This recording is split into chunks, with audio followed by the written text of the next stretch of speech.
comfort. We have traveled land and sea, but as long as you are with me, there's no place I'd rather be. I would away forever, exalted in the sea. As long as I am with you, my heart continues to beat. With every step we take, Kyoto to the bay, strolling so casually. We're different and the same, gave you another name, switch up the batteries. If you gave me a chance, I would take it. It's a shot in the dark, but I'll make it. Knowing the little heart, you can't shame me. When I am with you, there's no place I'd rather be. No, no, no, no place I'd rather be. No, no, no, no, no place I'd rather be. No, no, no, no, no place I'd rather be. We set out on a mission to find our inner peace, make it everlasting, so nothing's incomplete. It's easy being with you, sacred simplicity. As long as we're together, there's no place I'd rather be. With every step we take, Kyoto to the bay, strolling so casually. We're different and the same, gave you another name, switch up the batteries. If you gave me a chance, I would take it. It's a shot in the dark, but I'll make it. Knowing the little heart, you can't shame me. When I am with you, there's no place I'd rather be. No, no, no, no place I'd rather be. No, no, no, no, no place I'd rather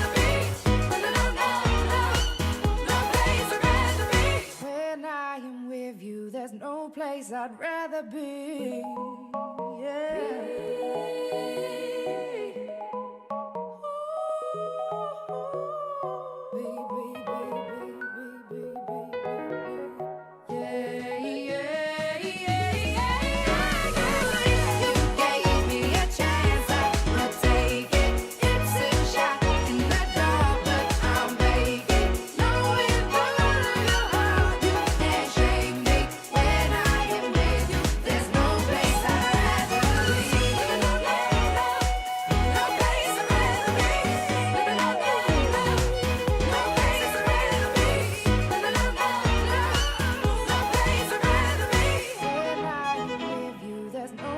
I'd rather be.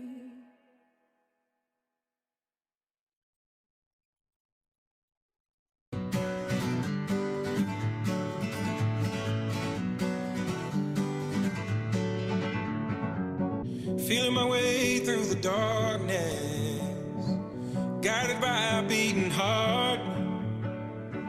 I can't tell where the journey will end, but I know where to start. They tell me I'm too young to understand. They say I'm caught up in a dream. Well, life will pass me by if I don't open up my eyes. So that's fine by me. So wake me up when it's all over, when I'm wiser and I'm older. All this time I was finding myself and I didn't know I was lost. So wake me up when it's all over, when I'm wiser and I'm older. All this time I was finding myself and I didn't know I was lost.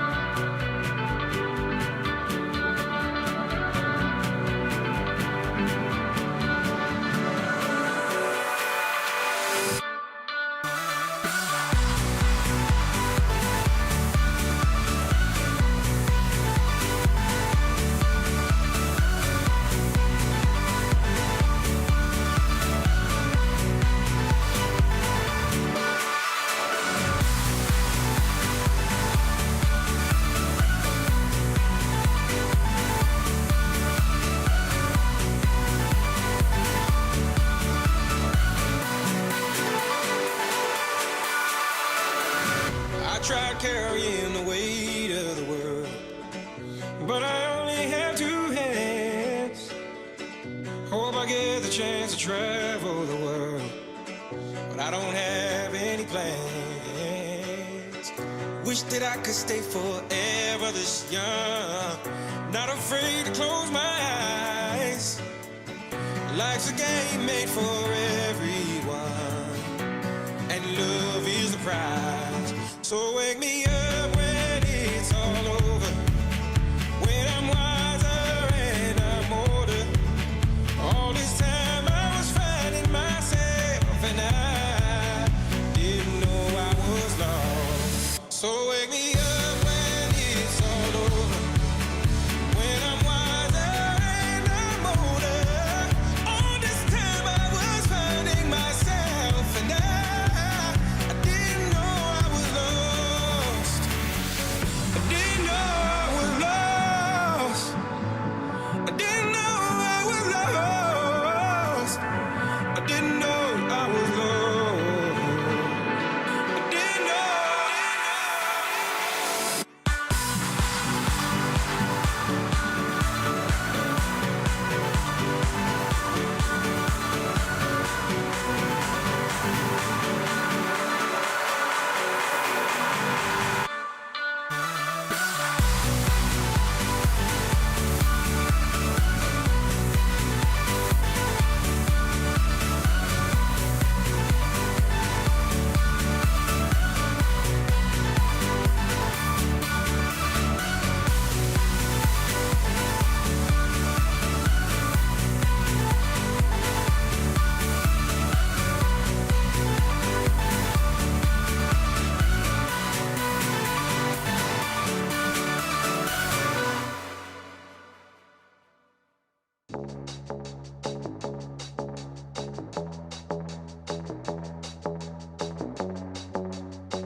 Can keep my hands on myself.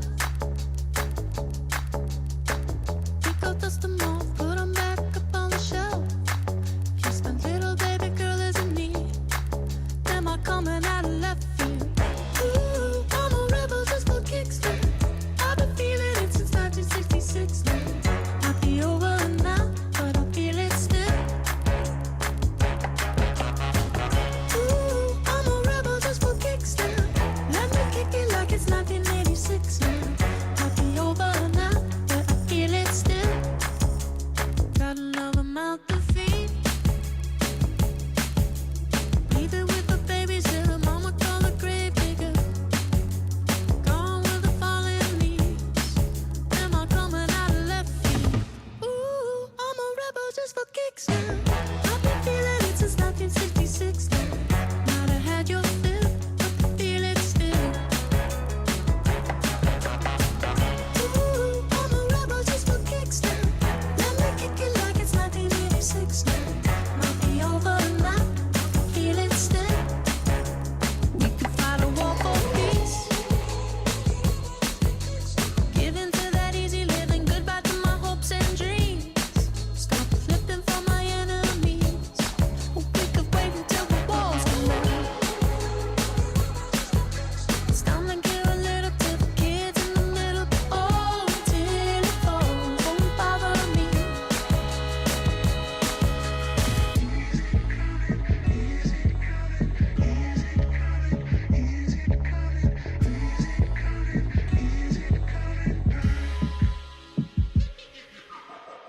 Ooh, I'm a rebel just for kicks. Yeah, your lovers and a bitch for my heart to eclipse now. Might be over. Good morning, I'm Nick Upton, restaurants editor with Franchise Times and lead editor on the Legal Eagles project. We are so pleased to present what we're calling the Legal Eagle Roundtable. 4 great sessions packed with keen insights from this year's Legal Eagles. We're digging into everything from force majeure, cross-border issues, big system change, and so much more. So thank you for tuning in, and thanks so much to all of our Legal Eagle panelists for providing some pro bono legal insight. Let's get right into it with our first session.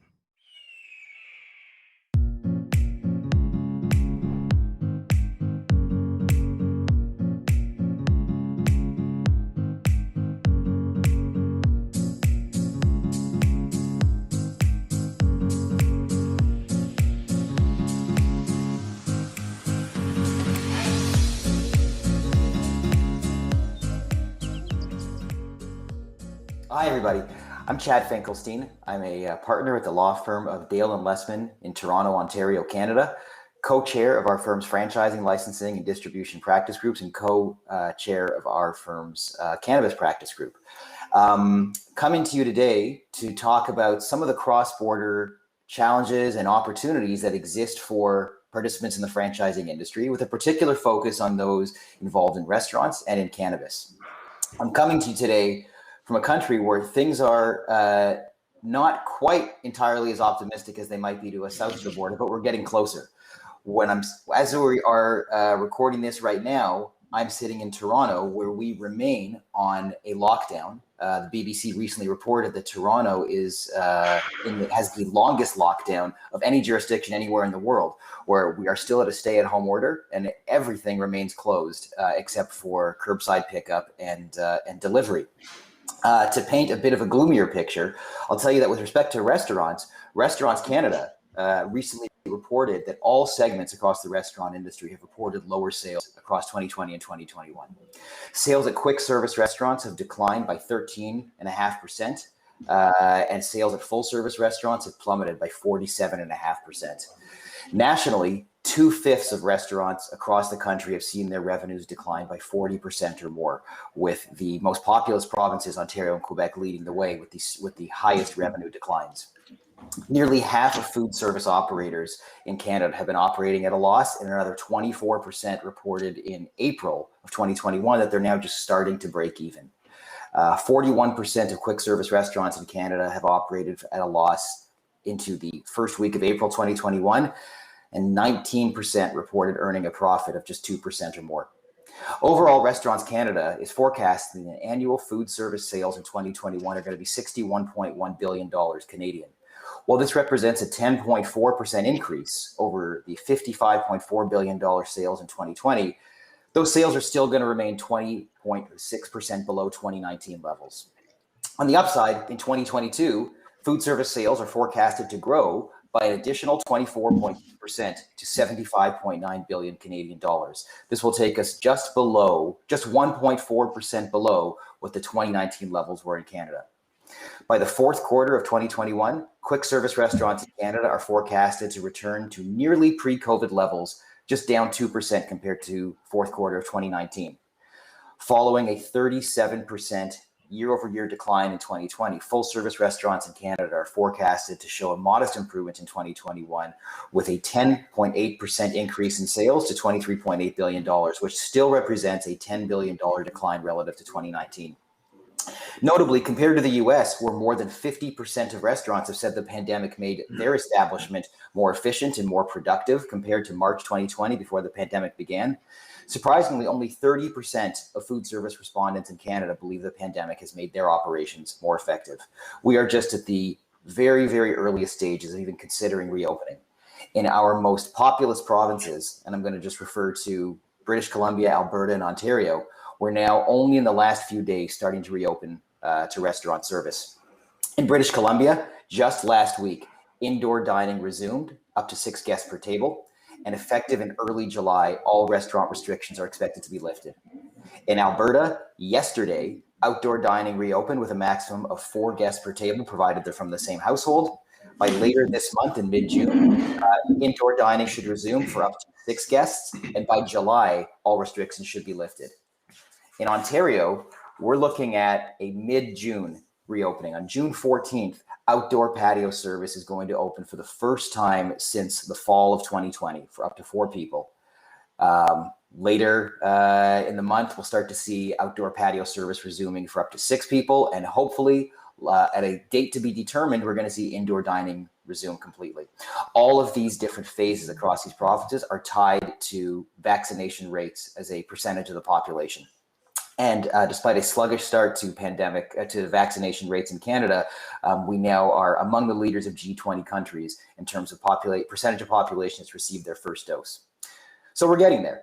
And while Canadian restaurant businesses have suffered mightily over the last almost year and a half, Canadians are consuming more cannabis than ever. Mm-hmm. Sales of recreational cannabis in Canada totaled just over 2 billion Canadian dollars by the end of 2020, which represented a 120% increase over 2019 cannabis sales. These figures cap off a year of sequential monthly growth. So even while people were sitting at home, they were still finding ways to make sure they were picking up or getting their cannabis products delivered to them. And Canada's most populous provinces, Ontario, Alberta, Quebec, and British Columbia, were leading the way, accounting for more than 84% of the total country's sales. So having said all of that, we're going to spend some time talking today about opportunities and challenges for both restaurant franchises and cannabis franchises that are operating in Canada or have the opportunity to expand from the US into Canada. We've got a really, really wonderful panel today, some great experience and some very prolific speakers. I'll introduce everybody here.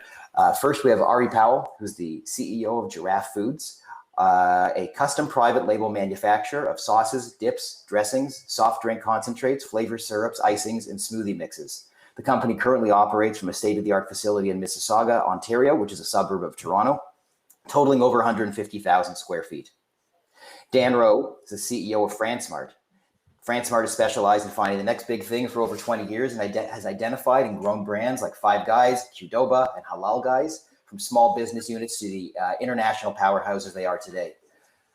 Under Dan's direction, FranceMart's current and past franchise development portfolio brands have opened more than 5,000 restaurants worldwide. Dan is also co-managing partner at the Kitchen Fund and FranInvest, which have invested in such concepts as Sweetgreen, Cava, and By Chloe, to name just a few, and is an active board member of the National Restaurant Association. And Darren Bondar, who's president and CEO of Inner Spirit Holdings, which operates the cannabis retail chain Spirit Leaf.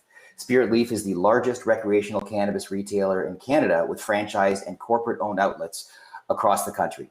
Thank you so much, everybody, for being here today. I'd like to kick off with a question for Dan. Dan, FranceMart has always worked with some of the most exciting and prolific restaurant brands in the US, and I know you've always had a lot of experience and success expanding those brands into Canada. I guess I just want to ask at the outset, what have you seen in terms of, since the start of the pandemic, how has Canadian interest in those franchise concepts changed, and how, in light of some recent reason for optimism, what can we look forward to in Canadian interest in some of the US restaurant brands? So we've been selling franchises into Canada for 30 years. And so Canada's been very, very, very good for us. It's been slower in the last year and a half, but we still are getting deals done, right? We're still selling franchises in Canada. It just takes a little bit longer. One of the biggest issues in Canada is Canadians have a really difficult time getting into America, like coming here for a discovery day, coming here to see a brand, getting their staffs to come here for training, for the grand opening training. And so it's slowed down quite a bit, but we're still selling deals. As you know, we worked with you on a deal where we sold one of our brands in Alberta, and you just have to switch to virtual. So you just literally, the franchisor has to do a really good job virtually creating the whole experience and making a franchisee confident. But for me, I feel like there's this backed up interest. There's still a lot of Canadians that are interested in American brands, and they're just sort of like waiting at the gate for the gate to open. And I think that they're going to come flooding in. That's great. That's great. And what about some of the domestic homegrown Canadian brands? You've spoken with a bunch of them. Have you started to see that maybe there's that pent up demand? People are getting ready to invest in growth, invest in the future, or still a little reluctant? Yeah, I mean, I've got a handful of new Canadian brands that we're interested in for our portfolio, and I can't wait to get into Canada to come see them, try them live, meet the owners, and see if there's really that fit. But there's a couple of them, one of them specifically in Ontario, where they're so frustrated at what's happening, they're actually thinking about opening a unit in Florida. Like they want to open up a Florida unit so I can get started immediately, but really is a hedge, right? So most of America is sort of back to normal. We're traveling, we're getting deals done. Our restaurant sales are all back to normal. And people up in Canada know this, and they're sort of hearing about this, and they're getting frustrated. Yeah, as a Canadian who likes eating at restaurants, I think that's true. So you among the four of us, you're the only person who's sitting in the US right now. What kind of a sneak preview can you give us about what sort of opportunities, and maybe in particular respect to real estate, or in terms of franchisee purchasing trends? What kind of sneak preview can you give us about how, as the pandemic restrictions get lifted, people are embracing restaurant franchising again?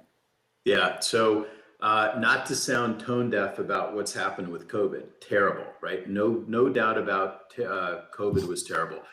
But it's created an amazing amount of opportunities, right? In my opinion, the things go in cycles, and we were already having sort of a bubble. People in the restaurant business, even before COVID, were just feeling like it was a bubble. Rents were expensive. There was too many restaurants. It was hard to get good employees and all this kind of stuff.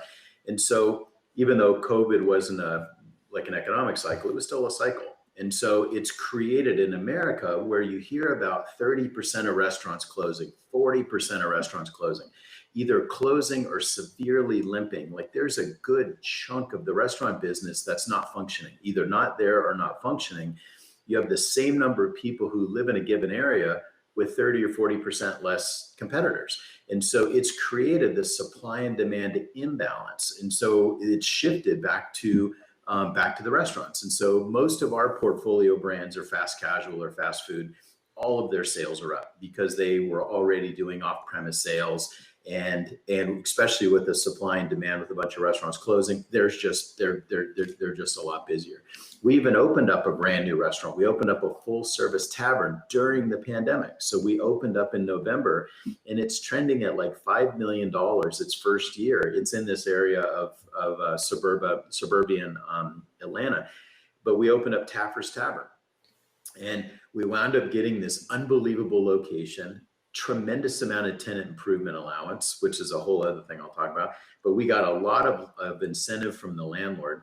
And so it costs next to nothing to open, like net to our franchisee. And that restaurant's trending at almost $5 million a year, and it's super profitable. We have a bunch of other concepts that went out and secured really low rents, like either getting a year free rent, tons of TI. We're getting all of these really good deals. So to me, it's a good opportunity. Sales are high, and it's a very good time to be a tenant right now. So like going out there and making good deals. In New York, we're opening up Brooklyn Dumpling Shops. It was just on Fox News a second ago. I was watching it. And he had a space where he was originally got this corner location for $8,000 a month. And then he wanted to double the space. He doubled the space for an extra $2,000 a month. And so for $10,000 a month, he's controlling this unreal corner location. He got the first year free, and the second year just at 8% rent. And he's got no personal guarantees. And so those sort of deals you could get during COVID, you couldn't get them 2 years ago. You won't get them 2 years from now. So right now, the trade-off, if you want to convince an investor or a franchisee to invest right now, the deals have to be so good that they can't pass up. And they are right now. So in that spirit, actually, a question for both you and Ari. What kinds of segments do you see, or categories do you see within restaurants that Canadians have historically been more embracing of than Americans, or maybe more likely to be embracing of, or gonna be the ones to watch? I know there's obviously a lot of cultural similarities between Canadians and Americans, but there's also some key differences. From where each of you sit, where do you see those trends heading north of the border? Go ahead. Sure. Thanks very much. So it's interesting. It's a good question. So we do business on both sides of the border. We do about 55% of our business in the United States and about 45% in Canada, working with a lot of different restaurant franchise operators. And while Canadians and Americans are in fact very, very similar in terms of their culture and preferences, there are some key differences, and we do notice that. Couple of things that come to mind are embracing new and different ethnic cuisines. So we generally see that Canadians are a little more cutting edge, and you see some state by state differences as well in the US. So I'd say Canadians are it's more like a California market than a Missouri market, for example. So those kinds of cultural differences generally do come into play in terms of the types of concepts that are going to be successful in the Canadian marketplace, and also the specific offerings that are put out to Canadian consumers. Canadians, I think, are a little bit more health conscious in general. That's a pretty broad generalization, but I think that a concept that's a little more health conscious is certainly in demand up in Canada right now. So there's a number of different cultural differences to keep in mind, and sometimes certain customers of ours will pivot their offerings for Canada versus US depending on those cultural differences, and may have a couple of different product offerings on the menu in Canada versus the US.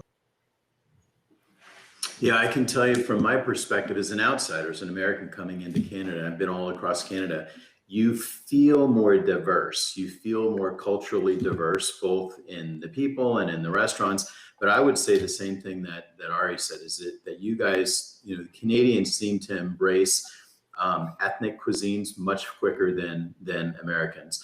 And then also the next big thing, right? So like they're interested in the next chicken, the next burger, the next pizza, like, all across the board. It seems that Canadians are very friendly towards franchise brands too, which in America, certain markets in America, there's a big snoot factor against chains and I don't find that in Canada, except maybe Montreal. Fair enough. Dan, I know you and I have talked in the past about ghost kitchens and virtual kitchens, and I know you're certainly on the record in different podcasts and other interviews, talking about what you think the sustainability of ghost kitchens are and at what point the market gets saturated. From a Canadian perspective, assuming that we've got some audience members here who are U.S. franchisors looking for expansion opportunities, do you think that there's a market to attempt to enter the Canadian market by way of a virtual brand with a ghost kitchen here prior to launching into traditional brick and mortar locations? I do. I mean, my stance on ghost kitchens are that I think 80 or 85% of them are going to go away. They're just private equity funded. They're not really foundationally strong. They're not making profit. They're just sort of growing on investor money. I think you're going to see 10, 15% of that market just kill it, because there is room for that. There's room for the ghost kitchens, but there's too many of them. I think a brand, in my opinion, a brand should use a ghost kitchen in a very brick and click strategy way. You should still be building your brand. You should still try to have fundamental brick and mortar locations, building your brand, and then using ghost or using virtual as a way to penetrate incrementally additional markets. And so I like it. Every single time. And so we actually play with most of the ghost kitchens, most of the bigger ghost kitchens. One of my brands are in there. Every single one of them, sales are lower than they thought, oftentimes by half. So when the sales reps pitching it, oftentimes we're doing about half the revenue that everyone was thinking. So I don't think that if it's the only part of your strategy to penetrate Canada, I don't think so. I think if your strategy is to come to Canada and build a market, try to build a brand, and really be pervasive, to have your concept everywhere it should be, part of that omni-channel strategy should be a ghost kitchen and certainly virtual kitchens. Okay. That's good to know. Now, to the extent that we've got Canadian franchisors who are audience members, and are looking to build up their chain or expand upon it, or maybe they're contracting a little bit. From your perspective as an investor in restaurant chains, what do you look for that might be relevant to a Canadian brand if they're seeking other, some strategic investment, strategic funding? I love Canadian brands. So we've invested, as you know, into about a half dozen brands, and I like the idea. I think Toronto's an amazing food town. Vancouver's one of the coolest towns I've ever been to, and they have a really good food culture there. And so there's no reason that a bunch of good Canadian brands can't come to America and go after the same 50 big media markets and go after the same playbook strategy any other US brand goes after. But it's going to come down to unit economics. At the end of the day, customers vote with their wallets. And if the places aren't busy, that's customers telling you that they don't like it. You've got to have a busy restaurant or a busy concept. You've got to have really good ROI. You've got to have, in our opinion, we look for at least no more than a 2-year payback, so that franchisees quickly can generate enough free cash to start compounding their own growth. And we want a brand that's on the front end of its curve, right? So today, a guy doing a new burrito concept or a new coffee concept or yogurt or something like that, to me, that's over.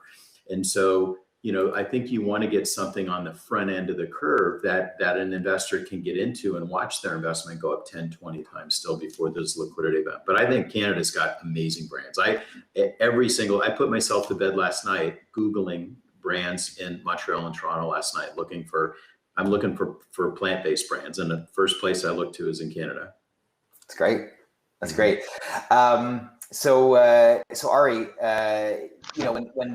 when the pandemic first began, I know my greatest fear and the fear of a lot of people, up here, was that like as everybody was flooding grocery stores and freaking out and panic buying, was what impact was that going to have on the movement of goods? And did we need to engage in all this panic shopping?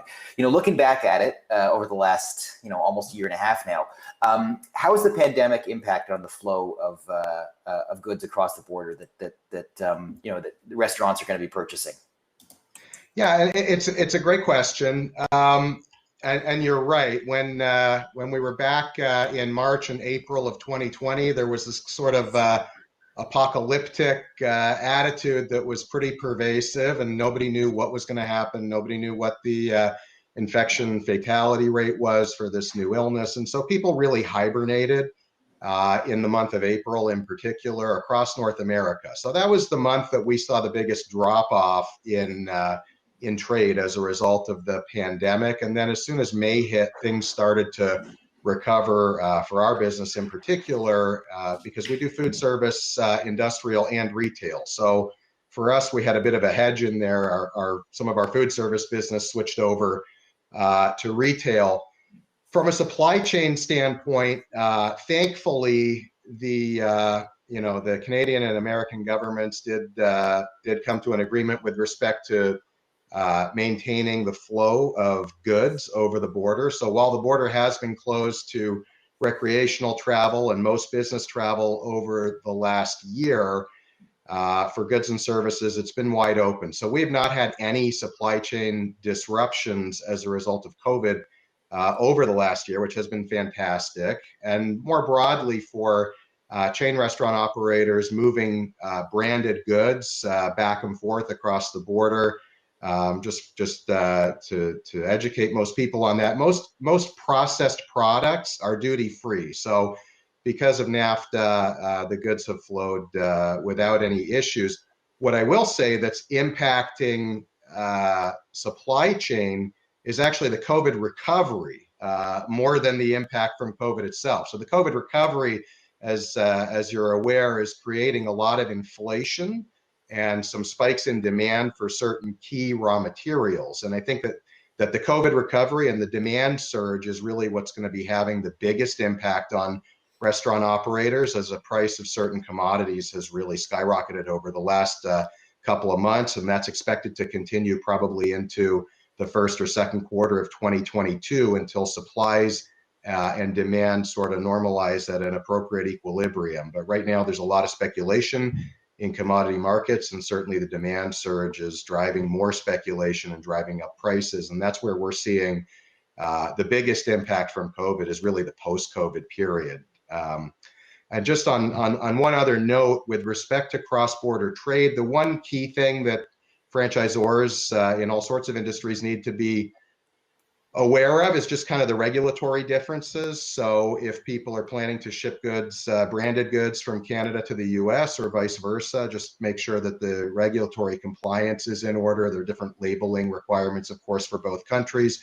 It's not complicated. It's something that's pretty easy to solve, but it's just something that needs to be taken a look at before you're ready to ship, I should say. So make sure that those kinds of things are organized well in advance. Are you able to give a couple of maybe the most material examples might be relevant to a U.S. brand of some of the regulatory differences? Yeah, I mean, the labeling, the French and English labeling would be like a critical difference. So all of the labeling in Canada for any goods for sale needs to be bilingual. That's both in food service and in retail. So label translation, nutrition facts panels are similar, but there are some nuanced differences. So a regulatory consultant can help to ensure that the labeling is compliant from a nutrition facts standpoint, from a French English standpoint, and also ingredient declaration standards are different for Canada versus US. So there's a little bit of work that needs to go in at the front end before shipping either from Canada to the US or from the US to Canada. Many suppliers like Giraffe Foods, for example, or other vendors of customized products for food service are familiar already with these regulations. So if you're using an established co-packer for custom branded products for a restaurant chain, they're probably already doing cross-border shipping like we are, and they can probably assist in the process to get the labeling and other regulatory information in order for the cross-border trade. And as I say, most processed products are duty-free and covered by NAFTA, so no issues there. There are certain commodity products, if those are relevant to your particular business, going in both directions, where there are these kind of antiquated protections on certain kinds of items moving cross-border. Chicken coming into Canada would be one of those, and there has to be a certain amount of value add, otherwise it's duty-free, and you may need to source that protein in Canada. Some very high sugar containing items and confectionery items going the other way into the US are also subject to certain import restrictions. So it's probably about 2 or 3% of the kinds of goods that restaurant chain operators would be trading in. But it's important to understand that there are certain goods where there can be problems, and you need to look for domestic sourcing. That's great. Now, what about private label products? I'm wondering, one of my predictions that I don't think was correct at the start of the pandemic, I had thought that restaurant chains or just independent restaurants, I thought that restaurant brands across the country would really be embracing private label products, because I thought that, if I'm sitting at home and doing panic online shopping on digital store shelves, that there's a certain familiarity in seeing the restaurant that I can't be at, seeing their particular product. Just, anecdotally, I don't know that I saw the same explosion of private label brands that I incorrectly predicted I was going to. What's your visibility into private label, products in Canada? So, I mean, there's a massive private label industry in Canada, as you know. Most of that's driven by the major retailers. And so there's a lot of Canadian manufacturers that have a lot of expertise in private label. And we ourselves do a lot of private label for grocery stores as well as for our restaurant chain customers. The private label custom manufacturing we're doing for our restaurant chain customers is primarily their food service products. And it's an interesting question, because we've had a lot of requests over the years that we've executed on for chain restaurant operators to market and sell their branded products at retail. And for a whole host of reasons, it kind of never goes quite as well as they're expecting it to. And you raise a good point, because consumers, they like these brands, they know these brands, and they eat out at these brands, but for some reason they don't pick them up off of the grocery store shelves. And again, some of the reasons for that are just the marketing budgets that these restaurant operators are willing to throw at the products on the grocery store shelves when they do go into a retail bottle. And also the competition from some of the larger brands, from the Crafts and Unilevers, who want to maintain their shelf space at retail. So it's definitely possible, and we've seen it, with TGI Fridays and some other brands that have had good penetration at retail, but it's certainly an uphill climb, and that's what we found with a lot of our customers who decide to kind of put some of their signature items into retail bottles. And do you think that Canadian customers are more embracing of U.S. branded products versus Canadian, or it doesn't really make a difference? They just like what's popular, or are we more inclined to purchase domestic? It's interesting, because Canadians are a lot less vociferous in terms of their patriotism and nationalism, and so we definitely see that when you're kind of hearing Canadians speak about being a Canadian and what that means to them.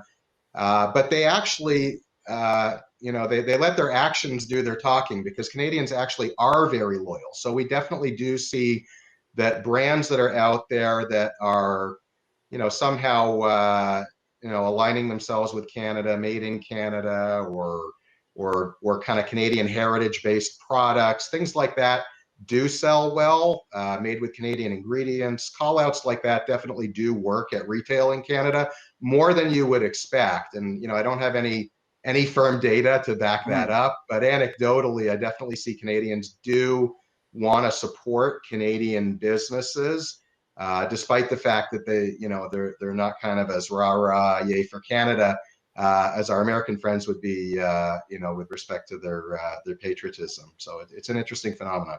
Sure. Now, while the restaurant industry has experienced a lot of highs and lows in its history, the cannabis industry has never known a normal day of operation. So Very true, actually. yeah. So, and just for our American audience members, it was announced several years ago. I mean, that when Justin Trudeau was running for prime minister, that if he was elected, that he would federally legalize cannabis. That was announced. The date of legalization got pushed back.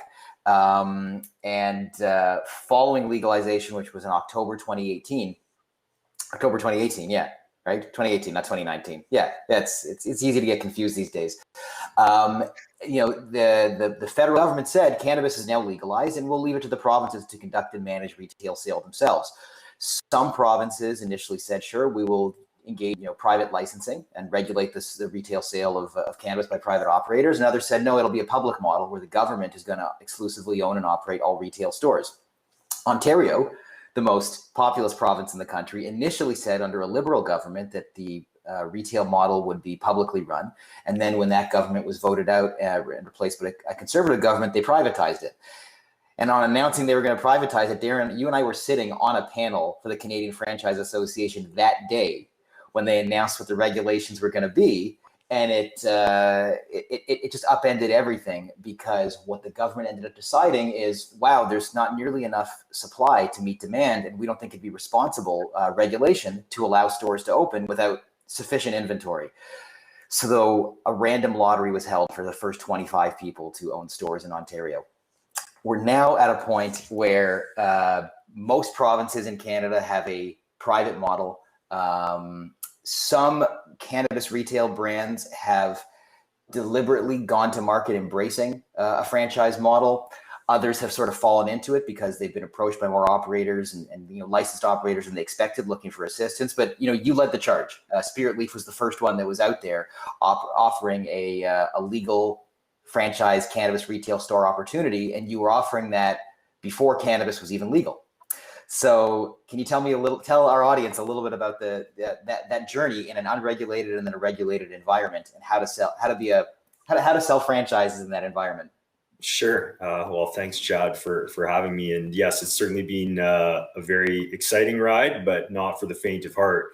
And ourselves and our franchise partners really took a lot of early risk in terms of how we were going to expand and how we were going to open stores. So before recreational cannabis was even legal, and before we even had our first store open, we had actually managed to sell over 100 franchise territories. And each province had really yet to lay out their framework. So we were often sitting on eggshells wondering, okay, which province is going to permit this and which isn't. And as you alluded to, we also, since we opened our doors in the early days, we were dealing with supply issues and then COVID lockdown. So we have really yet to operate in a normal retail environment. But I think that as we come through this and get to the other side, which is quite imminent, that we are going to be in a normal operating environment. Yet it's also now facing saturation and oversupply of both cannabis and retailers. So it's going to be an interesting ride on the other side of COVID as well. So I didn't mention in your bio, I mean, you're no stranger to franchising. Even before Spirit Leaf and cannabis legalization, you had owned and franchised a chain of watch and jewelry stores with locations across the country. Given your experience in retail franchising, for anybody who may be listening who's a prospective cannabis retail store franchisee, what are some of the key differences that a cannabis store franchisee should be aware of compared to other models of other retail models? Yeah, well, cannabis franchising is, it's really unique, I think, in the franchise industry. You're dealing with a highly regulated environment where every province and every municipality, for that matter, has different regulations and zonings as to where you can put these stores. So even before you open your store, you're dealing with really 3 levels of regulation to get various approvals to be able to open a store.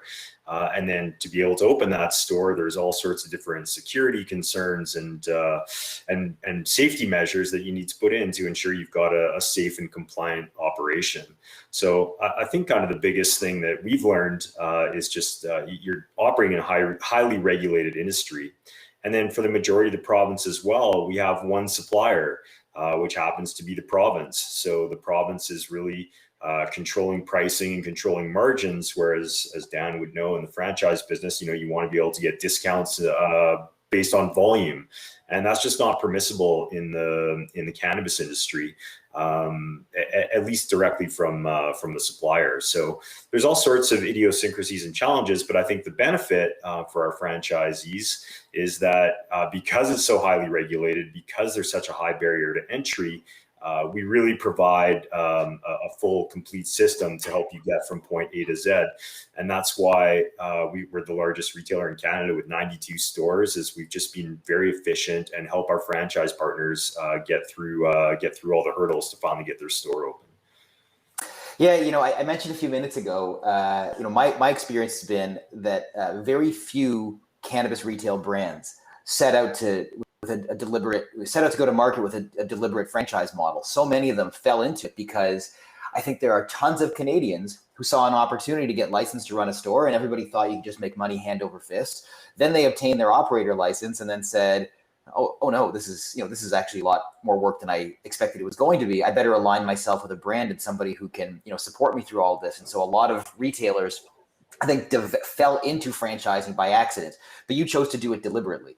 From the very beginning, before anybody else was. What about cannabis retail did you think lent itself to franchising? Well, we really felt, because of all of the different regulations in each municipality and the complexities of opening, that if we were able to provide the back end support and a great brand, that local entrepreneurs were really going to be able to help drive our business forward and get these stores open a lot more than we could as an operator sitting in Calgary to try and open a store in northern Alberta or in Toronto or some of the even as far away as Newfoundland was going to be very challenging.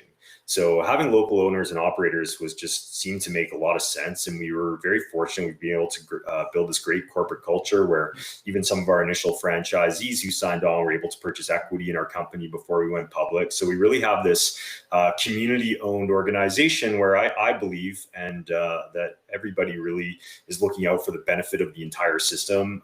In addition to their own backyard and their own stores, there really is a true love for the national brand.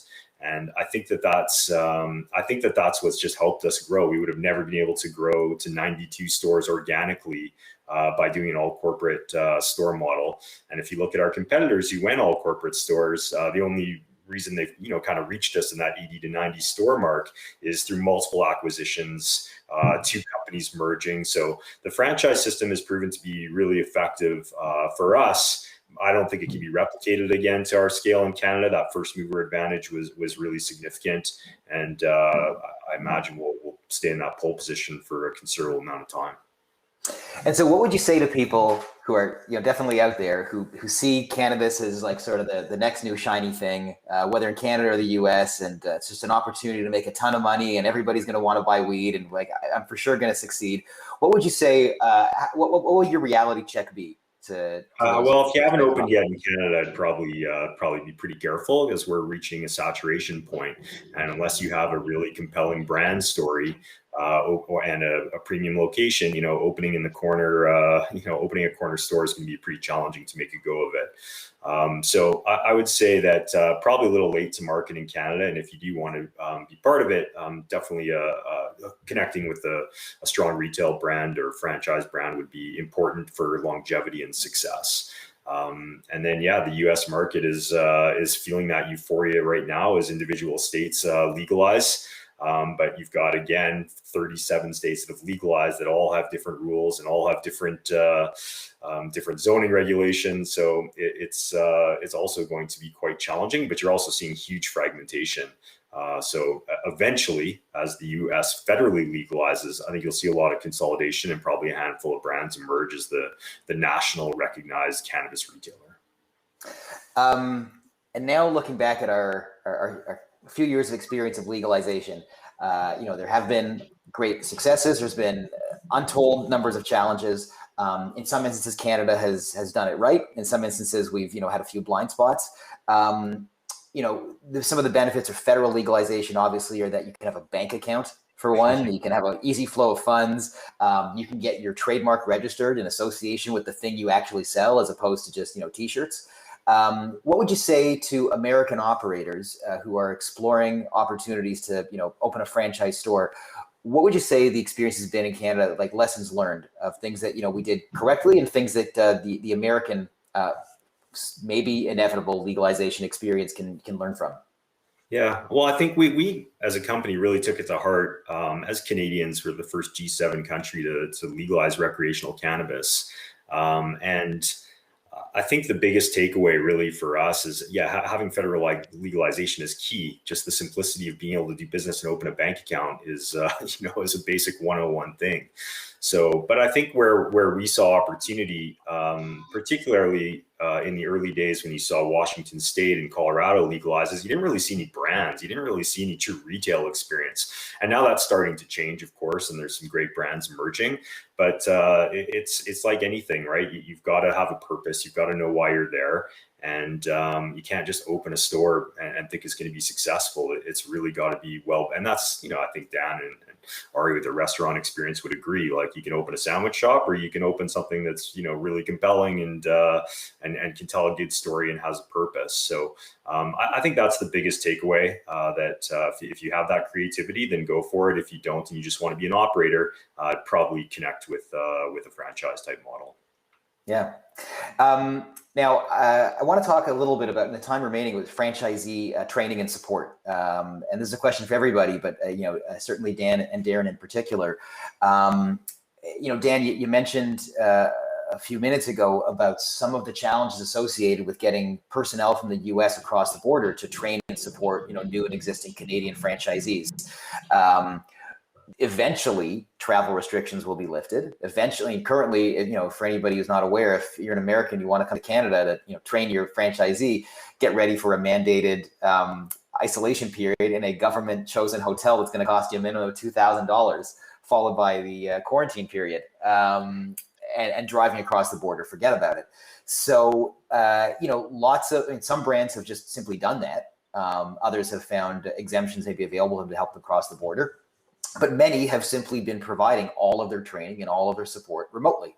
And Darren, even domestically within Canada, it's still not exactly, no one's embracing the idea of cross-country air travel to support franchisees.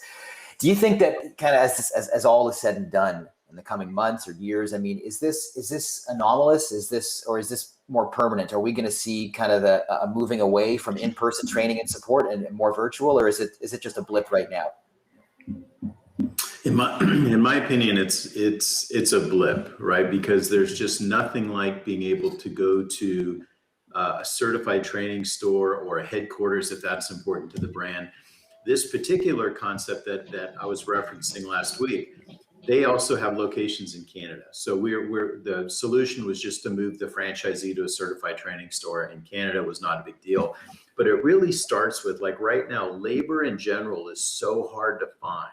It's so hard to find that only idiots are talking about labor costs. Like people that are smart are talking about getting the right people and building the right staff and really preserving your brand. That particular franchisee was nervous about having to spend an extra, literally, he's going to spend $500,000 opening up a restaurant. He was nervous about, or he was giving us grief about $1,000 extra it was going to cost for this training issue. So yeah, it was just bizarre. But you have to pivot to virtual. If you've got a restaurant that's going to open and it needs to open, that franchisee is going to be on the hook for rent. He's got costs. They want to open, so you have to make do with the best you can. Yeah, I would say I'd agree with Dan. I'd say the one thing that we've taken out of it, though, is just a little less travel can be achieved. So, instead of jumping on the plane to get to from place A to place B, we can definitely be a lot more efficient, I think, going forward. But certainly the challenges, even just within Canada, of flying to a different province, or like in Ontario for the last, gosh, who knows how long, we're doing ribbon cuttings. They've invested all this capital in a new store, and you're paying a lease, and we're ready to open the door, and you ribbon cut. Okay, let's sell on the curb. It's pretty discouraging. So we're looking forward to, to getting our actual stores open. I think we've opened 40 stores in the midst of this pandemic across the country. And I haven't even had a chance to go out as the CEO. You're scrutinized. Are you really essential to be at that store opening? So we are looking forward to hitting the road. And I think, there's a place for in-person training for sure. But definitely, I think virtual, there's a lot of things you can do virtually that we've been able to implement. Great. Well, sorry, go ahead, Ari. Oh, yeah, I was just going to say, I mean, in terms of that shift to virtual, as a business, we pivoted over the course of the pandemic, and we switched to what we call teletasting. So it's not necessarily training, but we're doing teletastings with customers now. So when we're doing custom private label development, there's always a back and forth with samples. And historically, we'd be flying out to our customers or having them fly into our test kitchen to try product. And that just wasn't possible over the last year. So what we do now is we're sending several sets of samples, and they're going out to each individual person, whether it's at their home, at the office, wherever they may be. And then we're getting on a Teams call and kind of doing as best we can to do the tasting face-to-face and getting kind of the feedback from our customers in real time.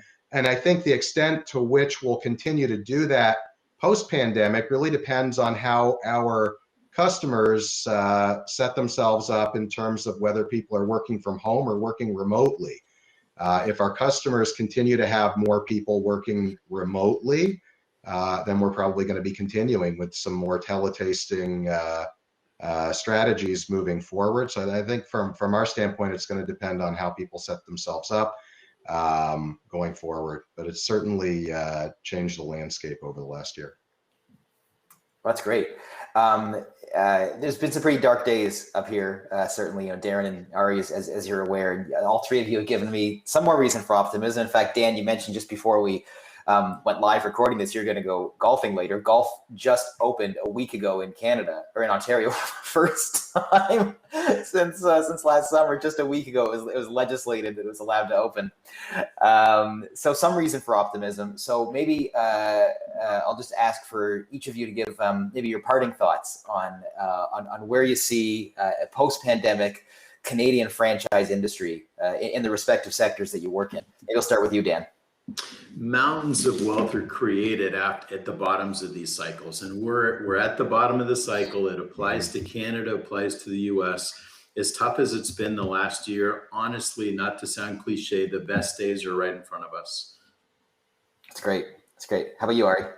Yeah, I would agree with Dan on that. Because we do business on both sides of the border, we're already seeing this major groundswell in demand from our US customers, and we know that that's going to translate on the Canadian side of the border as well. And as Dan mentioned, those operators that are good operators that have kept their businesses intact over the last year are going to really benefit moving forward, because so many operators, unfortunately, didn't make it. So there's a lot of opportunities to open new restaurants in previously designed restaurant spaces, which obviously saves some money. And there's going to be a lot of demand for going out for restaurant meals moving forward. And we're already seeing it. So completely agree. It's going to be at least a year or 18 months of the market just going bananas.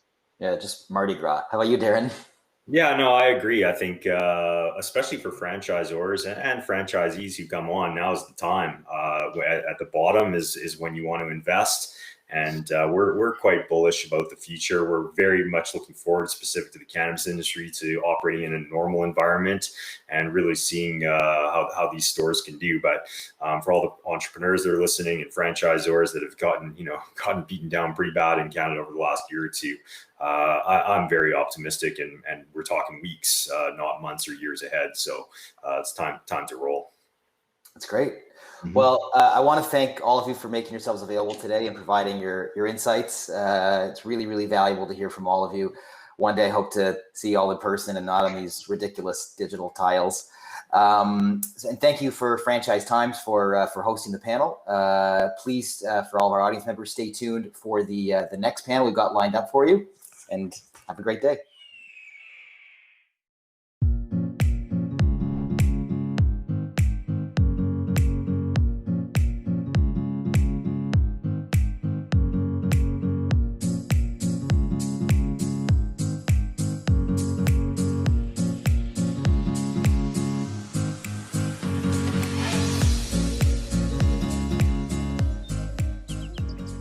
Thanks to the audience for sticking around for this session, and thanks to all of our panelists for being a part of this. I'm eager to hear from three of our seasoned legal eagles about terminations and all these contractual things that were highlighted through COVID and are still a point of major confusion for folks today.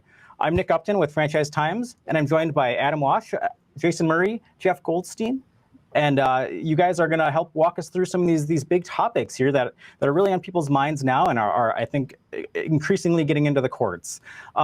Jason, do you want to kick things off and introduce yourself and your practice a little bit? Sure. Jason Murray with K&L Gates. And my practice primarily concerned representing both franchisors and franchisees. I have litigated against both of our panelists who are here with us today. One, I was representing a franchisor. The other, I was representing a franchisee. So I represent both franchisors and franchisees in terms of resolving their disputes.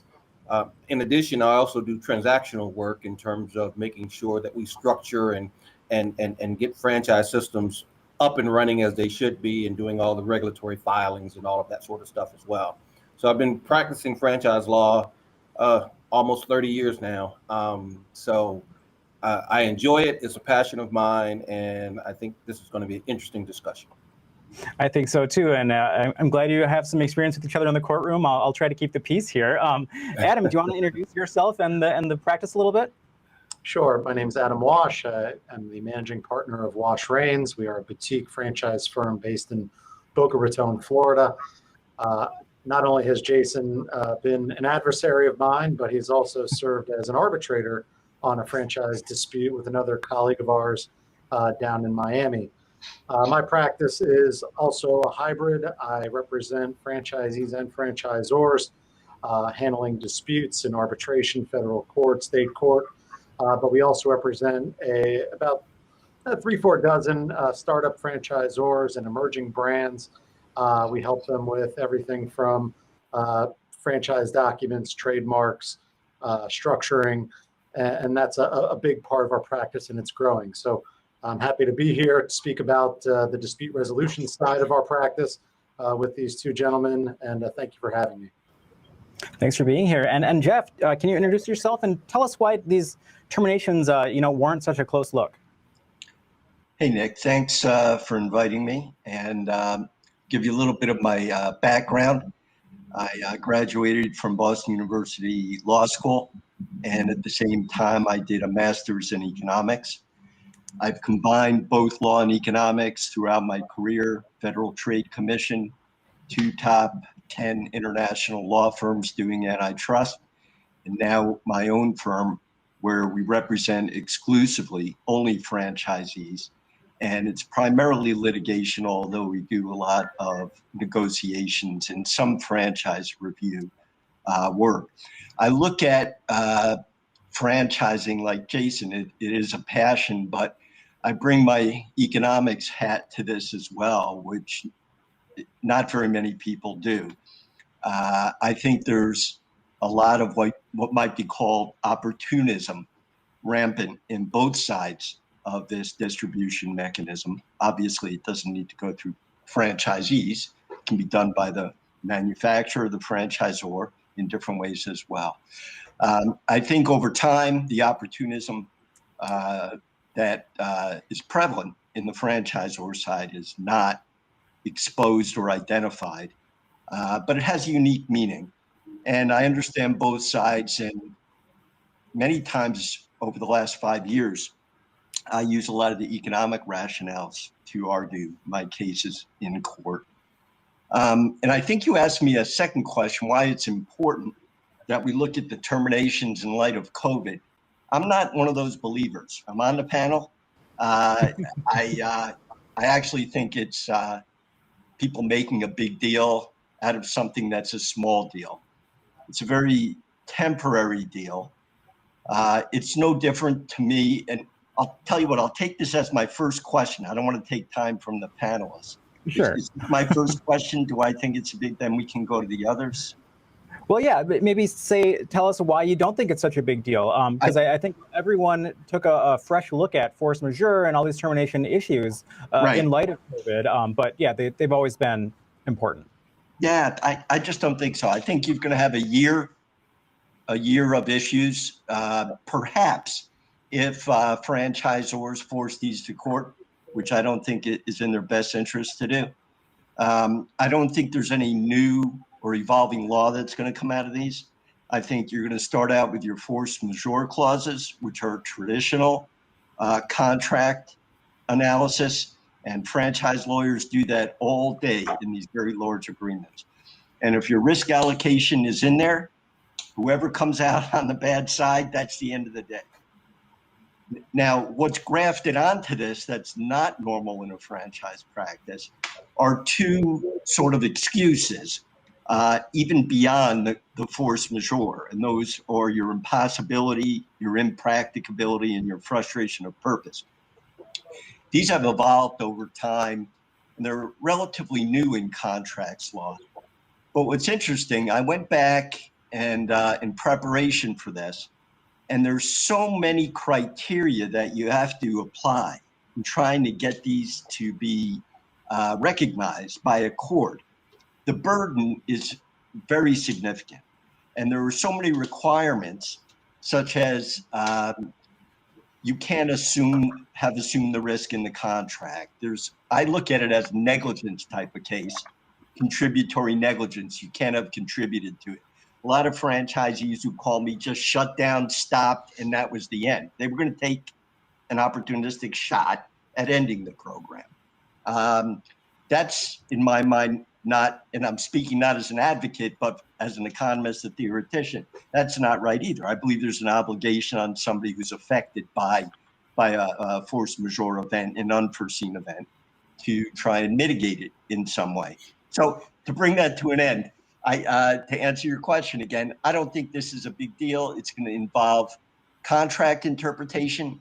Every contract is very different. You're going to look for risk allocations. Very difficult to put all these prongs together that are necessary to show them. You've got different orders from different jurisdictions. You're not going to get one unifying principle out of this that somebody's going to say, aha, it's resolved. It'll resolve itself in a year. If franchisors are smart, they won't terminate anybody for a year. The force majeure causation is gone, and it helps everybody as well. And you'll see very few cases. There are very few cases.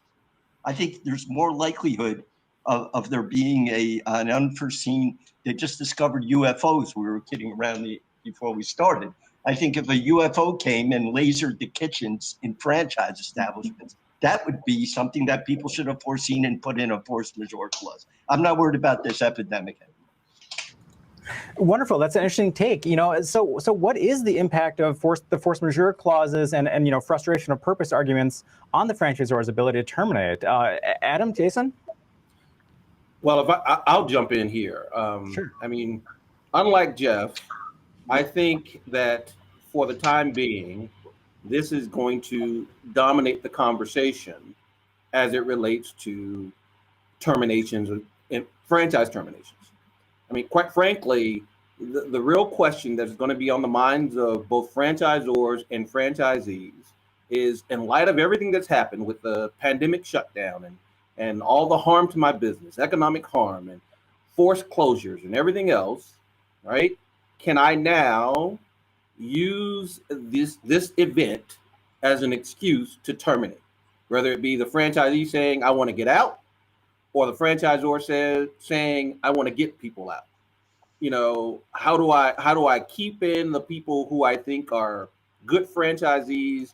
And can I use this as an opportunity to shed some bad franchisees who are also, by the way, failed to pay royalties or maybe had some other issues because of closures and whatnot? Can I use this as an opportunity to shed some of that weight? So there's going to be this dance that's going on between franchisors and franchisees, all looking at COVID. And, I'm not as optimistic that franchisors are going to just stand pat and wait for a year before they start looking at, can I terminate someone? In fact, it's already started. I have clients who've already started terminating. I have clients who've already been terminated, in terms of on both sides. And that process has started. And in the midst of these lawsuits and litigation, we have arguments over the whole termination process. And could it is it proper? Can I use the force majeure clause and say that, look, to the extent that I didn't pay you royalties, all right, or didn't, I was forced to close my business. All of that was a result of, governmental action, forced shutdowns. I couldn't make revenue. Therefore, because of that, I should be able to get, have a get out of jail free card, be able to say that it's because of COVID, and therefore, franchisor, you can't come against me, and we should be able to modify our relationship or terminate it. I think what will drive a lot of these issues is what did the franchisor and franchisee do once COVID was the topic du jour that everybody was talking about? Did you take any steps, any actions? Did you send that notice of saying, I'm going to treat this as a force majeure event, therefore I'm putting you franchisor on notice? Did you send that out? Did the franchisor send any communication saying, while, I see that you're not paying royalties right now, we're not waiving anything, but we're willing to have a conversation and maybe talk about some sort of relief? Did they send something to say that we are trying to preserve our rights? Can there be arguments over waiver? Can there be, it was, what were you doing while this was going on? What was the communication? If there was full communication going on, some of these relationships could be preserved. But if there was no communications and everybody's defaulting back to the original franchise agreements, then we're going to find ourselves parsing through language to see how that language and the current course of dealings sort of coalesce at this moment in time. Yeah, that makes sense. It's one of many factors that we saw through COVID. I like that take on it. Adam, how about you? How do you see this as Jason called it, this dance playing out between franchisors and franchisees?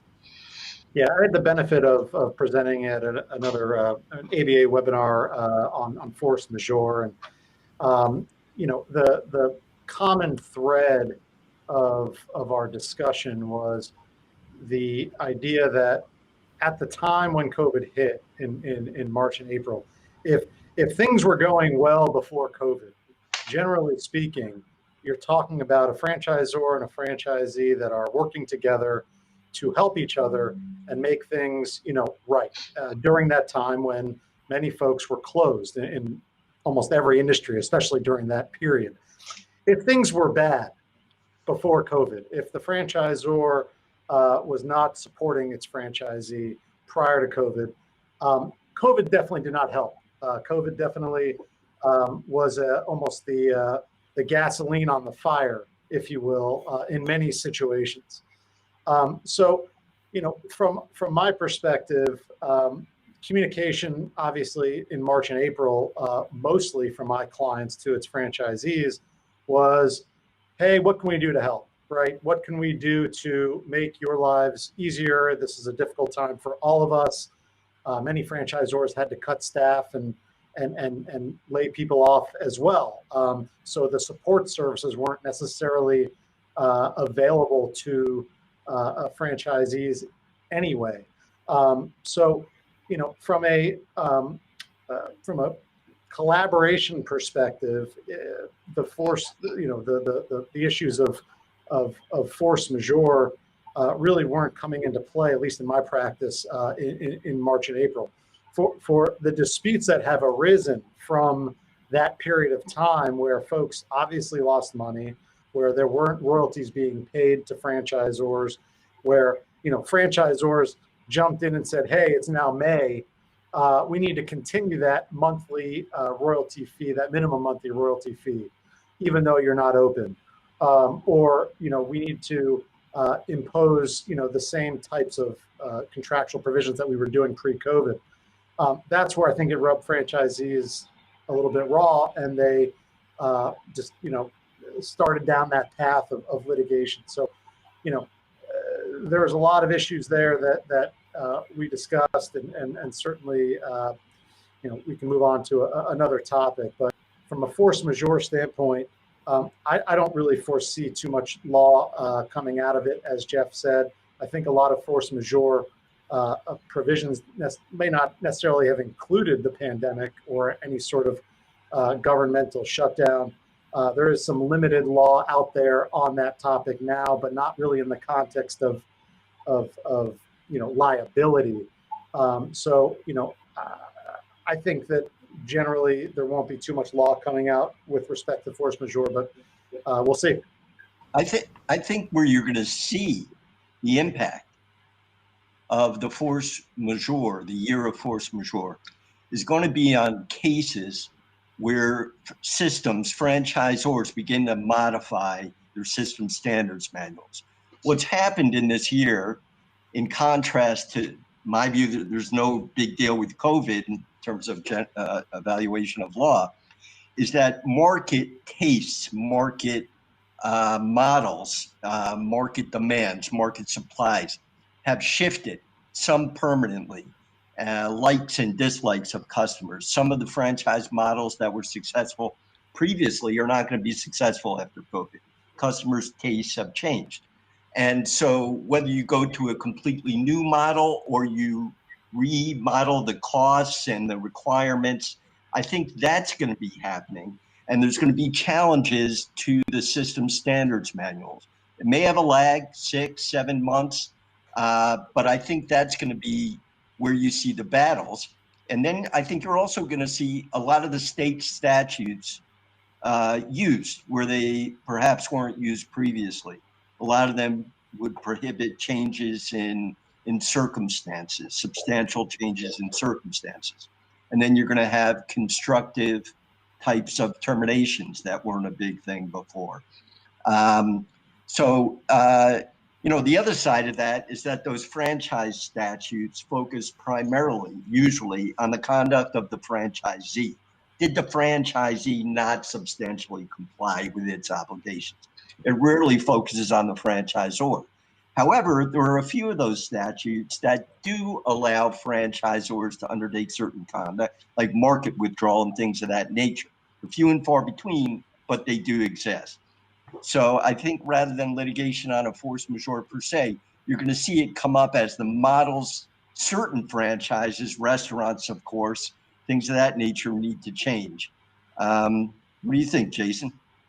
Well, I appreciate a lot of what you're saying. I think the wrinkle that we're also going to see is that right now we are anticipating primarily franchisees using the force majeure argument, right, in order to talk about their lack of performance, lack of paying royalties, lack of whatever. But there is the very real possibility of franchisors also trying to avail themselves of force majeure, because you will have franchisors who, as Adam was indicating, scaled back their operations, scaled back their support, laid off staff people, and were not supporting their franchisees as they should. So if the franchisee all of a sudden said, hey, during this time when I needed support the most, you were not there, right? You didn't support me. You didn't, you didn't send anybody out when I needed help. I didn't get the goods and products that I should have gotten. There were problems with the supply chain. There were problems with vendors. All kinds of stuff was happening. Basically, you constructively terminated my franchise by not doing what you were supposed to do as a franchisor, right? And you have a franchisee claiming constructive termination. Will the franchisor be able to say, force majeure, the reason why I didn't provide all the support that I was supposed to provide was because I had to scale back because of pandemic. We were forced to close. I had to send employees home. I couldn't do various things. Therefore, I get a pass, right, for the period of time that we're under this pandemic declaration by the World Health Organization, until such time as I can scale back up and bring my people back to be able to provide the support that I contractually obligated myself to provide you under the franchise agreement. I think the franchisor has much less of an ability to make those kinds of arguments. We're calling them force majeure, but they could be impracticability and frustration. I mean, for the same reason that risk, in my view, should be allocated to franchisors in most cases. They're better risk bearers and they can find alternative suppliers. Here, it seems to me that there is an obligation. If you actually do have to get down and litigate that force majeure issue, I think there's a miniature obligation that's imposed in there to do as best you can. And some of them just shut down. Maybe they were entitled or maybe they could have. But I think everybody misunderstood at some point and people panicked. So Jeff, to Jason's point, though, there are some supply franchises, right? And let's say there's a mango shortage due to the pandemic, and therefore the franchisor who's contractually obligated or has, in the course of dealing, provided the mangoes, to Right. the franchisees through a supplier, and all of a sudden there's a shortage. What does the franchisor do, right? he's If much they more can't- able to find alternative substitute mangoes, ceteris paribus, everything else equal. He's more able, theoretically, to go out than each individual franchise, arguably.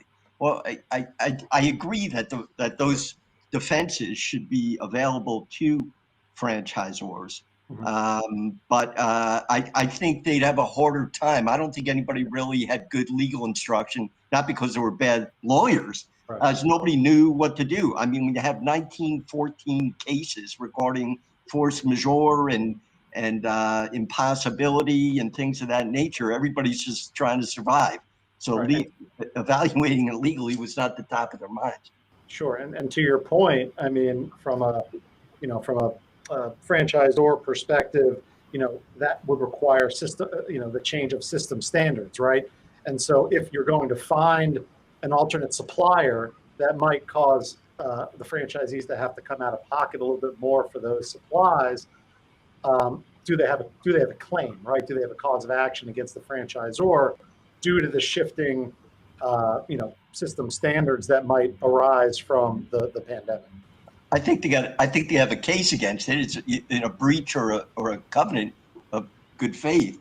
But I think we've been talking generally. Do people have claims for the COVID and in the legal sphere? Although I don't think, as I said earlier, we're going to get too much into too many cases on this. Your force majeure and especially your common law defenses are discharges. They're really not claims. They're an affirmative defense. So that's why I said the franchisor is not all that smart in my mind to begin to bring these cases to have to litigate a force majeure for a franchisee who, if he waits a year, isn't going to necessarily have that issue. So Jason said he sees a lot now coming out, and I've seen more myself, but I haven't seen enough to convince me that franchisors are really, this is an uptick that's notable and substantial. I think it's ill-advised, although I have nothing to do with franchisor advice. I agree with you that it's ill-advised, right? However, that doesn't stop these guys from doing what they are doing. In a sense that sometimes, I mean, if a franchisor has what we call a problem franchisee, right? And as Adam pointed out, let's assume that even before pre-COVID, the relationship wasn't going that well. They had problems before. And now all of a sudden, pandemic hits, it exacerbates that situation. Franchisee uses it as an opportunity to stop paying royalties, and they say, oh, I'm going to close down because of the pandemic. If the franchisor says, this guy's been a pain in my flesh for a while, I'm going to use this as an opportunity to say, hey, you're in default. I'm going to send you a default letter and all this other stuff. And, lo and behold, termination notice is coming right after on the heels of the default, saying, I'm getting this guy out of my system. I can use this as an opportunity to get him out of my system. I see some of that happen, right? Because franchisors trying to shed themselves of troubled franchisees or guys who are struggling or it's too soon to shed on the verge of bankruptcy type of thing. Jason, it's too soon to shed. Why would you shed now? Why not wait 6 months till you have 6 months? What's another 6 months? At least you got your sign out there. I think it's ill-advised, and I think some courts are going to begin to look at pretext if you get a rash of cases like that, which courts never look at in terms of termination and see what their motive is. I think that franchisors doing that as a group, you're going to raise for them the ugly specter that some courts are going to start to look at motive and pretext, which they've been incredibly lucky that no court has ever looked at. Well, clearly we could talk about force majeure for a long time, and we'll be watching all of your cases as they roll through the courts. But as we do come out, you all touched on this, duty of faith, or duty of good faith and fair dealing. How does that limit, franchisors' ability to terminate around COVID and some of these follow-on issues? Well, I can jump in here. I mean, part of it, as we look at good faith and fair dealing, right? Good faith and fair dealing sort of exists when there's discretion in contracts, right? You want to say that even though there's a contractual term, right? If the term itself doesn't fully flesh out all of the obligations of the parties, we expect that people will operate and perform their obligations under the contract in such a way where the parties will be able to get the benefit of the bargain and have their expectations, reasonable expectations, realized. So sometimes people use good faith and fair dealing to imply, right, a course of dealing or a way of dealing with someone that is, at its core, fair. So when we think about these scenarios of how people are terminating, whether it's a pretext or whether it's something else, good faith and fair dealing will likely raise its head where someone will say, the benefit of the bargain that I negotiated for was that I was going to have, as contracted for in the contract, that the franchisor was going to be providing me with a certain level of support. We were expecting that I would be able to operate my business on a regular daily basis. We weren't expecting that there was going to be this massive shortage of goods, products, customers, and all the rest of this stuff. So because of that, taking any adverse action against me right now is really you acting in bad faith because the expectations has so greatly changed or shifted during the process. As it relates to some of these, let's use this as an opportunity to shed troubled franchisees, again, they can argue good faith and fair dealing, and they might be able to argue some discrimination type claims, right? Saying that you didn't do that to everybody else. How come, you were willing to cut deals and provide assistance to these other franchisees who weren't troubled, but because our relationship was somewhat contentious, you decided to use the same exact facts as a pretext for getting rid of me and getting me out of your system. So I think good faith, fair dealing, this sort of equal treatment, fair treatment type of analysis will find its way into the discussions and conversations regarding termination that come out of people coming out of the pandemic. Yeah, and I can jump in. I've had good success of defending good faith and fair dealing claims for franchisors, and not such good success on the franchisee side. And maybe Jeff might have some war stories that have been good for his clients on that side. I think courts struggle to stretch the bounds of a contract when we're dealing with franchise disputes, and I personally don't see, the pandemic doing that with respect to a straight up good faith and fair dealing case. I do see other alternative measures, such as including a statute that might apply. In Florida, we have the Florida Deceptive and Unfair Trade Practices Act. Other states have what we call mini FTC acts that, could apply and sort of serve as a catch-all to include a COVID-related bad faith claim. But straight up duty of good faith and fair dealing, I don't foresee too many successful cases especially on the franchisee side, on that argument. But I'd throw it to Jeff to see if he's got any other opinions on that. I agree with you, Adam. I would much rather have the franchisor side on the issue for sure, and that's due to a defect in the evolution in stare decisis on the covenant of good faith and fair dealing. Courts have refused, if you were to try and measure the evolution of a covenant of good faith and compare it with the evolution of normal issues in a stare decisis kind of context, it's stultified. It's terrible. Jason, actually, I think you pointed out two different versions of a covenant of good faith and fair dealing. There's very narrow which looks at the discretion, if there's some discretion in a franchise agreement. And the other is a more broad sweeping, it's not tethered to a particular piece or clause of the contract. And so this argument would be tailored for states that have that untethered covenant of good faith and fair dealing, which really is a fairness analysis. Did the franchisor do anything itself that caused the franchisee? So if you're in a state that is going to measure your covenant of good faith and fair dealing based on only discretion, you're going to be in the same exact boat as you were before COVID. And for a short period of time after COVID, maybe in the next year or so, you'll be able to argue a covenant of good faith and fair dealing as part of an affirmative case. But I think that when you look at the common law defenses, the impossibility and the frustration of purpose, and as I said, there's so many varying nuances and factors. It's another disaster in terms of an evolution of a doctrine. That kind of, you can find an obligation on the parties, here the franchisor, to make some efforts to mitigate the impact. So that would be coextensive with a broad freestanding covenant of good faith and fair dealing.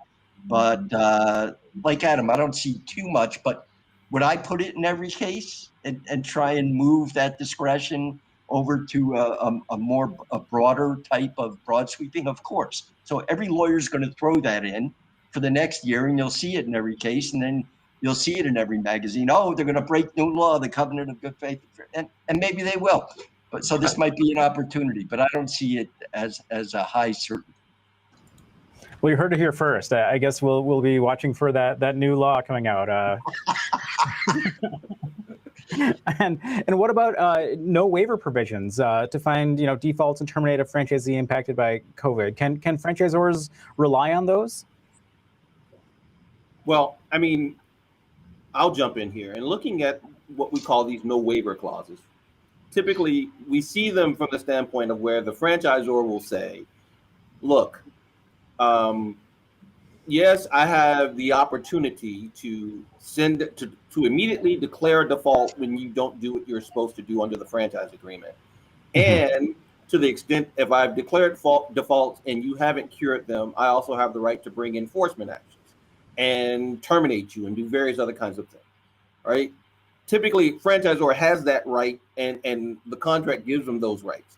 What we have seen is that during this time, franchisors have decided not to exercise those rights, right? They have decided to provide some leeway to work with franchisees to talk about, hey, we're going to help you through this process.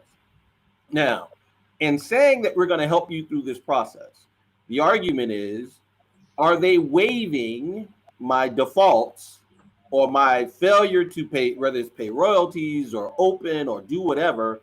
Did their statement of we're going to help you through this process constitute a waiver?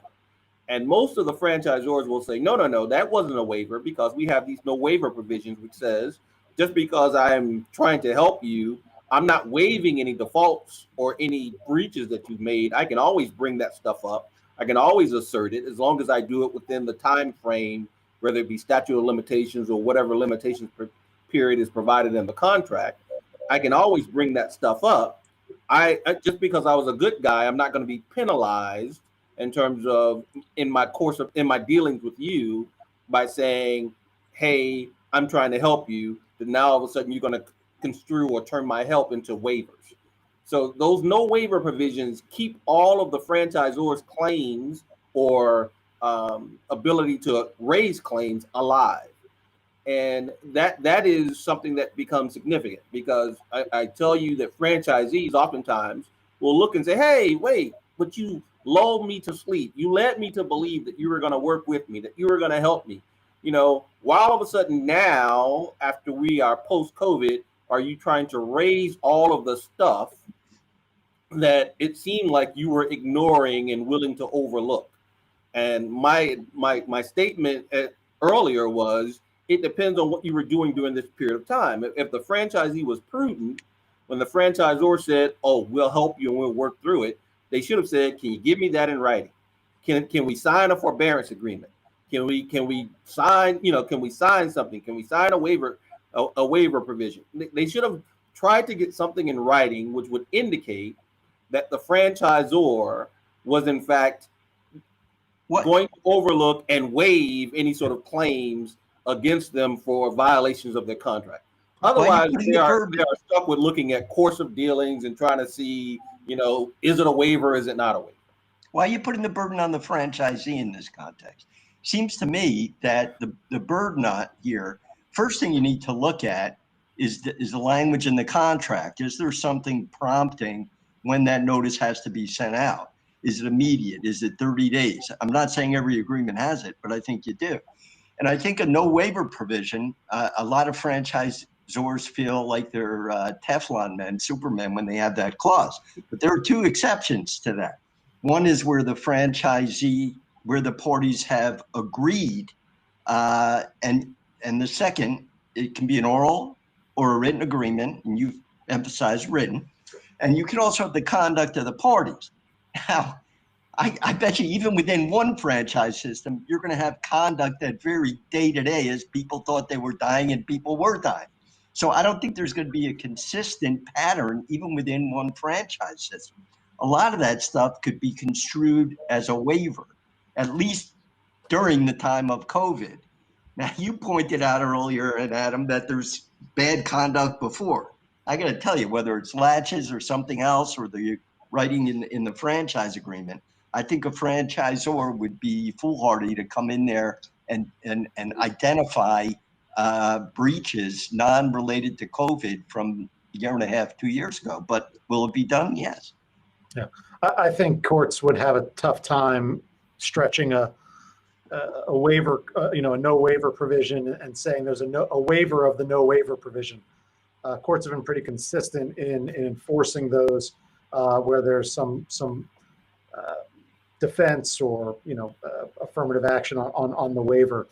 But to Jeff's point, there's the course of conduct issue, and whether there's an agreement to proceed, I think would be an important rabbit hole for the parties and the court to go down. And also to Jason's point, there's if there's no written agreement, there's no subsequent addendum or subsequent writing that specifically identifies what it is that the franchisor is giving up and the franchisee and or getting, and what the franchisee is giving up and or getting, and usually might even include a release in there that I've seen. Without that in writing, and there's just emails going back and forth, hey, we'll work with you. I just don't see that as being a waiver of the no waiver. Send me those cases. I like those. Yeah, that raises an interesting point, I think. How successful were, either sides in creating a paper trail? It seemed like through COVID, there's a lot of handshake deals. There's a lot of, hey, we're here to help kind of machinations, but not a lot in writing. But did you see a lot of success on, creating that paper trail or protecting your butts through COVID? Yeah, I've drafted them and I've seen them from systems. Some very large, very highly capitalized systems sent out, addendums, basically waiving maybe, March and April royalties in exchange for what's essentially a release of any claims that could ever possibly, be made that even existed before COVID. And so I was presented with those with my clients and saying, hey, should I sign this? And my advice to them was no. The franchisors, likely not going to go to court and say, hey, you're not signing this, and therefore you're in default for not paying, March and April royalties. So why would you give up your right to sue for anything that you may have had prior to COVID? So yeah, I think that was prevalent throughout the industry. I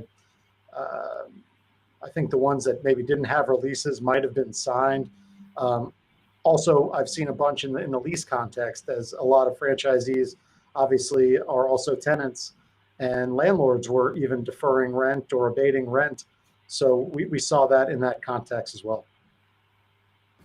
And if I could just add to what Adam is saying, I mean, there are a lot of times where whether it's the landlord or the franchisor or whatever, you're getting these written requests that you sign, either a forbearance agreement, a rent relief type document, or a amendment, addendum, whatever, to do it in writing. And like I said, negotiating that and getting something signed is sort of like best case scenario.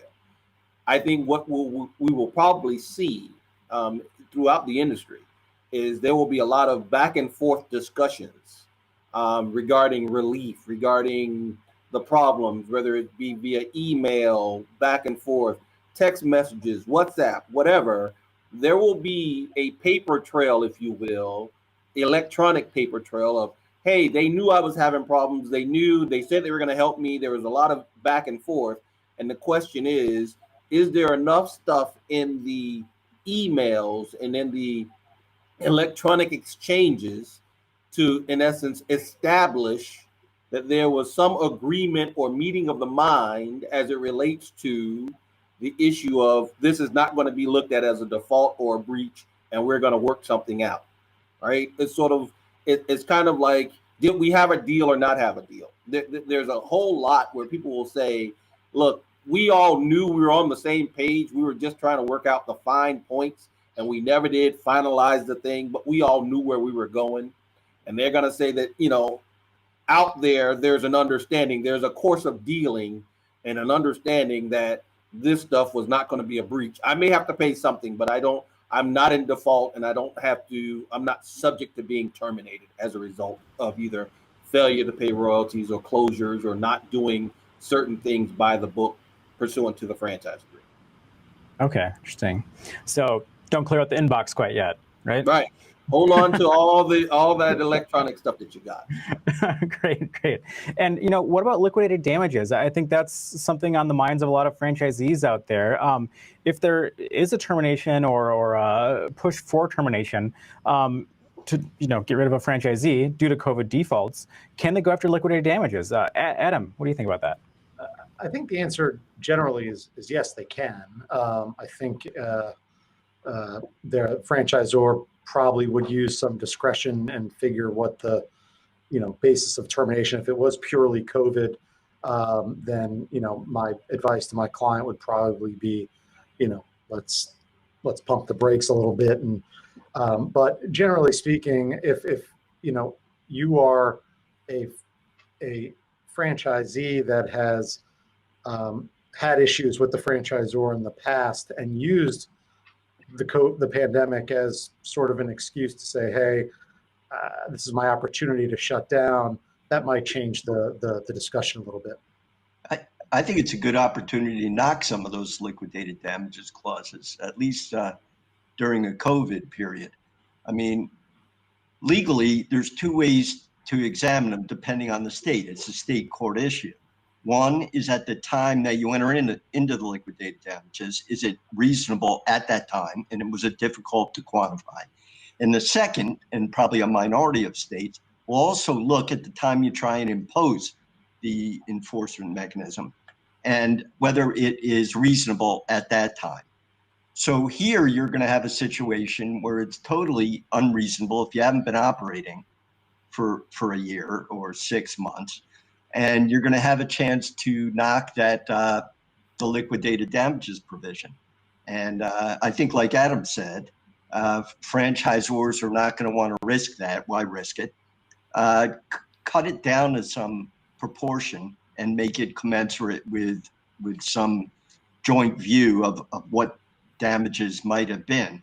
So it's to the extent you've got a franchisee that does have some money and wants to buy himself out of this bad opportunity, it's not going to be a situation where he has to pay every last penny on the LDs. Interesting. I guess that's another thing we'll watch. Jason, do you have something to say there? Yeah, no. One of the things is we look at liquidated damages, right? The liquidated damage clauses, supposedly, this is the franchisor is trying to predict the kind of damages that it would suffer if in fact you didn't go through with this contract, right? And so it's supposed to be some sort of estimation as to what my real damages would be.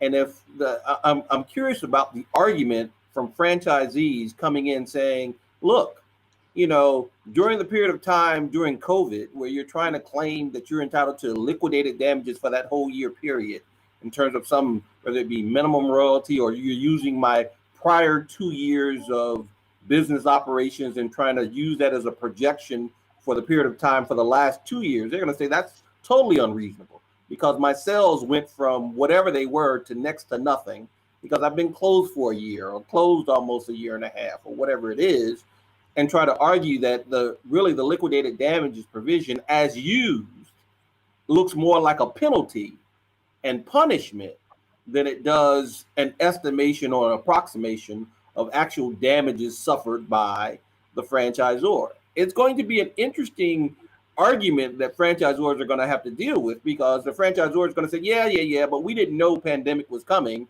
And at the time we entered into this liquidated damages clause, it was a good faith way of projecting. But the franchisee arguing, well, as it currently has played out, in reality, our estimations back then were totally untethered or not connected to what really happened. And my sales went to nothing, and I shouldn't have to pay you, liquidated damages or money, because if I didn't terminate my franchise and was still in the system, literally I wouldn't have to pay you any royalties because I had no sales or I had no revenue. So why am I paying you royalties for being out of the system when if I was in the system, I wouldn't have to pay you royalties? Yeah, I mean, I agree with you. It's going to be an argument. It's why it's much easier for a liquidated damages clause to be stricken now because the equities are so clear and the magnitude of the differences is so high. I mean, the liquidated damages analysis for a long time is it a penalty or not? And it grew out of unconscionability in the common law. You're going to see a lot, for good lawyers, you're going to see a drift back to pulling some of the unconscionability issues. But I think, Jason, that for a franchisor, he's got a decent argument in the sense that, hey, Judge, look, this is exactly why we do some of these liquidated damages, because they're difficult to calculate. Look at this morass for the last year. So even if we sat here for the next 3 weeks, we're never going to be able to come up with damages. So we have to come up with something else, and that justifies. But I think LDs are going to be interesting for a little bit. Very, very interesting. Another thing we'll be watching. We're running low on time, but I wanted to get a quick insight on, covenants not to compete. It's another major post-termination kind of thing. Are those going to be enforced? Quick thoughts there? Well, I mean, I look at it as here where we are in Florida. Obviously, Florida enforces covenants not to compete. Especially if they are designed to protect legitimate business interests. But in this post-COVID world that we're going into, if people have been terminated or shut down their business and they were out of work, and now they're trying to get back into work and they're saying, this is all I know how to do.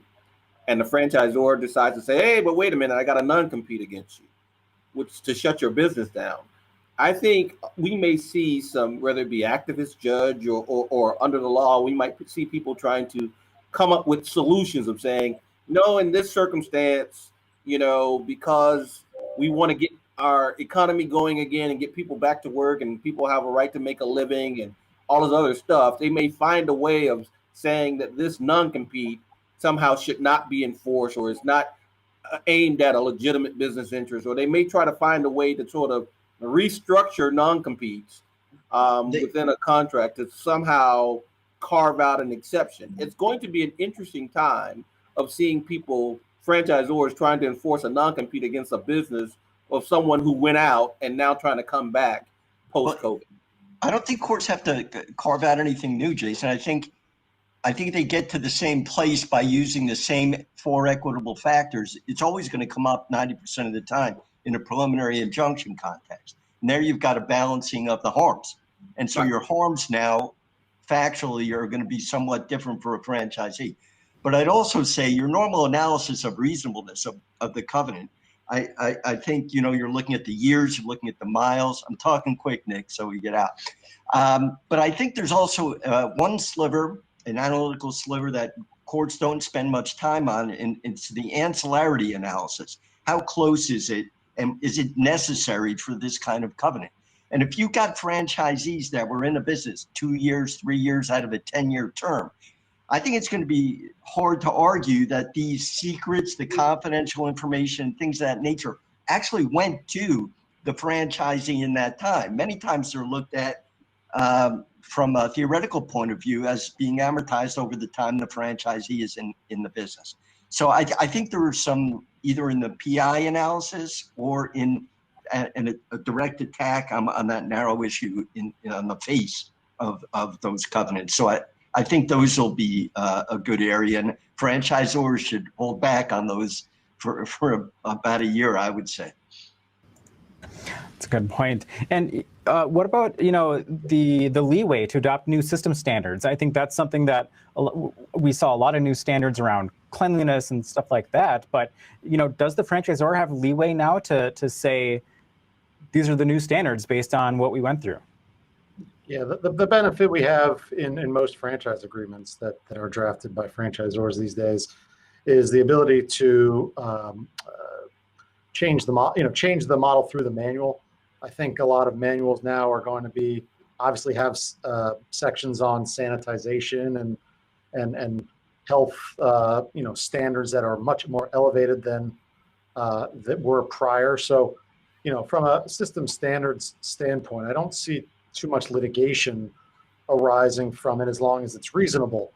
And I think most franchisors who've updated their manuals to include those COVID-related updates, I think they're going to be reasonable, and as long as they're not impacting the franchisee's pocketbook, I don't foresee too much litigation in that capacity.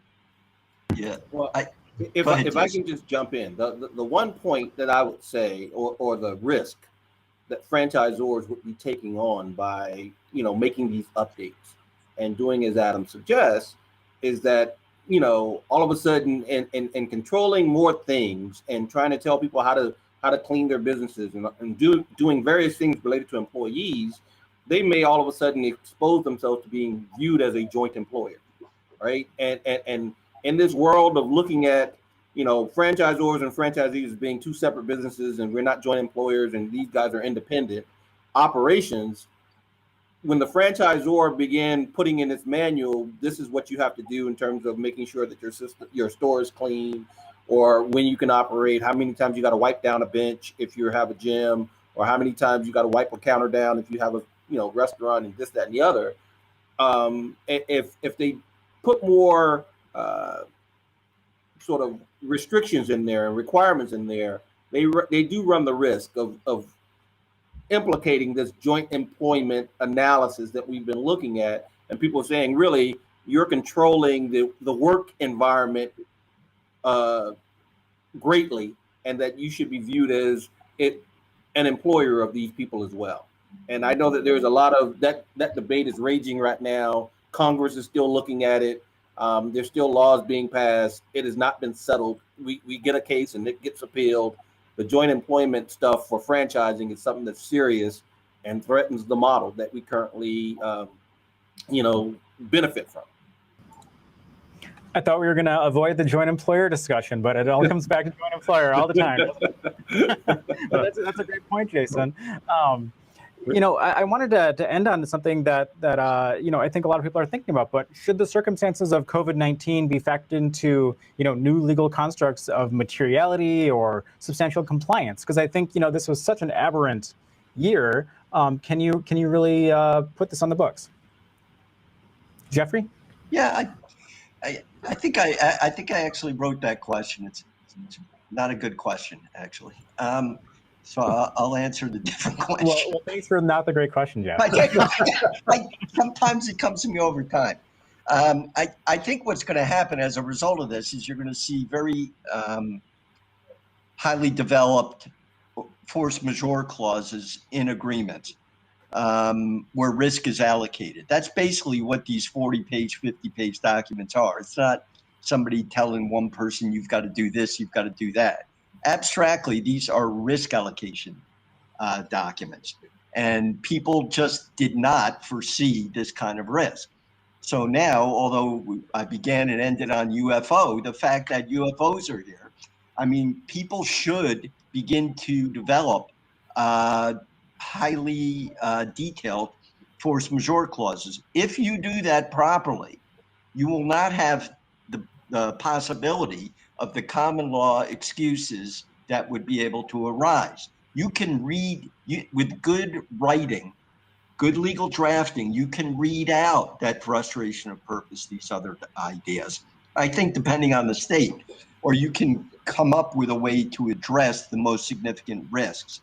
I think that's what people should do. But I've got to tell you, most franchisors, when they write these things, or some of them, just copy from the last version and it's copied from another version.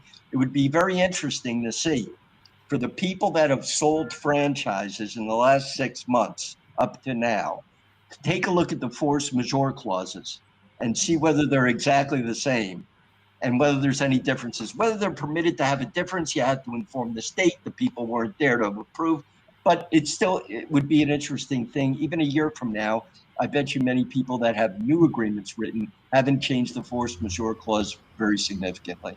And I think franchisees need to have a heightened awareness that these kinds of risk, and they'll see their brothers out in the street put out of business. But you've got the problem when I get a franchise review for a client coming in, most people ignore 95% of what I tell them. I've really slowed down on how many franchise reviews. It's very defeating kind of program because the people don't listen in general, but that's a whole nother ball of wax.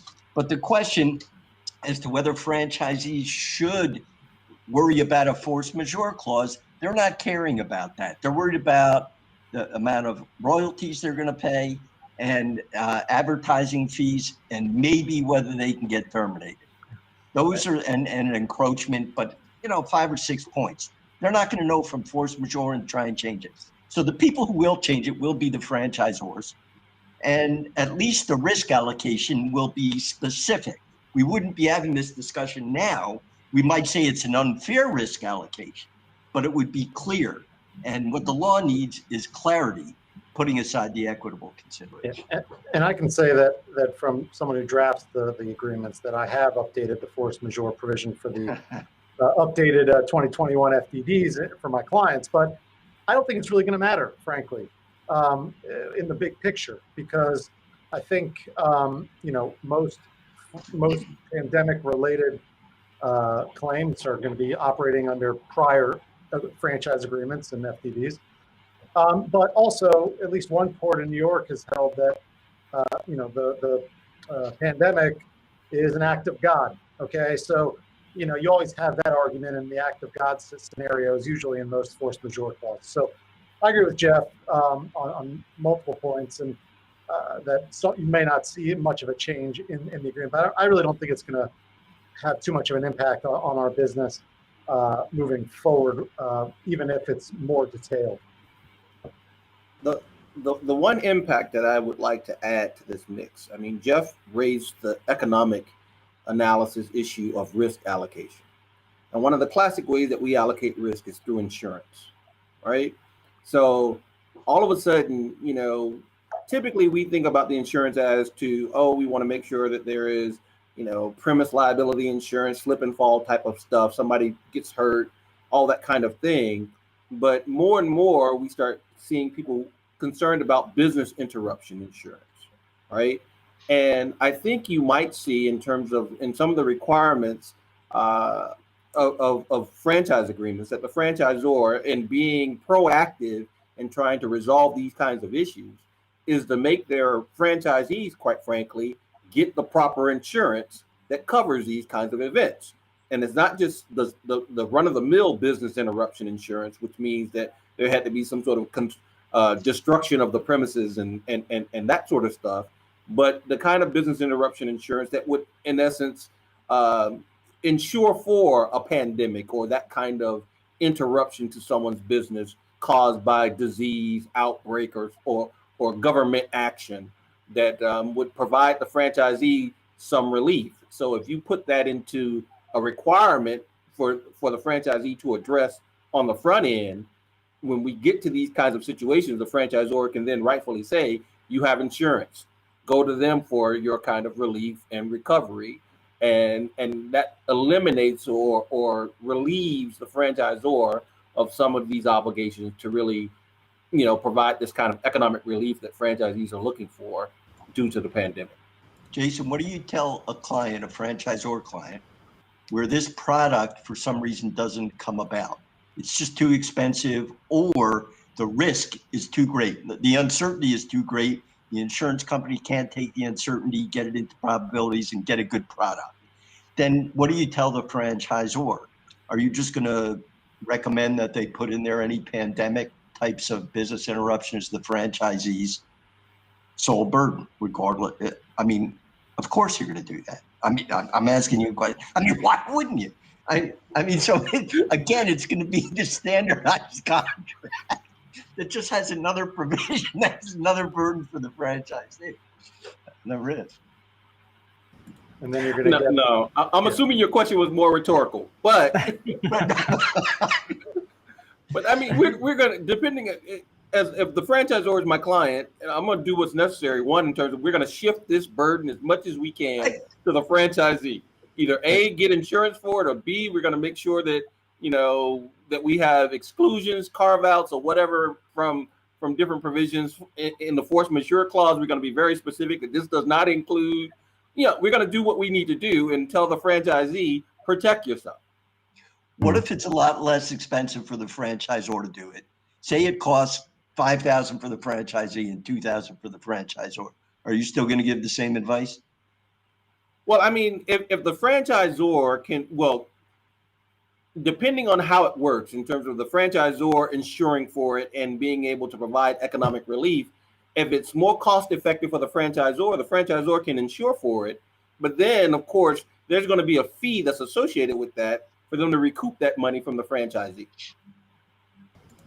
Well, I look forward to hearing about this in the courts. And with that, I think we have to wrap up. My big takeaway is we need pandemic insurance, some UFO insurance maybe, and a little more act of God insurance, right, guys? Don't forget a mango. Don't forget a mango supplier. Mango insurance too. Okay, wonderful. Well, yeah, that's my big takeaway. But any final thoughts on what COVID is going to do to kind of your legal work going forward, especially on the contract side?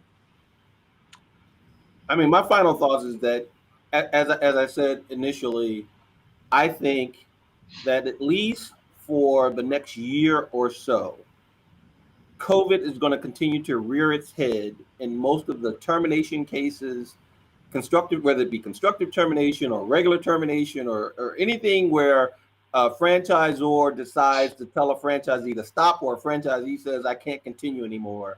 Some kind of way, COVID is going to rear its head. And in doing that, the franchisor and franchisee are going to have to be prepared to deal with all of these kinds of arguments we've been talking about, from everything from force majeure, impracticability, impossibility, frustration of purpose, all that sort of stuff. In terms of, they got to look at that. They have to look at the course of dealings. They're going to have to look at whether or not the franchisor treated everybody the same in working with them. Are there any discrimination claims? There are going to be a number of areas that are going to be impacted. Covenants not to compete, liquidated damages, number of areas that's impacted. All these things will bubble up in the context of terminations over the next year or two. Yeah.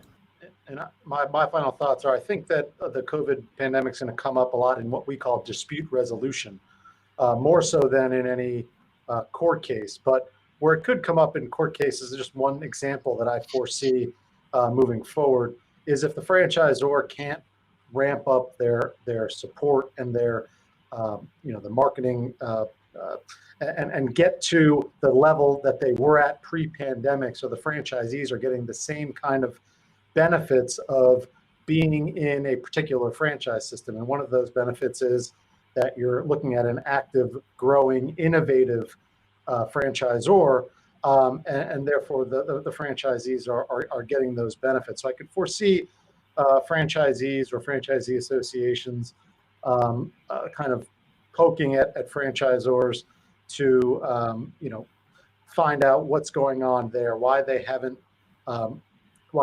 gotten back to the pre-pandemic status that they had. It's kind of I don't think we've seen it yet, but we've certainly seen franchisors, struggle and some even on the small side shut down and say, hey, franchisees, you're on your own. But I think that could be an interesting way we see the COVID pandemic come up in the courts. Yeah, I think I'd go back to my initial comments. I think we'll see a market correction, some franchisors more than others, various systems. And I think it's sort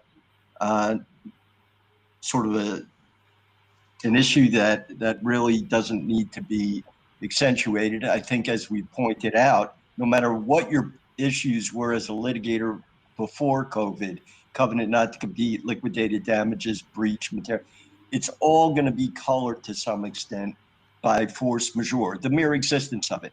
However, I don't think the force majeure legal concept itself is going to be something that drives any of the cases or conduct.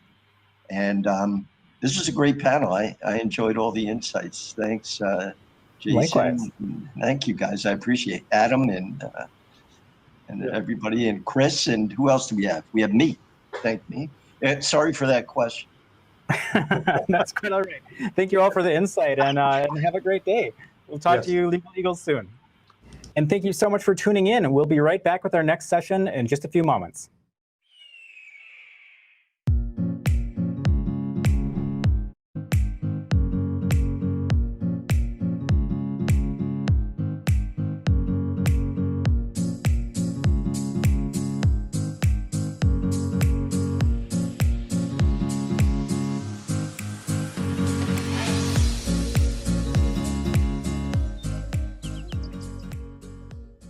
Good afternoon, everyone.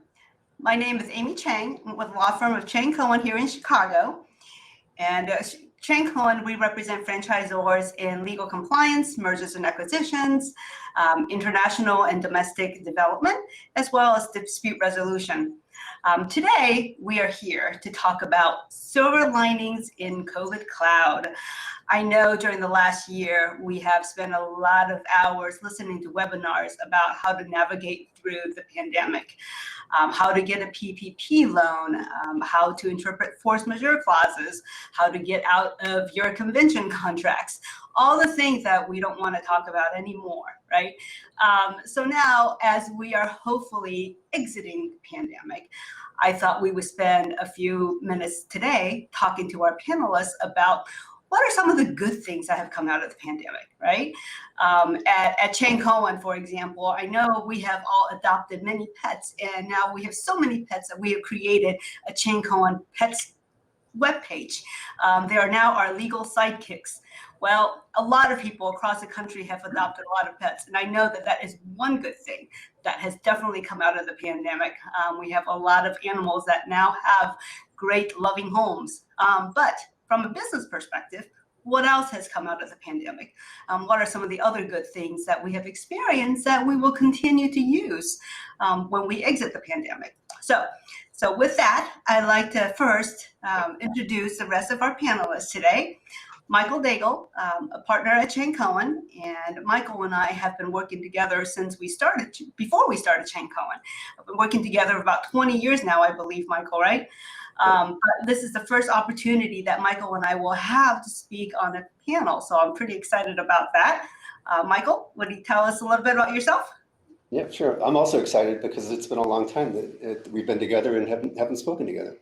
I've been practicing franchise law since 1984, way before some of you, I'm sure, were born. I spent half of my career in-house with various franchise companies and the other half with Chang Cohen. I joined the firm in 2008, and the good thing about what I do now is that I do sort of the same thing I was doing when I was in-house, but for a lot of different companies now, which is a lot of fun. Thank you, Michael. And next we have Jessica Westcott from Fuzzy's Taco Shop. Jessica? Yeah, Jessica Westcott. I am the COO and CFO at Fuzzy's Taco Shop. We're a fast casual brand with a full bar. Got about 140 units across 17 states and around 45 total franchise partners.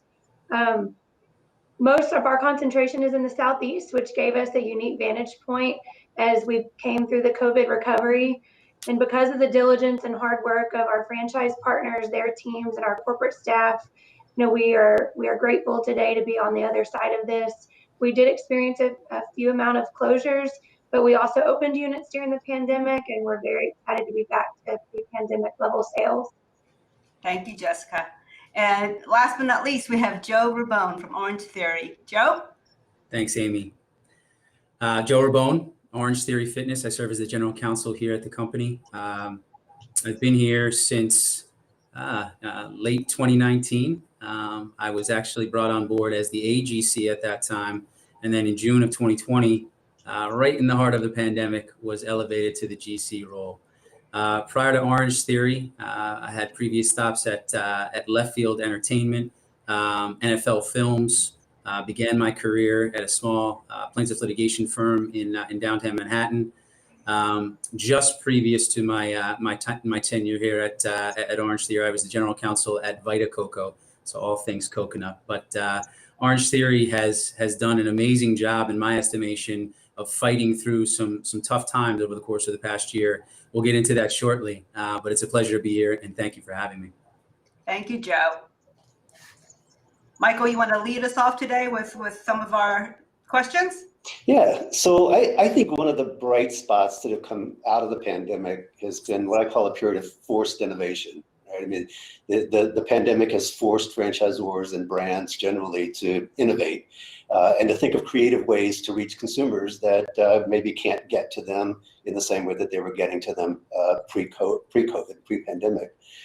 So I'd like to start off by talking about some of the things that your concepts have rolled out during the pandemic or as a result of the pandemic. And I'm really curious as we talk through these things, which ones of these initiatives were sort of already in the hopper, but maybe got accelerated as a result of the pandemic, and which were things that were sort of specific responses to the business interruptions that the pandemic itself sort of created. Jess, let's start with you.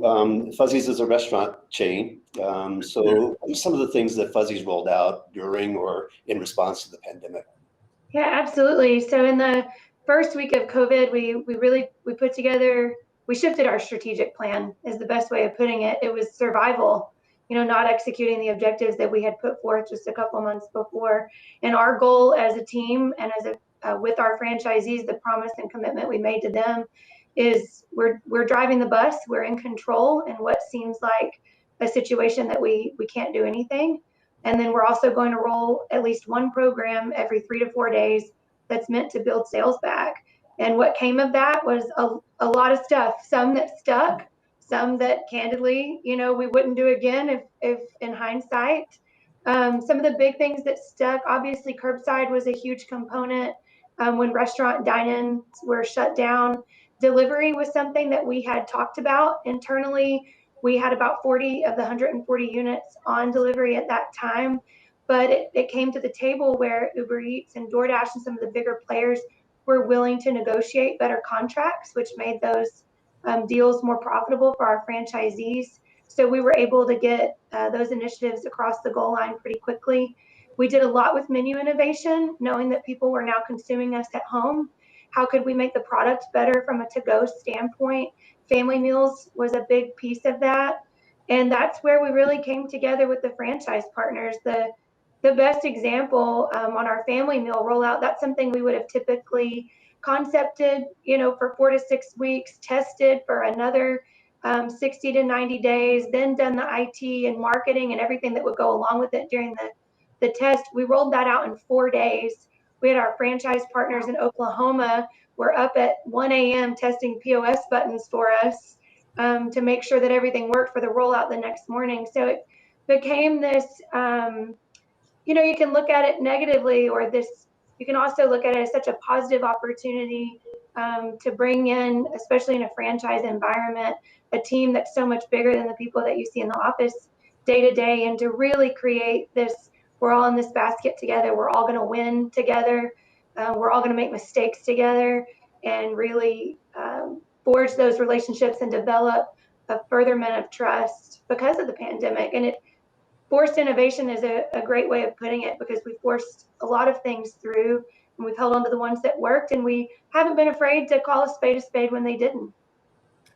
I bet you had a lot of volunteers to volunteer to test the to-go margaritas that you invented. Oh, absolutely. That's, to-go alcohol was such a savior for us in the early days, and thankfully the local municipalities and the states have upheld that in many places, and we're excited for that. I mean, that the hashtag trending on Twitter was Free the Margs, and what a great opportunity for us to jump on that bandwagon. And then it's developed, things that we wouldn't have. There's a product line for that now. What does packaging look like from a technology standpoint? You can order it online, and what a great way to build sales long into the future for brands that serve alcohol. Which of the initiatives do you think, or maybe they all will, but you said you threw a lot of things against the wall and some stuck and some didn't. The ones that stuck, do you think that they're sort of permanent pieces of your system now, or are they just getting you through the pandemic? Absolutely. The family meals menu innovation that came out of it will always be permanent for us now. It's been a great line. To-go alcohol, we're really excited that a lot of the states in the Southeast have allowed that, where we will definitely continue. We're looking to build a more robust program around that, specifically for catering. And then we had a little bit of a unique blessing in this, and that all Fuzzies have patios. And of course, in the early days of starting to open up last summer, patio dining was, everybody wanted to do it. It was the one thing that states were allowing as things started to reopen, and we started to test the waters of what that looked like. That's harder for other brands because that needs to be part of your footprint, but it's certainly something that we've leaned a lot heavier into promoting and into improving. The pandemic was a great opportunity to improve your facilities if you hadn't in a while, and upgrading our patios is something that a lot of franchise partners participated in. And I think that patio business will continue to be a huge piece of what Fuzzies is long into the future. Great. So Joe, I know Orange Theory has a much bigger footprint than Fuzzies does currently. You've had to deal with a lot of different states that had different kinds of stay-at-home mandates for different periods of time. What were some of the things that Orange Theory did during the pandemic to reach consumers and to sort of get over the hurdles created by those disruptions? Mike, early on, similar to Jessica's situation, the stakeholders here at HQ and throughout the network decided to really operate hand in hand. And that camaraderie, I think, really helped us get through some of the early issues and some of the issues that still are ongoing now. But as we began to navigate the circumstances and get a sense of what various states we're doing or not doing, the case-by-case analysis, I think, was important. But at the same time, there was a point and a pretty prolonged point where all of our studios were shut down in full. So the question then became, what can we do to help our owners, to help our network, and to allow for our members to continue to take advantage of the product that they've come to love and really get behind. And so there were some whispers about different initiatives that were in the hopper, if you will, prior to the pandemic. But this situation only heightened the need for the ability to sort of push those through.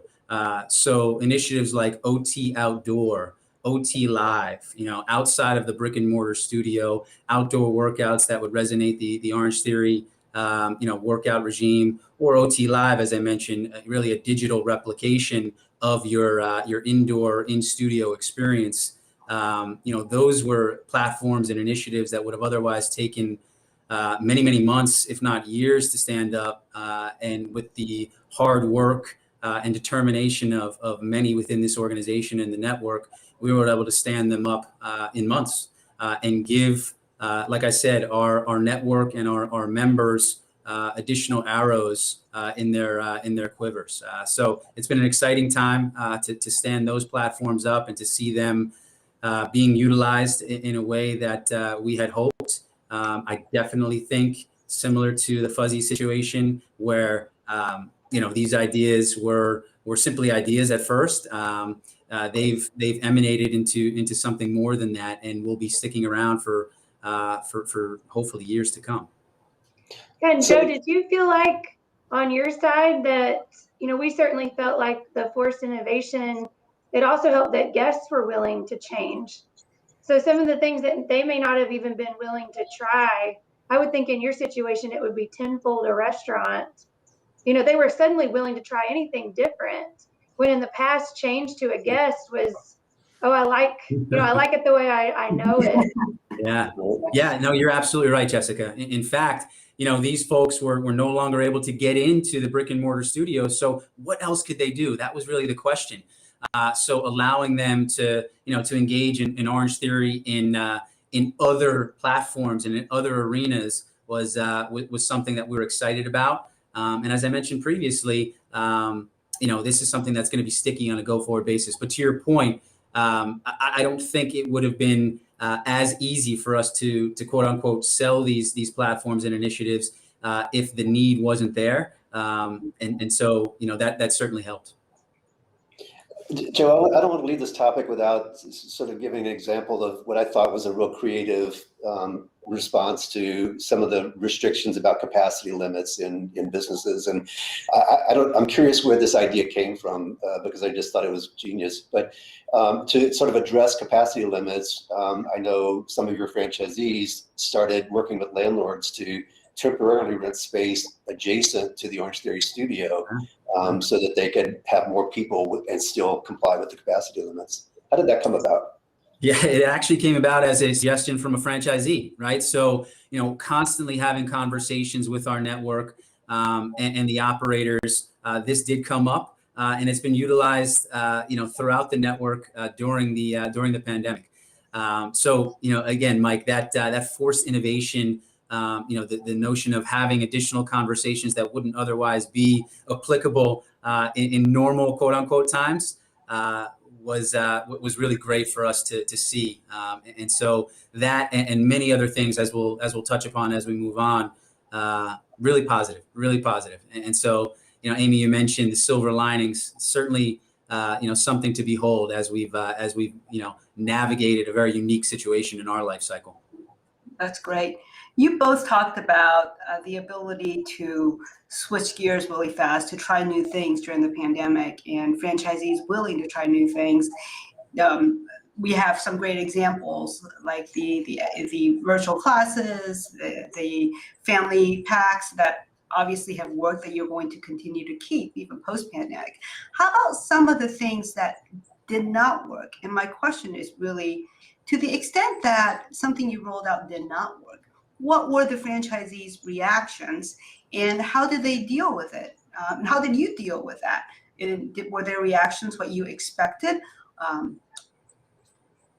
Jessica? Yeah, that's a great question. We were pretty fortunate going into the pandemic. Fuzzy's had been built on a lot of trust and a lot of transparency. So we just built on that and said, look, guys, we're going to try a lot of different things. They may work in some markets. They may not work in others. We're going to try to be as flexible as possible. The goal here is to build sales. So what's working, we'll leave working in certain markets. What's not, we'll take off. And we tried to just be very transparent with the results. If we tried something for a month and it wasn't proving lucrative, or there were too many operational obstacles to it, we just said that, hey, look, we've tried this. You guys know it's not working. You're in your restaurants every day. We know it. We're not going to just force something through that we're not going to do. And thankfully, they were so, just like Joe's situation, the franchisees were throwing a lot of the ideas out as well. We were trying things that were coming in from the field. We were trying things that we were concepting here. And it made this very open flow of communication that I think, as long as we all stayed honest with each other and we didn't just dig our heels in the sand, everybody stayed pretty good at rowing with the flow and rolling with the punches, and we got through it. So for the most part, we didn't have a lot of pushback, and we were grateful to have a lot of understanding from the franchise community of, hey, we're doing our best in a short amount of time with what we can. And most people understood that. That's great. Great. That's an important point too. I think, you know, forced innovation is a great concept, but to do it at the pace that you had to do it at to respond to the pandemic, you can't do that by yourself, right? It takes those relationships, and as a franchisor, building those relationships, making sure that they're solid relationships before you have to call on them to address pandemic related business responses is really important. Yeah, I can't agree. I can't agree more. Let me step back to that OT outdoor initiative that we had mentioned previously. You know, that's not really going to work in places like Canada and the Pacific Northwest when it gets chilly, right? Chicago. So Chicago, exactly. So you know, in the summertime, you know, Chicago, I can attest to the fact that it's absolutely beautiful. But once the winter comes, folks want to be inside, right? And so that's where we pivot to a digital experience like OT Live as opposed to OT Outdoor. But in Florida or in Texas, where Jess is located, there's going to be, you know, various instances where folks can still utilize those platforms well into the fall and really early winter months. So definitely a case by case, jurisdiction by jurisdiction situation. But in the end, it was all about transparency, to Jess's point, all about folks operating arm in arm to get through and stem the tide during a very unique and really unprecedented time. I do hope that this experience will have franchisors going forward think a little more about differences in various different jurisdictions, and that sometimes things don't have to be system-wide, right? I know we try to make every location the same, but there are certain situations where you might, you know, that doesn't work, and yet we can still roll out certain concepts. So I think it's great that many franchisors have allowed the systems to do that.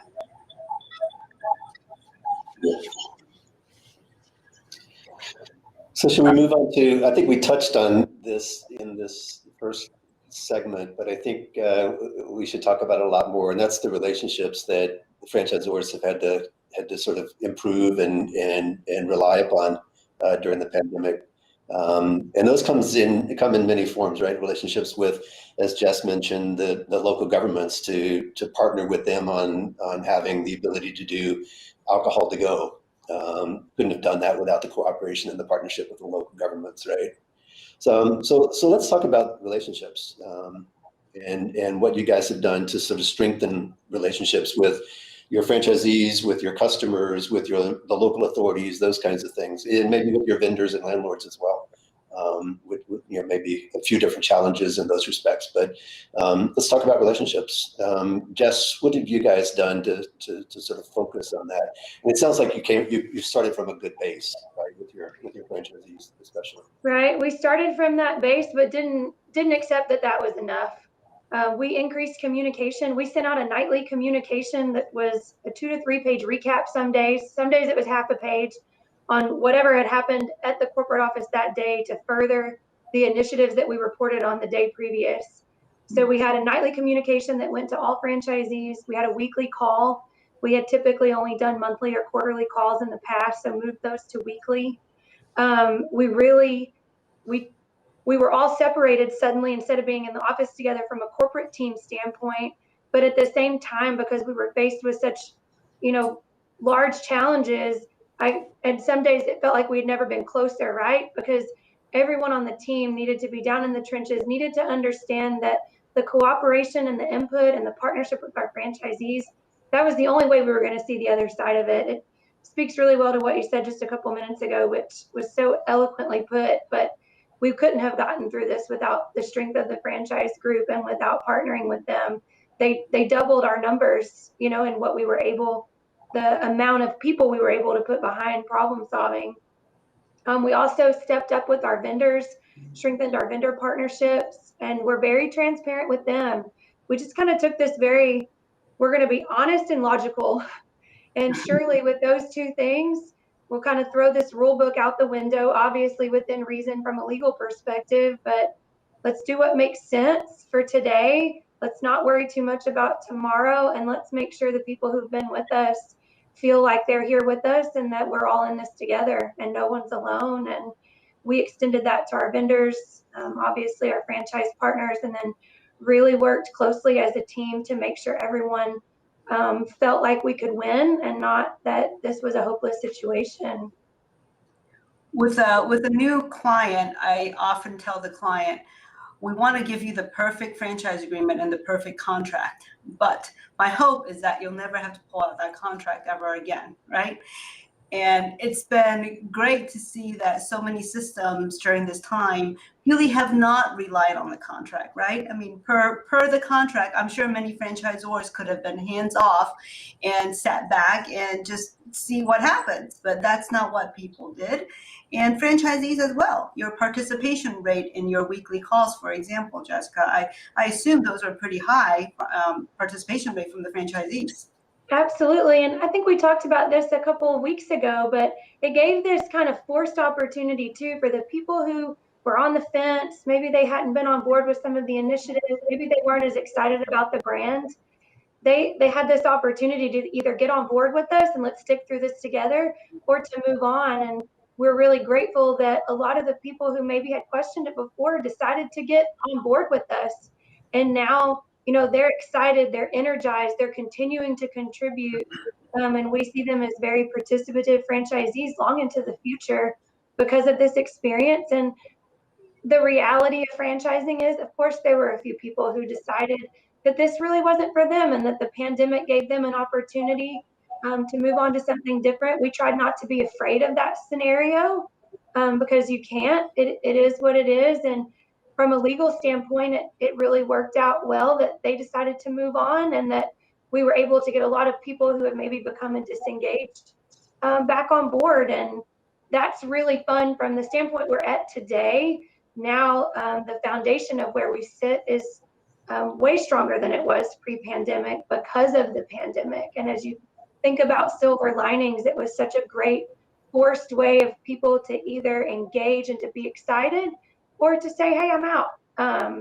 And so obviously it's easier from my seat, given that Fuzzy's had a lot of success and that, 90 to 95% of our franchisees were very much on board with strapping in with us. But we're really proud of that and excited about the future from that perspective. And with our vendors too, Amy, such a great example is you guys.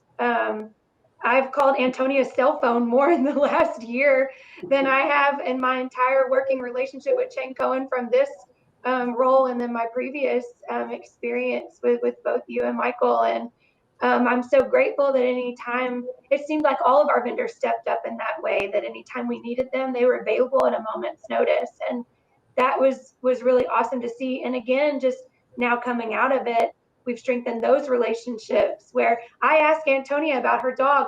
I talked to her about it yesterday. You start to learn more things about your families and what you have going on personally, which makes the tough conversations and situations that we'll handle in the future a lot more enjoyable. No, definitely. It is. It has been a great opportunity to strengthen all those relationships. For us as a firm as well, I think we've done the same thing, even though we have not been together. Like I said, we've got on Zoom calls and introduced each other's pets, and we know all the pets' names and personalities as well. Joe, how about with Orange Theory? Did you change anything in your communications with your franchisees? Interestingly enough, from a legal standpoint, there's usually that clear line of demarcation, if you will, between franchisor and franchisee. Don't want to overstep in most instances because you run the risk of joint employer or vicarious liability issues. But we made the conscious decision to say to ourselves, you know what, again, such a unique and unprecedented time. We want to make sure that the network understands and really knows that we're in it for them. And for us to kind of dig in and provide some different type of guidance and really get to the point where we were working with folks much more so than ever before. That was something that we could hang our hats on, and I think it really went a long way during that specific period of time to say, the folks at Orange Theory in whatever department are here for you. Whatever you need, they'll be here. And I think that was really critical, whether it be, updating our system standards or putting together a lobbying toolkit for the network to utilize in connection with conversing or even contacting local government representatives.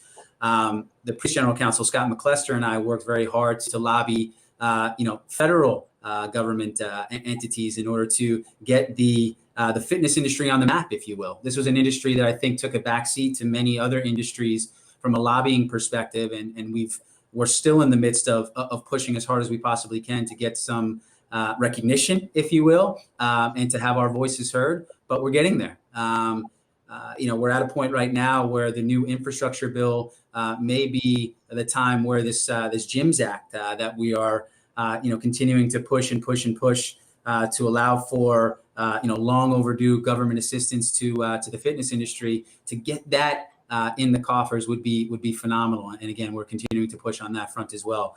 Landlord relations, for example, is another area where we gave some additional advice to franchisees that we would otherwise say, work with your counsel. We'll still continue to do that and say those things. But at the same time, having folks become a little bit more aggressive with conversations with their, with and in connection with landlord relations, I think was really critical, because it allowed them to be buoyed in many ways to have those discussions and to put themselves in a position where they wouldn't otherwise be in. So again, the guardrails sort of came down a little bit, and we wanted to make sure that the folks within the network understood that we were here for them, whatever they needed. Yeah. No. And you have a couple of complexities in your system, Joe, that a lot of franchisors don't have. I mean, you've got very large multi-unit franchisees. You also have area reps. Did you have to sort of build on those relationships separate and apart from the unit franchisees, or was it sort of all lumped into just one group of franchisees? I think a little bit of both, Mike. In many ways, your large PE-backed groups and your area reps, they want to know a lot more about what's going on and how to operate and how to trickle down the messaging to their individual units throughout the network. And so, sort of a case-by-case approach. But whatever folks needed, as I mentioned before, we made the conscious decision to kind of roll up our sleeves and do whatever we could to help. Certainly a difficult time, to say the very least, especially in those summer months of last year when the entire network was shut down. But to be able to stem the tide, to build on the relationships that we already had, and to cultivate new relationships, if you will, throughout the network, was critical for us as we push forward. So one of the things, I'm sorry, go ahead. Go ahead. I was going to say, one of the things too that we should talk about is your own personal growth, I mean, and your internal teams. One of the things I think that's sort of come out of the pandemic is that it's created opportunities for people to become superstars within their own groups, internal groups. What have you guys seen in your own systems with respect to, number one, your own personal growth? Because Joe, I know as you said, in your world, you became general counsel during the pandemic and took on new responsibilities. Jessica, I'm sure you've had to sort of be adaptable and flexible in what you do. Talk about your roles and your team's roles and what's come out of the pandemic in those contexts. I'll start, Jess, if that's okay. Yeah, absolutely. Mike, you hit the nail on the head as far as my transition personally. I can say with certainty that I've grown as a business person, as an attorney over the course of the last year, more so than probably the last 10 years combined. It's been a really interesting and exciting time. We talk about the notion of opportunity these days. With adversity comes opportunity. And I think folks within the organization really, took to that notion, understanding that they were going to be asked to do things that they might not otherwise have been asked to do previously.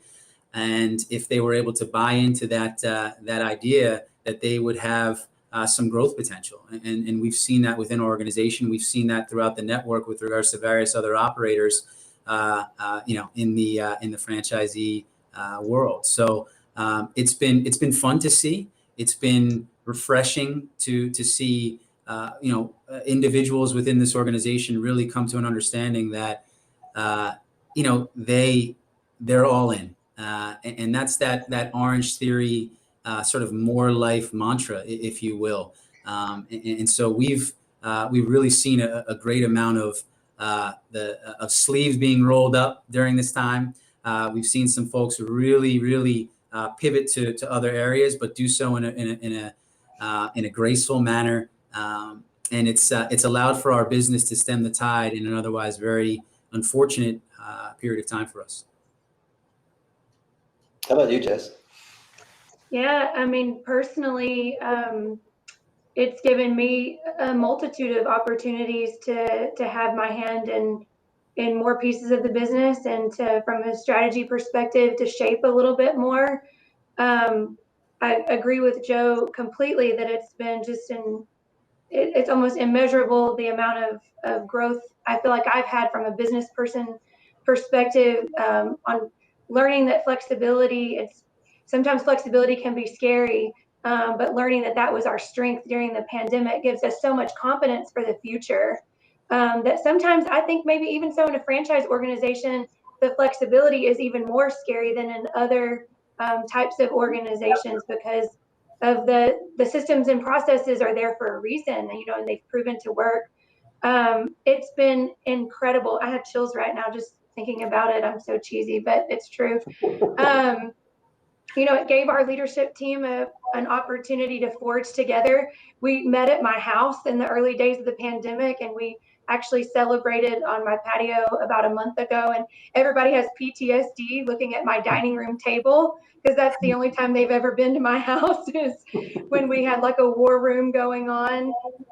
But it gave us an opportunity to really forge a tremendous amount of trust with one another, a tremendous amount of trust in ourselves, in our gut, and knowing that our reactions were, that we were able to survive this. We have a really young team at Fuzzies, which I think is part of our strength. It's been incredible to get to watch our young people. Specifically, we've promoted a lot from within, from the restaurants, to see them step up and to handle more than they ever could have imagined, and to see them grow in their own confidence with themselves. And then now that we're starting to see the other side of this, to really celebrate with them. And we try to be very intentional about talking with them about it. Like, look at what you did. This was you. And look at what we've done together as a team, and how we've all contributed and picked up each other's strengths and weaknesses. And we've learned those.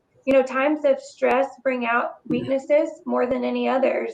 And I think the opportunity to learn each other's weaknesses has been a huge strength for us, because now we know what we need to pick up with each other. And I'm grateful every day for the people who sit alongside me, that know what mine are and that are willing to step in, and for us to be able to have robust conversations and talk about, what's best going forward, even whenever we don't all agree. The pandemic brought out that those conversations are healthy, they're productive, and not that we were really scared of them before, but now we don't even bat an eye.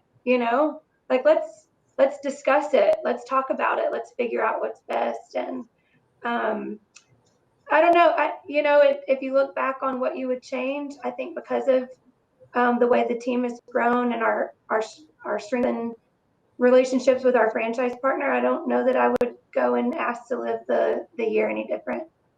All right. It's interesting because pre-pandemic team building exercises used to be, let's get everybody together, go climb a rock wall. You guys have had sort of a 1.5 year team building exercise that's still continuing. Right? Yeah, now we just go drink margaritas. We've had a number of teams happy hours as well, and folks obviously still want that camaraderie, but we weren't able to do it in the office. But still, there's that notion of togetherness and fortitude that we continue to preach as we continue to stem the tide, and it's been fun to watch. It really has. There's been some churn within the organization, within the network, but I think in a good way.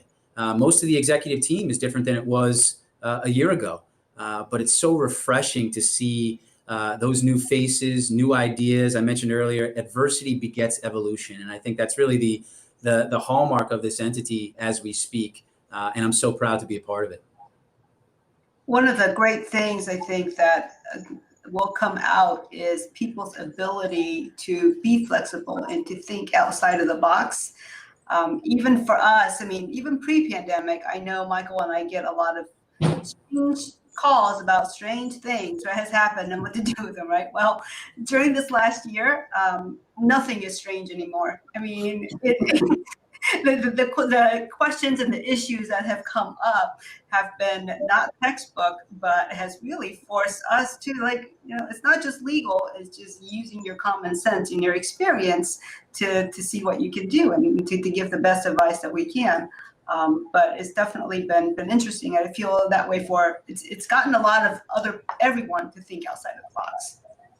Yeah, and that's been a helpful component to my practice and this legal department in general, Amy, in that, you know, we're not just so by the book, right? We're not simply just looking into vendor agreements or language within a franchise agreement. You really have to think outside of the box. You really have to give consideration to other business or, various, similar ideas, if you will, as you navigate certain matters that come up. It's no longer a roll of the eye with regards to a situation these days. Everything seems plausible and everything seems possible. So, I agree with you wholeheartedly on that front. So we've been talking a lot about communication with your team and with your franchisees. How about communication with your customers, the consumers?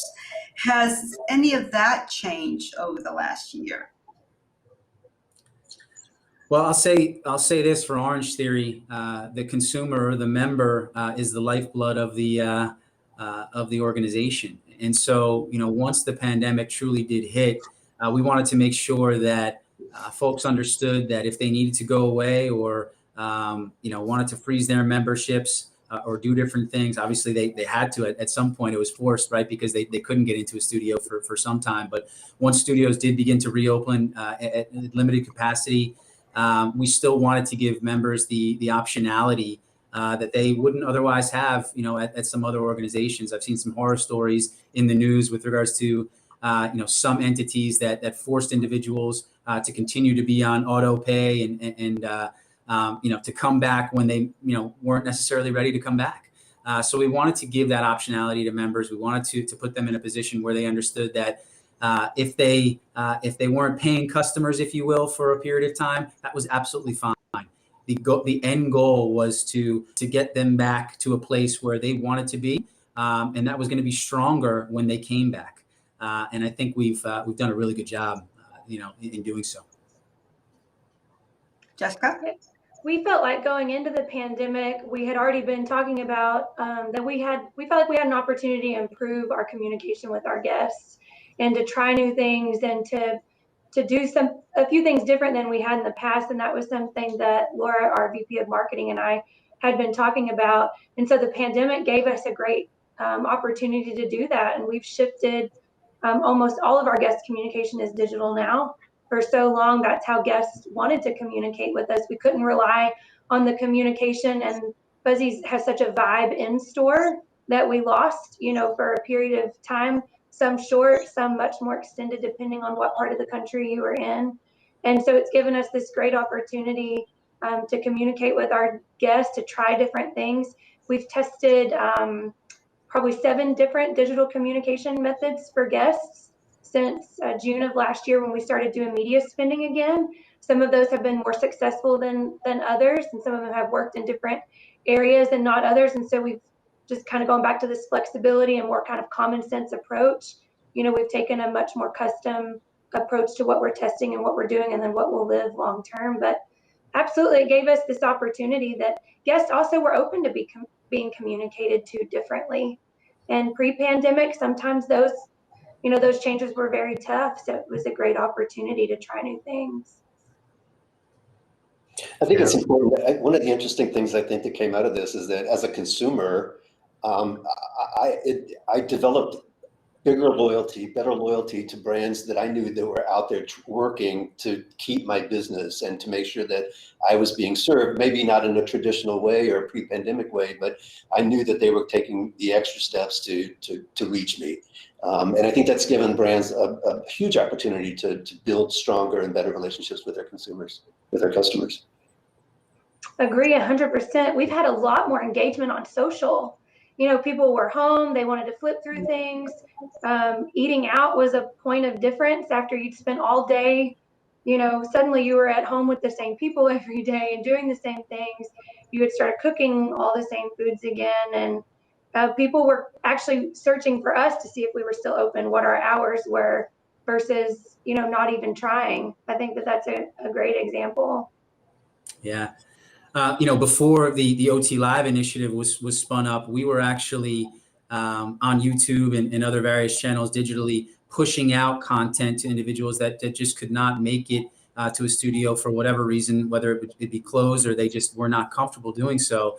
And I think folks understood that, you know, and again, we weren't charging for those in any way, shape, or form. Folks understood that we really did want to reach them and continue to have them, you know, be part of the brand in whatever way they possibly could. And that's gone a long way as we've now kind of pulled ourselves out of the, you know, the toughest portion of the pandemic. You know, I'm knocking on wood right now as we speak, but and gotten to a point where, you know, more and more of our RZs are open and operating.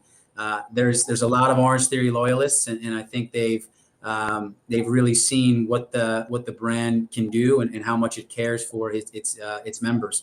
And on top of that, you know, Jessica mentioned, you know, media spend and advertising and marketing.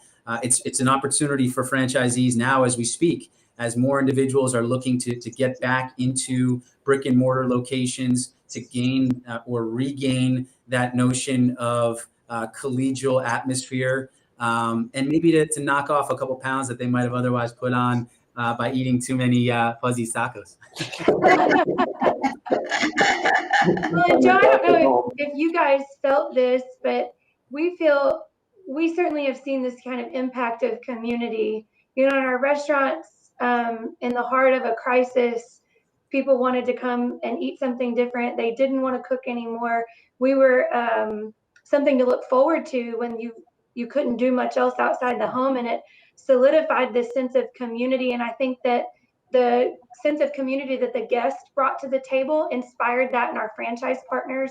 We've seen more philanthropy at the local level than we ever have in the last year, because franchisees were even more invested than they were before in serving their communities and the first responders and the nurses. And then we did a lot of school programs for kids, you know, that no longer had school lunch programs. And it was really awesome to see from our office's standpoint. You know, it was obviously something we were talking about and communicating and celebrating. And then once one or two franchisees did it, everybody wanted to do it. And that was really awesome because they felt this sense of community and wanting to be more part of their day-to-day, much like you guys being available digitally when the brick and mortar, you know, wasn't there, like that sense of being there for you. Yeah, absolutely, Jessica. We've seen similar outreach initiatives here at the HQ level and also within the network.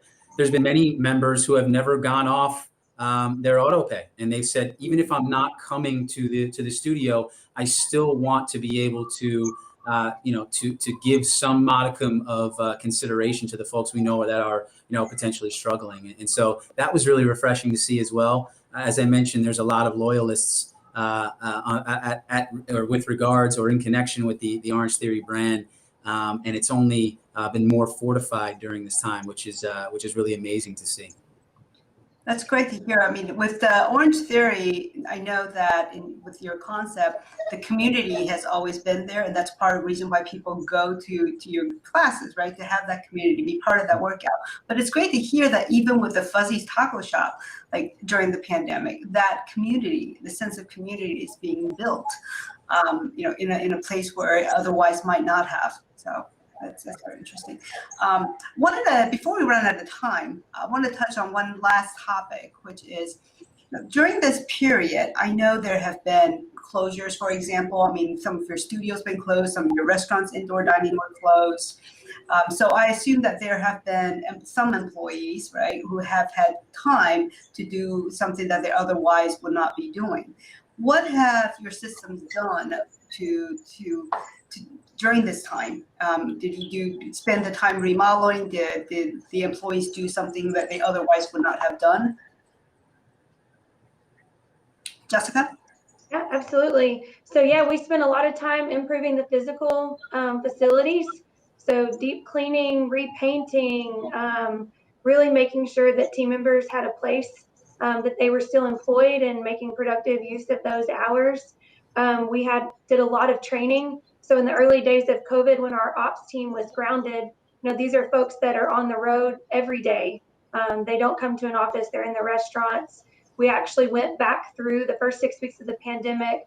Our entire ops team rewrote our entire training suite so that we were able to release sections of it over time and go back and cross train and really make the best use of every employee, making sure, in a restaurant, it's fast paced. You'd love for everyone to go through the full traditional cashier program. That's not always the case. So the pandemic gave us a great opportunity to really go back to the basics and to revisit things that maybe some people who had been there for 3 or 4 years hadn't seen in a while. So we certainly tried to make the best use of the team members' time and to make Fuzzy's an even better place to visit once we reopened. That's great. Joe, how about you guys? Yeah, the best operators within the network took this time to dig in and make the necessary updates to their studios, to continue to cultivate relationships with their employees who weren't necessarily on the books, for certain periods of time. Here at HQ and in the legal department in particular, we've taken a long, hard look at a lot of our documentation. Mike knows this pretty well because we spend a lot of time doing so. To address some of the pain points that were highlighted during the pandemic. So there's been a lot of time that we've been able to spend that we would otherwise not have the opportunity to do so. But at the same time, we've been running and chasing on a number of other issues as well. So it's been great to see that folks have really rolled up their sleeves and put themselves in a position where, as they begin to get themselves out of the pandemic and get back to some semblance of normalcy, they'll be in a better position than before. I'm curious. I've always been big on postmortems. After a deal or after a transaction or after a rollout, just getting everybody together and saying that this worked, this didn't work. What could we have done better? Have you reached a point in this pandemic process where you, as executive teams, are now talking about those kinds of things, not just with respect to specific initiatives, but how you're going to keep the momentum going post-pandemic? Because obviously a lot of good things have come, and how do you keep those things going post-pandemic? Is it time to talk about that? As we did in October, we did our first round of that. We spent an entire day off-site with papers all over the walls, talking about anything and everything that we've done. We had printed some of those nightly communications because a lot of it, I don't know, you'd block it from your memory whenever times are tough, right? And we really did a full assessment of what worked and what didn't. And as we approached our 2021 strategic plan, we certainly did a full post-mortem. And then we've revisited that in the last couple of months, just getting through Q1, knowing that, annual plans may be of the past permanently, maybe not, but for right now, certainly things are moving way faster than doing an annual plan. So we've been intentionally looking at it every 3 months, trying not to overthink it or overcomplicate it, but make sure that we're being very intentional about continuing to review that and pivot where needed. We did something similar. The executive team got together offsite in December of last year and really took a long, hard look at what worked, what didn't, and what the future holds. In fact, one of the assignments during that retreat was to write a letter looking back at that time from 3-4 years down the line. And I think what really resonated with individuals during that process was to see how thankful folks were for other individuals operating arm in arm, the cultivation of the relationships both in the organization and within the network itself. And I think individuals are really, really excited to see what the future holds now that many of the initiatives and platforms that we've rolled out in a pretty quick fashion become more and more diverse and robust. So it'll be interesting to see, Mike, but we're looking forward to it as a team to see what that future does hold. Great. Very good. So before we end our session, I have one last question for you guys. My question is, of all the things that we have talked about that you have done during the pandemic, okay, if you had to pick one thing that you're going to continue post-pandemic, whether it's personal or team building or with franchisees, what would be the one thing that you know that you're going to continue to do? Jessica? Say, Joe, I'll let you go first. Okay. Okay, You're going to put us on the spot, Amy. I think from a personal standpoint, just to realize how blessed and fortunate we are as individuals. There's a lot of folks that were truly hit very, very hard in connection with the pandemic, loss of jobs, family issues, health issues, et cetera, et cetera. And so thinking back on this very unique and unprecedented time, I know me personally how fortunate I am, and to think about my family and my fiance as we embark on tying the knot in a couple of weeks, and those sort of things. It really brings great joy to me. And as an organization, I think it's critical that folks understand that this is not something that can't ever happen again, meaning that there may be a new and more unprecedented issue that happens down the line, right? So to continue to navigate in a manner that you could pivot quickly, to be agile, to be transparent with your network, all of those things I think will continue down the line because it's made Orange Theory what it is, and it's going to be a situation where Orange Theory will continue to be that much stronger as we employ all of these, all of these amazing and very cogent issues moving forward. Thank you.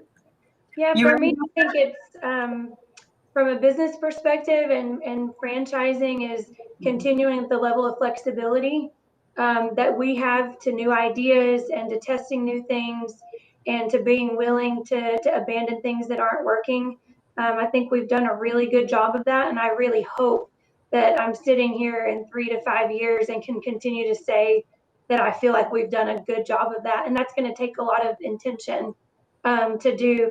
I think also I would love to keep the confidence that our team has in themselves and in each other and in the franchise community and vice versa. And then the biggest thing is just celebrating the wins. It's fun to win on the other side of COVID, and you suddenly have small things matter, things that you maybe didn't celebrate before because you took for granted that it was a win. We're celebrating now. We're high-fiving, and we're really talking about it, and really in the franchise community mutually celebrating everyone's success. And again, not that we didn't do it before, but the little things matter now that didn't before. And I hope as we leave what hopefully, knocking on wood as well, Joe, is the worst of COVID, we don't take that for granted again. And we continue to celebrate the small stuff as well as the big. Yeah, that's a great point, Jess. Obviously, from a legal perspective, the minutia matters and always will. But celebrating the small victories, really, putting yourself in a position where you are walking by colleagues throughout the office, or doing a virtual drive-by on Teams and letting them know how important they are to you and to the organization. That's really gone so far above and beyond what I could have ever expected here at this organization, and just so happy to see it and so proud to again be a part of it. How about you, Michael? I think for me, it's the relationships. I really do think it's been a 1.5 year team building exercise, and it's those relationships that I hope to continue going forward. And as Jeff said, never take them for granted. Yep. No, absolutely. What about you, Amy? For me, I think is the transparency. that has been absolutely necessary, whether it is dealing with my clients, whether it is dealing with our own team members, to be able to communicate effectively with them. It's been really important to get through this pandemic. It could be communicating about something that's happened, within the firm, the organization, or it could be talking to my client at 10 o'clock at night and being transparent. It's like, I don't have what's in front of me, or I've got to do something right now, but I'll get right back to you, because our lives have changed so much that we're not doing work just in the office, right? And it's been great to have so many clients be so understanding about life in general, understanding that there's a dog barking in my office, or understanding that, right? That there's a family thing that you've got to attend to, and yet for us all to still be so focused on work and accomplishing what we need to accomplish. So I hope that transparency will continue. And because it's been, like Michael said, I think it's allowed us to build better relationships with everyone. So, well, after the last 13 months, it's been an absolute pleasure to spend the last 50 minutes talking about good things that have come out of the pandemic. And I really appreciate both Joe, Jessica, and Michael for being part of this panel. I hope that this will give people some tips going forward, and hope as well that we are all going to come out of this together, and we're going to come out of this better than we have before. So thank you very much. Amy. Thank you. Yeah. Thanks, guys. Thank you.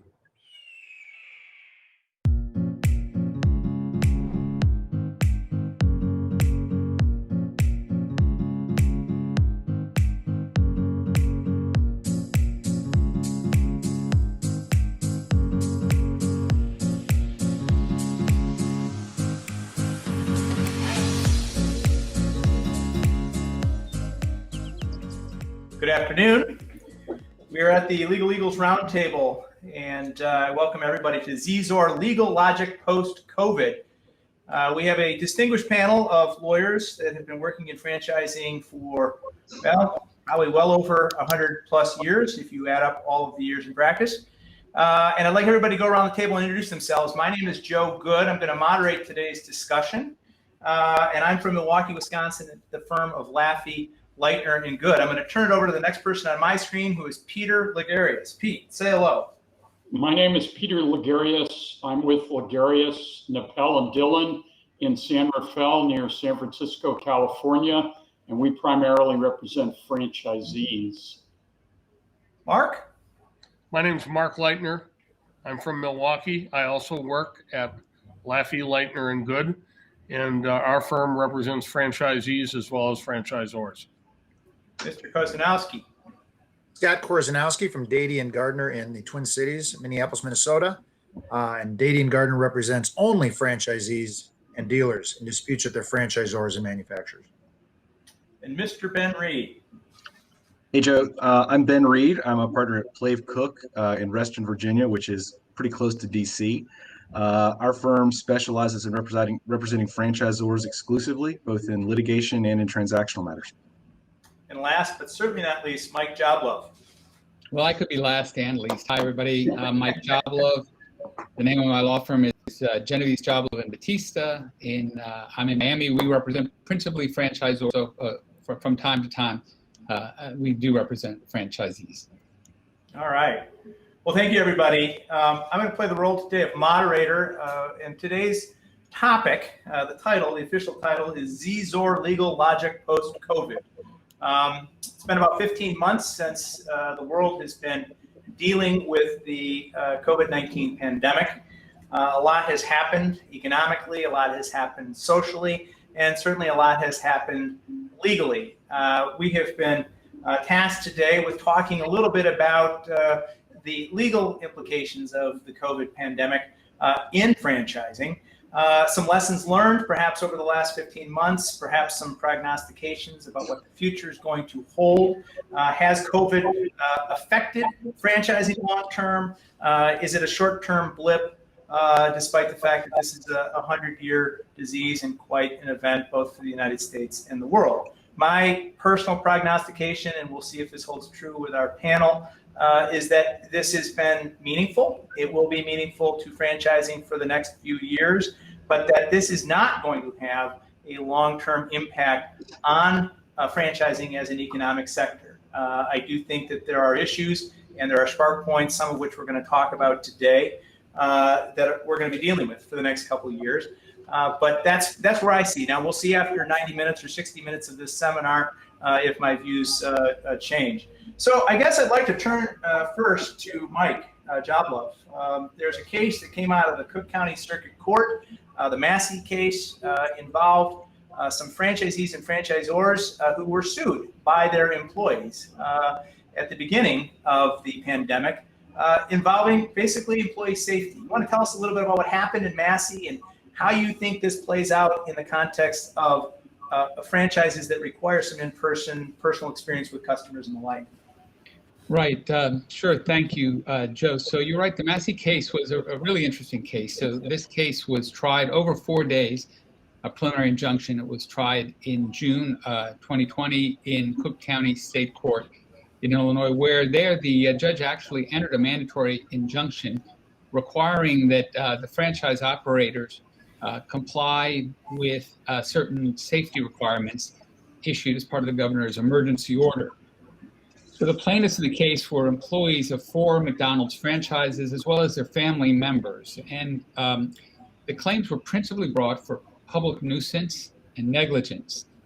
Now, the plaintiffs sought a preliminary injunction, and what they wanted to do was mandate that the franchisees, the operators, as well as actually McDonald's corporate that was also sued as part of this case, that they provide the workers with an adequate supply of face coverings, that they supply hand sanitizers for workers and customers, that they enforce policies requiring employees to wear face coverings, that they monitor infections among workers, and that they provide employees with adequate information about how COVID is spread.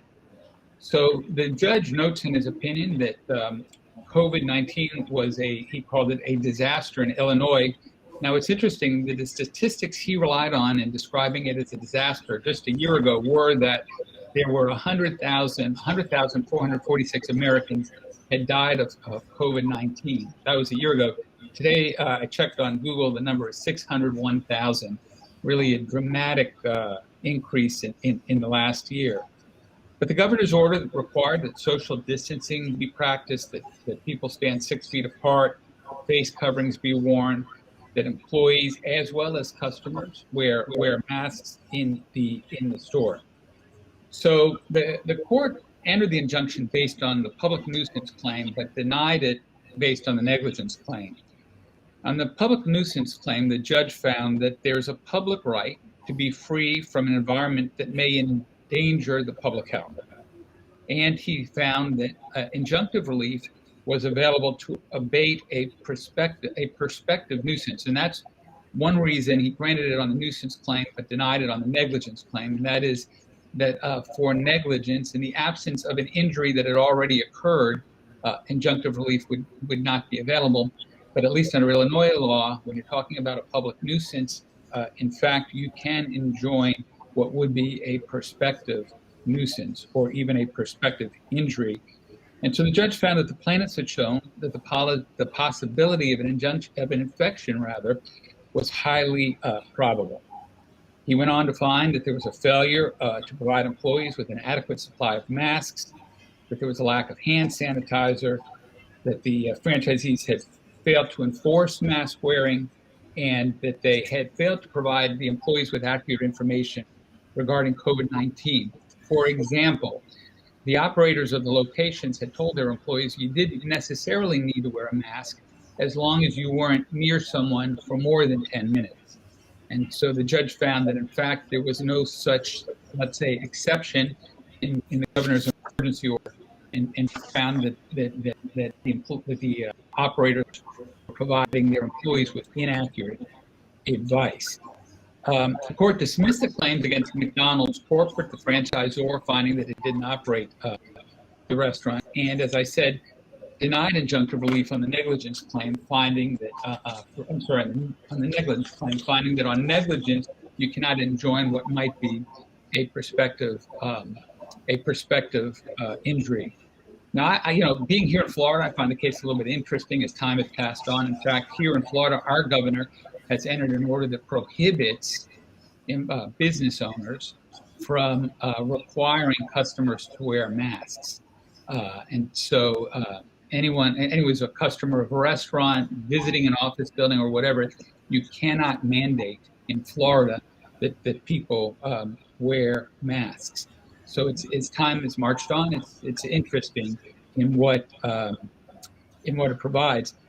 I don't know, what is the long-term impact of this, let's say? Well, I think that as COVID numbers wane, as they seem to be, certainly over the last couple of months, these kinds of practices become a little less relevant, but they do show the importance, I guess, of franchisees or operators of businesses of complying with emergency court orders, certainly in such situation as severe as a pandemic like COVID-19.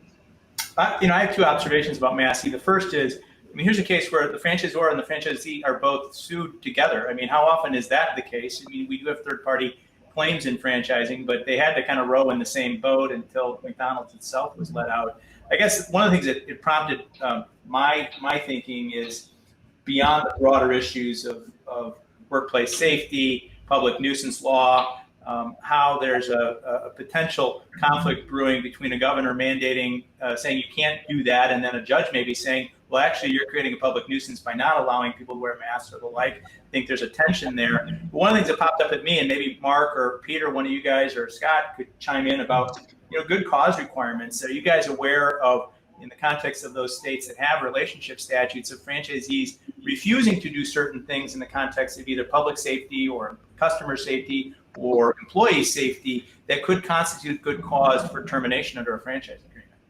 Mark? Now, first of all, I have not found any case law to that effect, certainly not under the WFDL, and nothing from another state under a different statute has come to my attention as of yet. As to the question generally, most franchise agreements will contain provisions that require operators to comply with operations manuals. They also contain provisions that allow the franchisor to modify those operations manuals and provide that failure to comply with the manuals is a ground for termination. And similarly, failure to comply with legal or governmental requirements can be a ground for termination. In the relationship states, those things have to be filtered through, is this necessary and reasonable, and is it essential to the franchising relationship? Are these requirements, do they meet those requirements of essentiality and necessity and reasonableness? And again, that's where we don't have a whole lot of guidance. In the context of a public health crisis, though, it isn't very difficult for me to see judges allowing termination under circumstances where franchisees have failed or refused to comply with measures that reasonably are undertaken to protect public health in the context of COVID-19. Right, and if I could just chime in real quickly to say, of course, there would be a cure period in any event, right? So you can imagine that if a franchisor sent a default notice based on such a public policy, and then the operator still did not comply or cure, right, that a judge would be inclined to honor a termination. Right. Peter and Scott, you guys are in states that have a strong relationship protection. Have you seen this come up in context of COVID-19?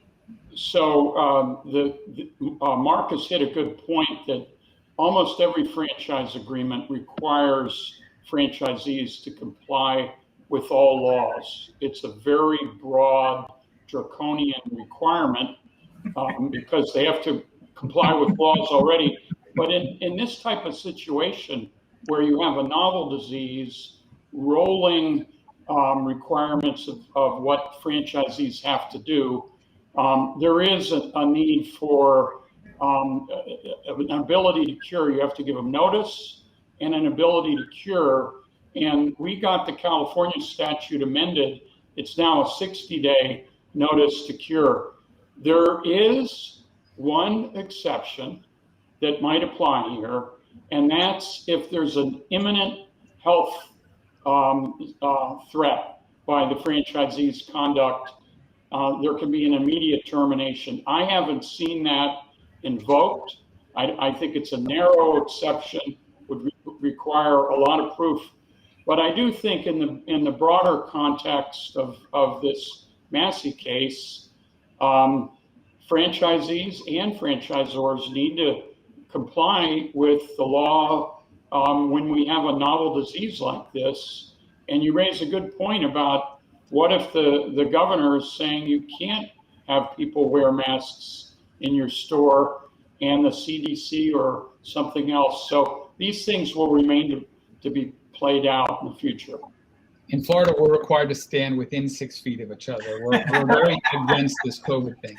You know, I guess my position here is one of the interesting things of this case is how easily McDonald's got let out of the case. I mean, it kind of goes back to the joint employer issue.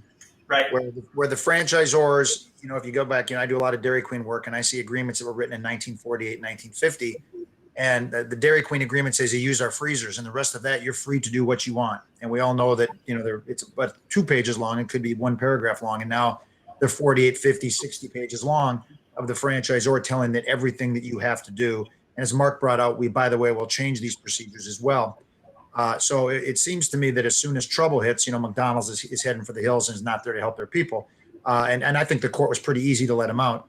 And I know as we're going to get to a case later with Ben with an insurance company, where it looks to me like in that insurance case that this would have certainly covered business interruption, and somehow the insurance company gets away from it because the insurance company, when you buy the insurance, it covers everything. When you submit a claim, it covers nothing, right? Exactly. But to me in this case, the one thing that I've seen, and you know, Peter and I are staunch defenders of franchisees. I've not had a single client contact me and say, I don't want to do what has to be done to protect my customers and to protect my employees. I mean, I'm sure it's out there, but I've not had a single client call me up and complain that they have to do this stuff. Maybe I've seen them complain about some other issues we'll talk about later. Maybe the franchisor isn't giving us enough breaks on royalties and other things. But I mean, and it seems to me the businesses that I go into, at least where I've been, you go in, every business has the plexiglass up, every business, their employees are wearing masks. You know, the bigger problem is that some of the customers don't want to follow it. But I have not seen, and I don't know how the franchisor lawyers have they run into problems with franchisees unwilling to do these steps. It strikes me that most of them are willing to do it. At least all the ones I've dealt with are. Well, it's critical to survival of both parties, right? So, I mean, there's a lot of logic to that. We actually do a good segue, Scott.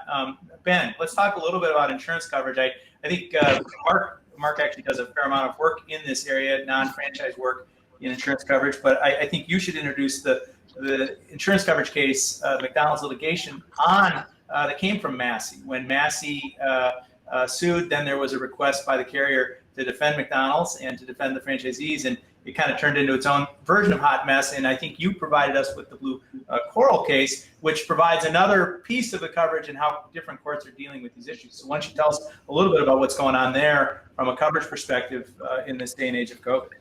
Sure. And, you know, as with everything for the franchisor lawyers, at least, it all relates to what the contract says. It's all about the policy and the language of the policy, and you just look at the language of the policy, and that gives you the right result. Except I don't know that these were the right results in both cases.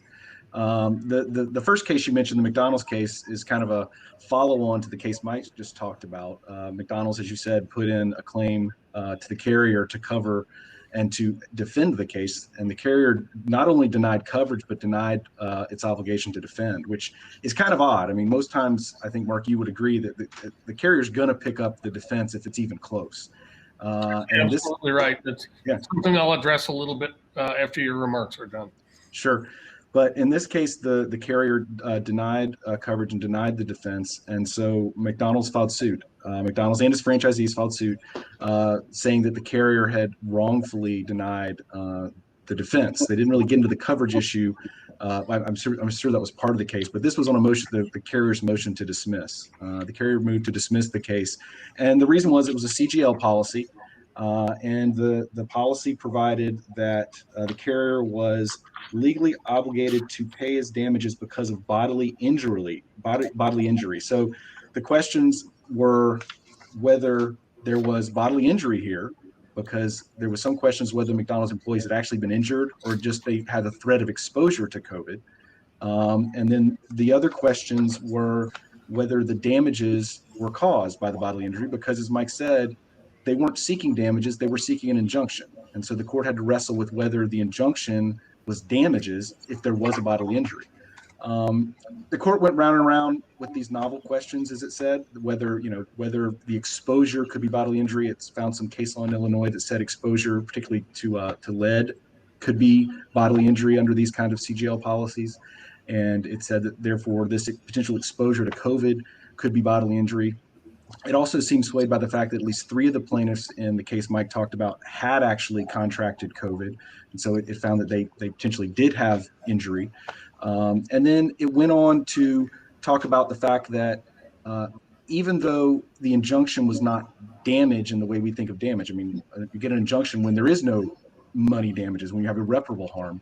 The court actually found that the requiring to comply with a mandatory injunction was potentially damage for purposes of raising the duty to defend. The fact that these plaintiffs sought an injunction that would require McDonald's and its franchisees to implement all these policies was damage to those entities for having to comply with that injunction, and it was caused by this threat of exposure.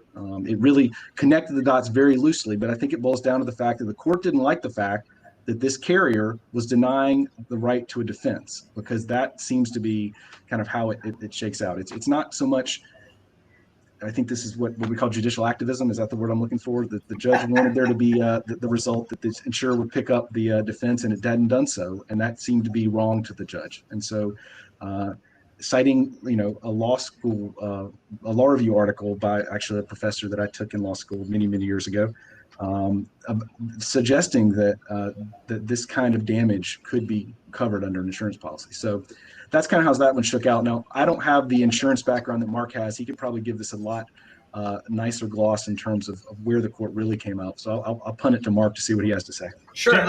Before Mark goes, I mean, is that right, Mark, that what Ben says with respect to the duty to defend, that the ordinary or perhaps the best practice of the insurer is to at least pick up the defense until a coverage motion is laid? That's certainly when I represent insurers in coverage disputes, I encourage them to pick up the defense because in this varies from state to state, the consequences of a breach of the duty to defend. But I have most of my practice in the state of Wisconsin, where an insurance company that breaches its duty to defend loses, among other things, the right to rely on its policy limits, and it also loses the right to rely on certain exclusions.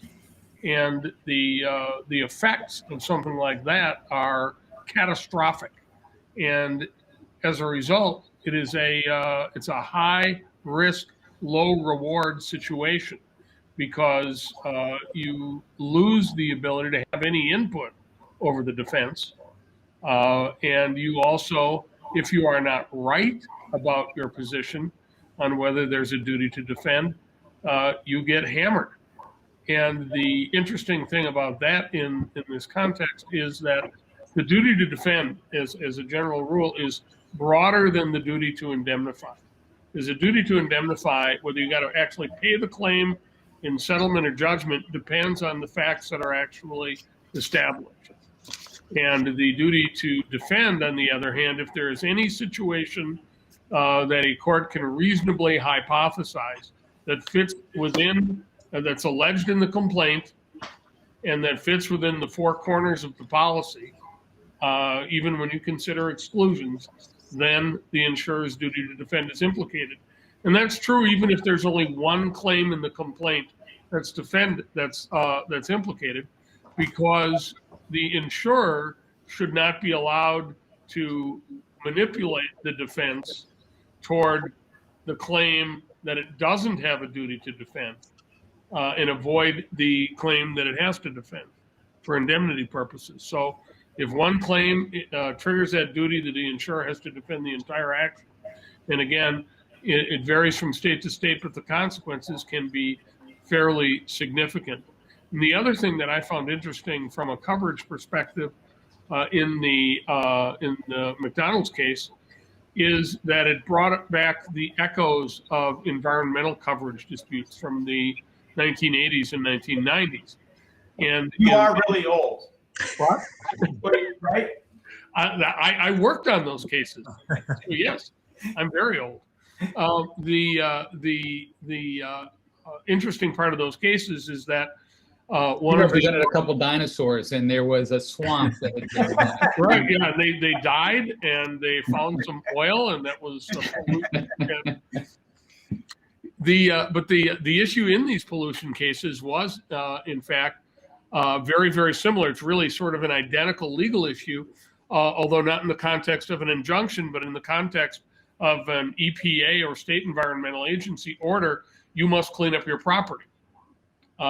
There's no damages involved in that. Almost none of those environmental matters resolved with some sort of court order saying you must pay X to Y.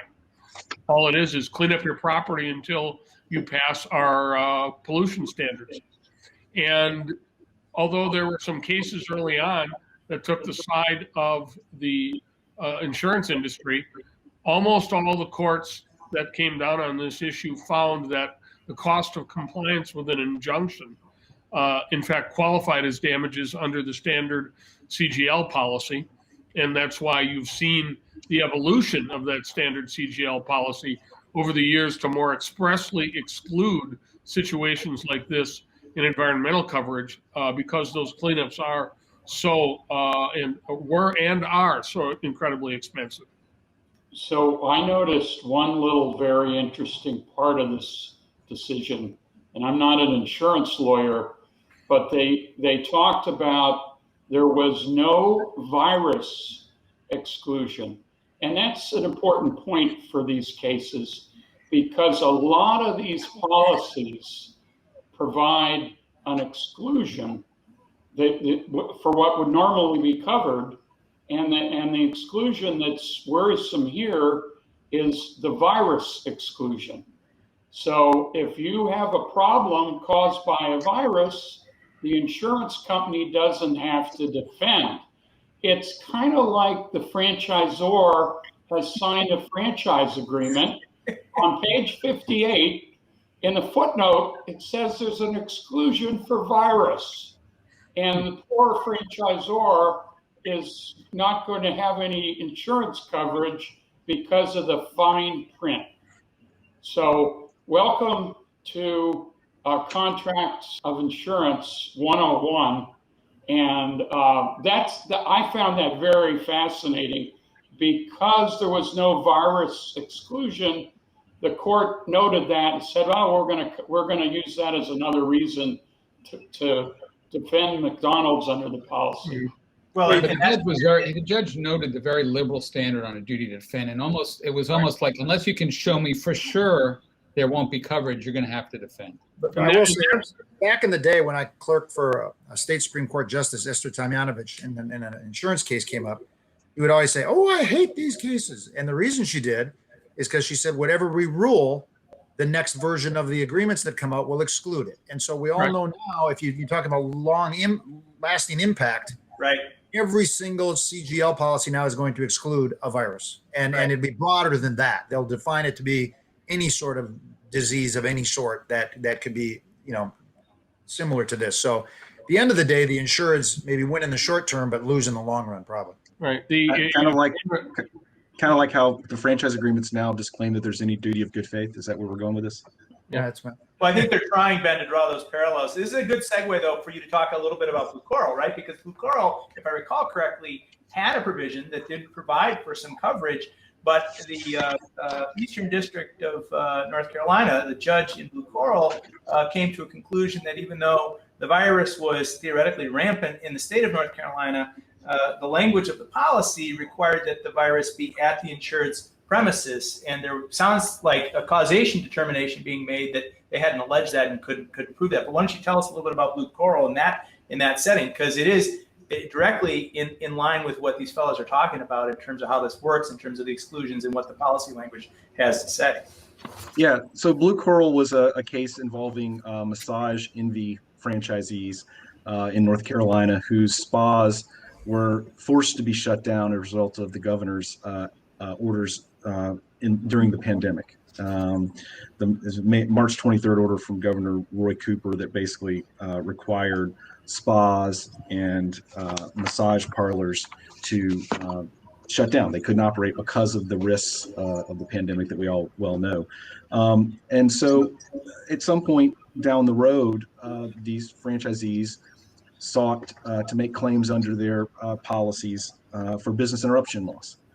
And I'll just read the particular provision that was at issue in these policies.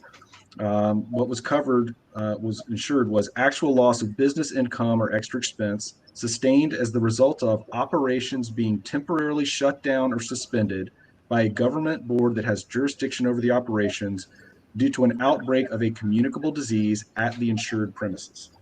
And I think you can probably see where this is going, all of us who litigate the language in a franchise agreement.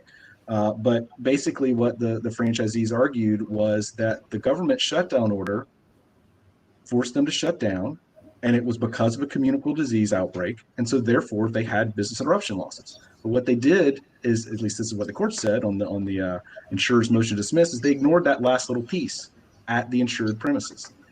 Because none of them alleged that there was an outbreak of COVID at their particular massage parlors. And I don't know that they could have. I don't know that it actually happened because the governor shut it down so fast that I'm not sure they had an opportunity there for there to be an outbreak at their massage parlors. Now, what the franchisees tried to argue was global pandemic. You can't tell me there's no virus at a massage parlor. I'm sorry, we just can't look at it. Well, according to this judge, there wasn't. But, different kind of virus, Mike. Different kind of virus. But the franchisees argued global pandemic, statewide emergency. How could the outbreak not be at their location? Because it was everywhere. They basically argued that the sum was greater than the parts, that if the virus was everywhere, it had to also be at their premises so that their loss was covered. The judge wasn't buying it. He said no, that defeats the purpose of having that language in there. If the virus was everywhere, then why would you need the at your premises language? Because then you would always be covered. And so there's got to be a reason for that exclusion language to be in there. That reason is because the outbreak has to occur at your premises, at the place you operate. You haven't alleged that, kick in the complaint. I mean, Mark, you and I had experiences last spring, right? March, April, where we were invited to participate in some pretty significant class action cases, which we declined basically because of what happened in Blue Coral, right? I mean, that was the theory. And it sounds really difficult to allege it when it's not occurring. And then how do you prove it in the end, and causation and all that stuff? One of the things that is very, very important to remember in any of these first-party coverage cases, because these are cases that arise where the insured makes a claim against its insurance company for its very own losses. And these are usually in the context of COVID-19 business interruption claims. Policies, first-party policies, often the property insurance often contains at least the ability for most applicants to purchase an endorsement or a rider that adds that into the standard. If my place burns down or gets condemned or something, I get compensated for it. The business interruption coverage is very, very common and very popular. And the groundswell of outrage when the initial claims began to be denied based on governmental shutdown orders was quite substantial, and actually was still going on. There were a lot of calls for legislative or administrative agency intervention to override those things. But the Blue Coral case is an interesting case because of that sort of very, very literal interpretation that the court gave it. There are courts where I am absolutely positive that the court would have said, at least at the pleading stage, we're not going to require that. You don't have to come up with evidence. You have to come up with something that is an inference that will support this case going forward. And if discovery shows that you don't have and never had the virus on your premises, then you might lose. But the thing that people really need to remember about these cases is first party policies are notoriously very, very specific, and they vary widely in the kinds of coverage they provide. So the fact that one particular policyholder lost a claim doesn't mean anything unless your client is using the exact same ISO Insurance Services Office form, which are the standard forms in the industry, and that has the same endorsements on it. The cases are very fact specific in terms of the allegations of what gives rise to a first party claim, and they're also very fact specific about the language of the policies that gets implicated. And not all plaintiffs making business interruption claims based on COVID-19 have lost. There have been a few who won. But the trend certainly is toward the insurance industry prevailing in these in the first party claims. You know, Mark, I wonder if the order had been crafted differently by the governor, if you get a different result. If the governor says in his order, there have been outbreaks of COVID-19 at massage parlors and gyms and spas, and so for these reasons we're shutting them down. If maybe you at least get past a motion to dismiss, because then you have an argument that, well, the order is directing me to shut down because there's been outbreaks at facilities like mine, and so it is at my premises. I mean, I don't know. I think that's 100% right, and that again, look at how fortuitous that is. You know, the orders issued by anybody from a county executive to a mayor to a governor to you know, a local health inspector can vary very widely, and the idea that that is what your insurance coverage can turn on seems kind of silly. Well, and Mark, since you do a lot of work on this, isn't it also true that where the judge maybe, as Ben said, was active in the McDonald's case, there really wasn't any maybe specific bodily injury amongst the employees, although I guess there was 3 of them that had contracted it, and here he focused on the language at the location that with different judges, both of these could have gone the opposite way. Yeah, absolutely. Absolutely. And there are courts that are fairly notorious for being stingy in granting coverage, and there are courts that are notorious for being fairly generous in how they read insurance policies, generous from the policyholder's perspective. It's a very, very specific fact, jurisdiction, and law-bound determination. Facts matter, right, Mark? That's always. Okay. And the judge. We can't, and the judge, that's right. We can't have this panel, I don't think, without having at least some raw discussion about a franchise or a franchisee fight. There is the Sachatel case, Scott, which, if I recall right, deals with a dispute between a franchisee and a franchisor involving royalty relief during the age of COVID. Hey, we're not making as much money. We can't fork over that dough. And the franchisor says, sure, let's have you enter into this release and we'll move forward. But why don't you tell us a little bit about that? And in the context of this, fellas, I want you to think about doctrines that we've studied in law school that don't get played out a lot, but have in the last 15, 16 months, certainly in franchising and in the commercial context of impossibility and frustration of performance, and ways to defend against these kinds of obligations in contracts where it might not be possible because of COVID. But Scott, why don't you give us a little update on Sachatel and tell us what that was all about? Well, Sachatel is in the Northern District of Illinois. At least that's where the case ended up. And as you read this case, it's really kind of until the end. It reminds me of a movie called Arlington Road, where I sat through an hour and a half of the movie and didn't think it was any good. And then at the end, it was like, whoa, that ending was really good. And this one is, it doesn't even seem like a COVID case until the very end. And I think that the decision, or it's actually dicta that the court said was telling, and I want to throw a question out to the panel when we get there. This is started as your typical run-of-the-mill fraud, unlawful disclosure case between 3 Seva, is it pronounced Seva? Seva Beauty franchisees who had said that when they were buying their franchises, and I've had some of these cases before, but I would have liked this one, where they asserted that the one of the employees of the defendant, Seva, had stated that the Seva Beauty franchise is a, quote, and you franchise earlier are going to hate this, no lose investment opportunity for significant passive income. When in reality, the plaintiffs asserted that the business model was a no-win example, except for a select few experienced retailers who have no need for franchisee support.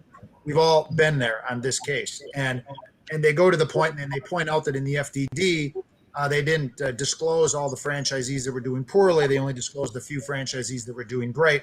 And so they bring an arbitration claim because their contract had an arbitration agreement. So then they get into the case and all of a sudden COVID-19 hits and their agreements stated that the franchisees had to pay a 6% royalty or the dreaded at least minimum franchise royalty payment of $250 per week or $1,000 a month toward that.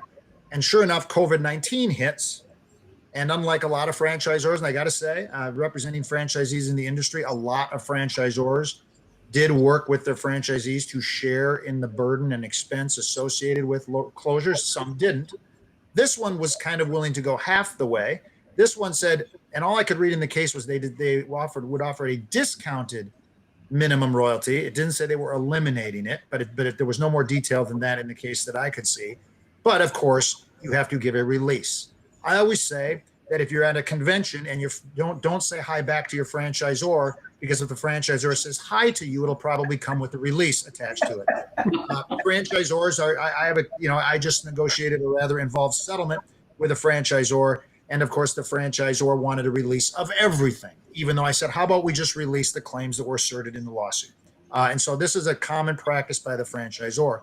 So the franchisees now become subject to governmental orders that they're going to have to shut down because they're a beauty spa. We know they're like gyms, or a lot of those are the places that got cut down the earliest. And so now they're shut down and they're being forced to make a choice.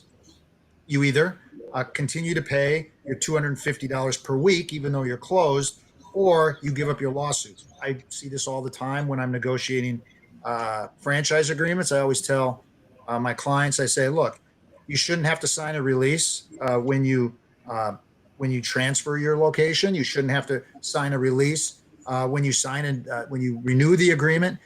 You should maybe, and I've always asked franchisors, why do you make them sign a release other than it's obvious that they can get it? And they say, we don't want to be surprised. I said, fair enough. Then why don't you say that we release only unknown claims? And if we assert claims to you and say, well, here's my claims, but I'll give up everything else. I've had one franchisor lawyer, and I'm proud to say his name, Brian Schnell, agreed to put that in an agreement years ago for me in a system. And I've asked for it ever since and hardly ever get it. So now they have to make a choice. That system is now out of business, by the way. They're going to have franchisees flocking there. So now I always thought that this sort of a choice was a Hobson's choice. And I realized, but I thought since I'm going on in front of millions of people that will see this, I thought I better look it up. And I'll put it up to, this was not a Hobson's choice. Does anyone know what a Hobson's choice is on this panel? Sure. What is it? What is it, Mark? Oh, you get the last horse in the barn, and there is only one. That's right. There's no choice. It's take it or leave it. This is the only choice you get. That's the Hobson's choice.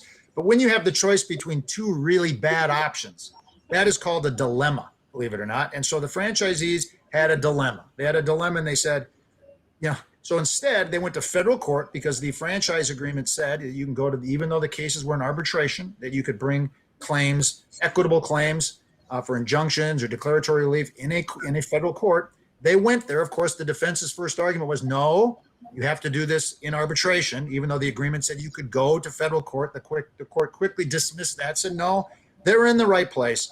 But then, of course, the franchisees were done in by the old, I had a whole argument yesterday in court for 3 hours about irreparable harm. That's the killer. And they said, you don't have any irreparable harm. And the harm, what they were seeking in the injunction was they were seeking a temporary restraining order to preclude the franchisor from terminating the franchise agreements for not paying the royalties. And they asked for that. And then the reason they lost really had nothing to do with COVID, but it was a rather brutal twist of fate.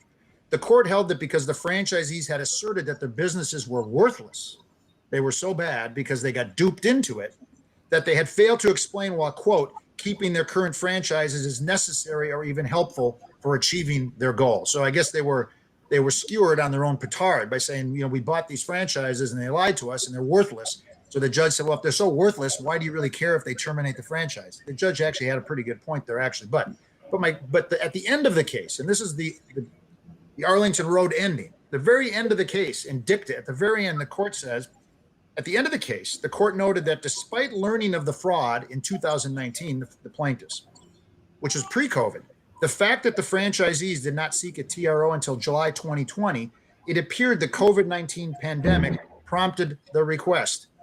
And my response to that was, of course it did. They were closed. They sought to not have to pay the minimum royalty when they weren't open anymore. And why isn't that? Now, maybe you can't tie it to a legal claim. We'd have to talk about that.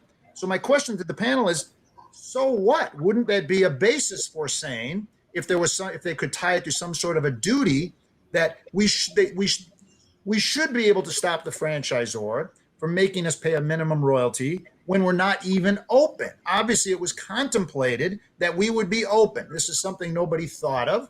This is now kind of getting into impossibility or impracticability or frustration of purpose. But the fact that the judge actually held it against, to me, seemed like he was going out of his way to pile on. But that's my Sachtel, Scott, was there a force majeure clause? It was never mentioned whether there was or there wasn't. So this, we all know from the early pandemic, we were all drafting force majeure, looking at force majeure clauses, and those didn't do much good for most people anyway either. So Scott, I think you've made out a classic frustration of purpose argument. And if you look at least in California, it's because of a governmental edict is classically makes it impossible to get the benefits and perform under the agreement. You can get relieved of your obligations, at least during the period of where the government has completely shut you down. And I would have thought that would be front and center in a case like this. Also, there's another interesting aspect to this case.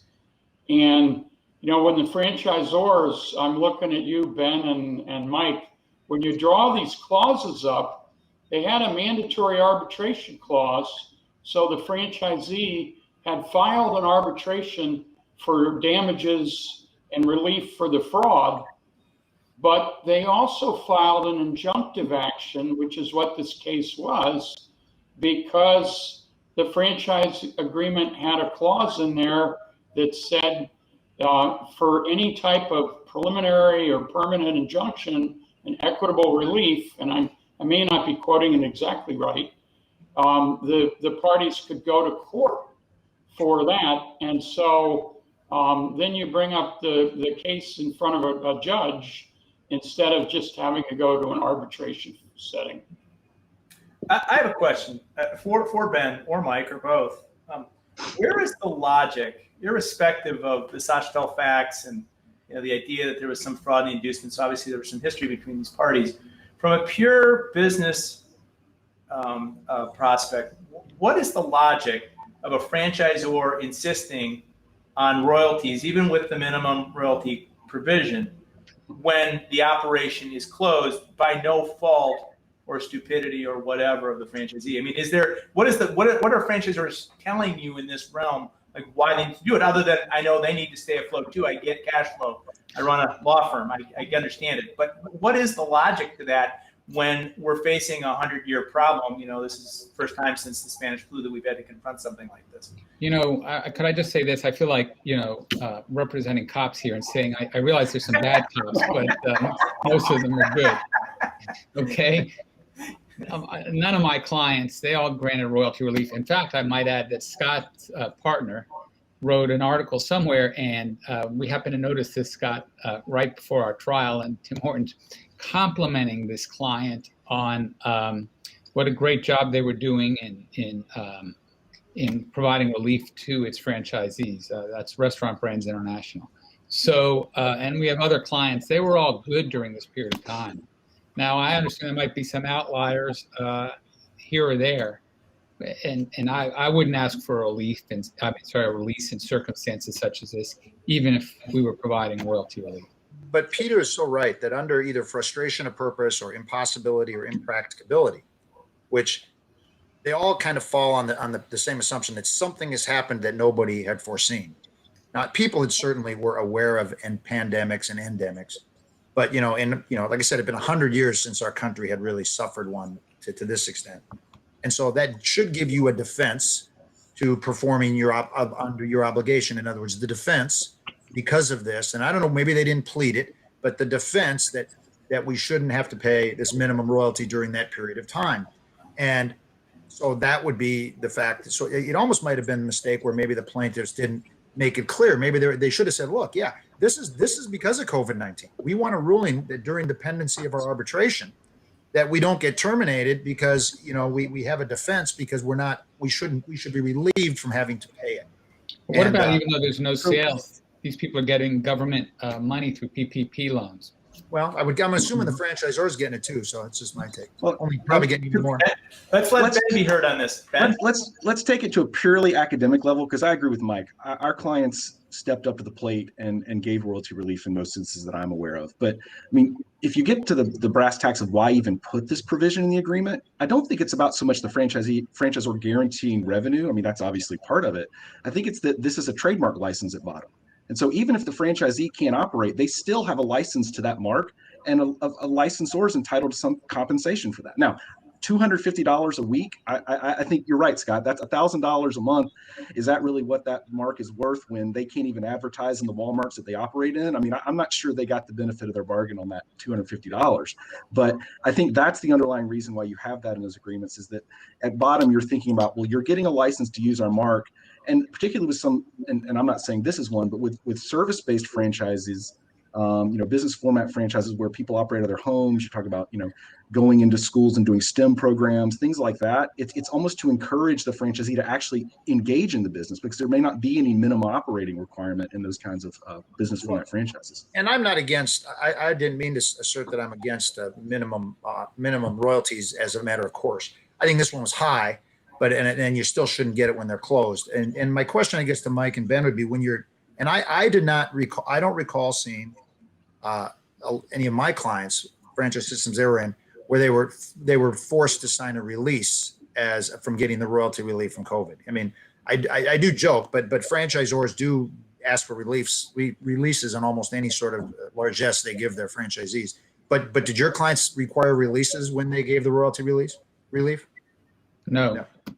Okay. See, we have two very nice, decent franchisor lawyers on this line and talking about this.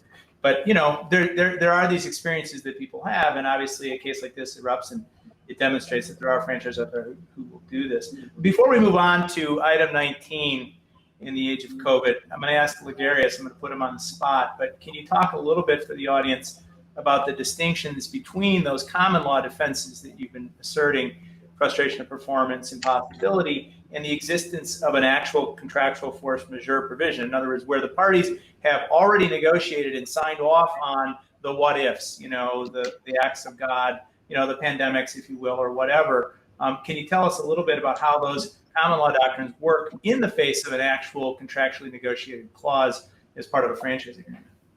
Well, the common law frustration of purpose and impossibility are based on an event that we got some feedback coming in.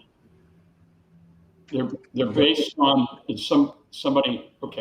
They're based on something that was not anticipated, that frustrates the purpose of the agreement or makes it impossible. And by the way, Ben, I don't look as franchise agreements as trademark licenses.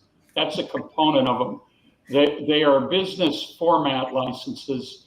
And if you can't operate the business, that's the problem. And you shouldn't be paying something on the side for a trademark license. Nobody wants this license just for the heck of it. They want a business and they want to make money, and they've put a lot of money up to be in this business. So, all right, let's talk about the contract. The contract provisions will usually take control if you have a force majeure provision over these common law doctrines. And it depends on what is written in the contract. And I've seen them that only allow for relief from paying royalties during the force majeure event. So there's an event that is unanticipated. They usually use the word act of God, which I think would cover this provision, unless somebody proves the Chinese let this virus out of a lab. Maybe that's not an act of God, but so you have to show what's in the provision to get out. Curiously, I had a franchisee client in a system where it said that if the event that was unanticipated kept you from performing for 6 months or longer, you could cancel the agreement, is the wording. And that's what we did. We sent in a notice to cancel the agreement. So their peculiar language in the force majeure clause, they differ. They have to be studied. I imagine Ben and Mike, you guys are going to start rewriting these force majeure clauses, because this is the first time I've seen them used in my career, which goes back longer than most people on the panel. So I mean, the point is, I think the overarching point is no force majeure clause in the contract. The common law doctrines may be available. If the force majeure clause covers X, Y, Z, but not A, B, C, the doctrine may be available. But to the extent that the contract language speaks to it, whatever that language is, it is, and you're not going to be able to invoke frustration of purpose as a means to defend against non-performance. Is that fair summary? That's a fair summary. Frustration of purpose, it requires an unanticipated occurrence. And if it's covered in the contract, it's pretty hard to say it was unanticipated. Now I'm going to just read something from a case and see if any of you guys can understand the difference between this. This is from a Minnesota case when we were doing some research on impossibility and practicability about a year ago. Unlike the doctrine of impossibility, impracticability, which applies when events affect the ability of a party to perform a contractual obligation, frustration of purpose excuses performance when events prevent one party from receiving the value of the other party's performance. Now, one of the cases cited in here is actually where I'm living now, City Little Canada Charity Bingo Hall versus Movers Warehouse. You know, I'm guessing maybe the difference would be is all of a sudden they make it illegal maybe to run a bingo parlor. That would be, I think that would probably qualify for both. I can't tell the difference of that, but you're right. The real key here is, which Peter hits on, and when we looked at it, it's kind of a temporary thing. You know, we tried to make an argument that if you're closed long enough, the whole franchise isn't worth anymore because you've been closed for so long. So, how'd that work? Well, we ended up settling the case. So I think it rattled the franchisor a little bit. So. All right, let's turn to, go ahead, Ben. I was just going to say, it seems to me the distinction, Scott, is exactly the point Peter just made in response to my point, which is if you still got the license of the mark, one party's performing the contract by licensing the mark, why should the other party pay for it? It's the frustration of performance. It's you're not getting the benefit of the franchisor's performance as the franchisee. Right. Okay. Yep. Right. All right, let's turn to, I know we're actually getting remarkably short on time, but let's turn to FPRs, financial performance representations, in item 19. And Peter, I know you looked at the NASA guidelines, which I think are at best muddled guidance as to how franchisors are supposed to approach these things. How do you do an FPR with you having now, as a franchisor, having 15 or 16 months of COVID economy, right? It's a different experience for somebody renewing or coming into a system. And maybe you can shed some light on that from the franchisee perspective. And then Ben or Michael or both of you guys might want to chime in on behalf of the franchisors. So let me mention what this document is. NASA is the North American Securities Administrators Association. It's the people that enforce the franchise laws at the states that have them. And in many of those states, they actually approve an FDD for registration. They don't say everything in it is correct. They just say, if you don't do certain things, we're not going to approve you for registration. And what happened is when the pandemic hit, a lot of franchises were completely shut down. Those that were open were running on partial steam or rejiggered ways that they were in business. And the money flows were radically different. if not completely shut down. And people had existing FPRs, financial performance representations, used to be called earnings claims. And so the first rule is that these registrations are not static. And if there's a material change, then you have to amend them. And I would say that almost all franchisors had a material change in the volume of business when they were completely shut down. So the existing FDDs that were out there,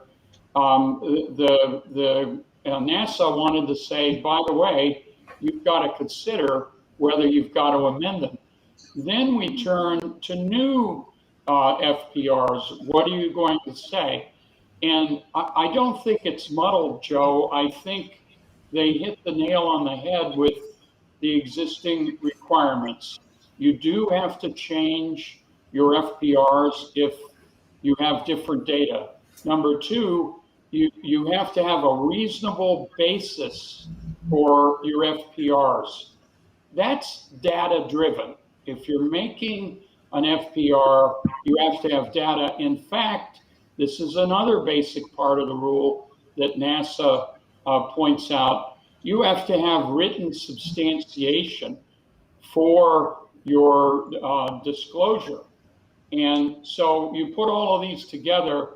They did say there's no bright line rule, but they said, pay attention. Things have changed in many franchise systems, and some of them may have increased their sales. So so that's it. As a broader issue here, it would be wonderful for this whole industry if there was a requirement that accurate, full profit and loss statements for these units were given in writing. They were data driven and supported. Some even say there should be a further disclosure of when you're going to break even as a new franchisee on average, because this is what people want to know when they buy a franchise, and they ask for it when these FPRs are made that are cherry picked or limited or simply earnings or total sales rather than earnings or net profits. And so there are those of us, and I think Scott is in this camp, that every franchisee really ought to have this data, and they shouldn't be fishing around for it and giving it verbally where it's often not accurate. And so this guidance by NASA tries to say, hey, pay attention to these rules. They were enacted for a reason, and just because we have a pandemic shouldn't allow you to keep using the old data from 2019. I do need to make a disclaimer, Joe. I am on the Franchise Project Group has attorney advisors, so I'm one of 8 lawyers that's in that group. We thank you for that. Ben, how does a franchisor deal with the COVID dip, for lack of a better word? And I agree with Peter. There's certainly, I'm sure, certain brands that have skyrocketed during COVID. We've seen that in certain sectors. But how do you deal with the fact that you've got 15 months of IC, right, to report in item 19? Do you make the decision just not to make an FPR, or how do you deal with it? I mean, I've seen, and I haven't seen it personally. It's those people who sit down the hall from me that do this stuff. But the non-trial lawyers, right? Yeah, the non-trial lawyers. But from what I've heard, there's a variety of thought processes on this, and I think part of it goes to what Peter said: is just not giving an FPR at all doesn't give the franchisees anything. I think franchisees want some kind of data, and so I've seen some clients that are doing a 2019, a 2020, a 2021, trying to show let the franchisee draw their own conclusions based on the numbers. You know, you can see what we did in 2019. You know what the world was like. You can see what we did in 2020. You know what the world was like. You can see what it looks like in 2021. You know what the world is like. It's part of it is, you know, we're going to give them the data that we can give them in a bigger chunk so that they can compare, because no franchisor wants to rely on 2020, but the administrators aren't letting you just rely on 2019. That's not a thing, because it naturally, as I think Peter suggests, potentially has some problematic areas. I mean, you're saying this is what we did in 2019. Let's just ignore 2020. Well, you can't do that. Well, it might demonstrate how a particular brand performs during an economic crisis.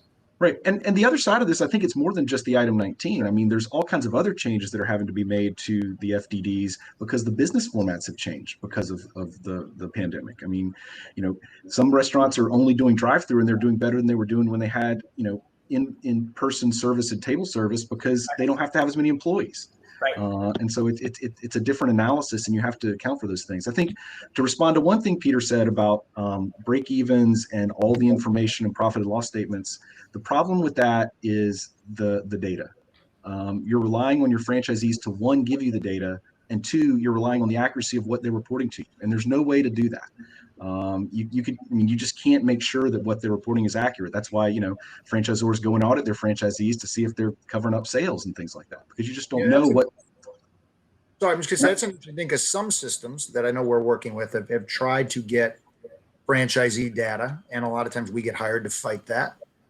And, you know, I think they're always concerned that if the franchisor gets that data, they're going to use it to terminate them. And so we've negotiated some deals, and where they get the data right off their system, the franchisors do, and where the who has it is anonymous. You know, they're just given numbers, and the franchisor doesn't know who it is, and things like. So I mean, there's probably ways to get it, but it's a lot of things franchisees would push back. And one other thing that I've run into that's similar to this is where you have buyout provisions or liquidated damages provisions that are based on, you look at the last year's sales. So, you know, if all of a sudden, you know, the franchisor is coming at you because the franchisee is bugged out early and they were closed for 4 months in 2020, and that's the last 12 months, all of a sudden the liquidated damages are way lower. And we got into a negotiation where we were negotiating people to get out for some percentage of the liquidated damages, and we held firm on, you know, hey, we didn't write the contract. It's, you know, they get the benefit of a bad 2020, and the franchisor, you know, settled on that grounds. But that's also in that instance, doesn't the franchisor possibly have a claim about, you know, impossibility or frustration to say, yeah, well, nobody accounted for this. Of course They do. didn't account for this. Yeah. I would agree. They'd be in the opposite position of the minimum royalty, where all of a sudden the franchisee is saying, why should we have to pay this when it's closed? And so if the franchisor came back at us and said, look, let's take out 2020 and go back and use 2019, I think that's an equitable, you know, that became a point of negotiation. But if you actually were in, you know, if this went to trial, you know, it'd be interesting to see how a judge would decide that issue. And that works two ways, right? Because in pizza systems, sales are way up. Exactly. Right. And chicken way up. And if my belly is any indication, Mike, I agree with that completely. And it's funny because, for example, a large pizza chain that I represent a lot of people in, for PPP, one of the things that we've told them to do is go back to 2008, the Great Recession, and the pizza business went in the toilet during the Great Recession. The pizza business boomed during COVID-19, and now, hindsight being 2020, we can see that because all the competition was shut out.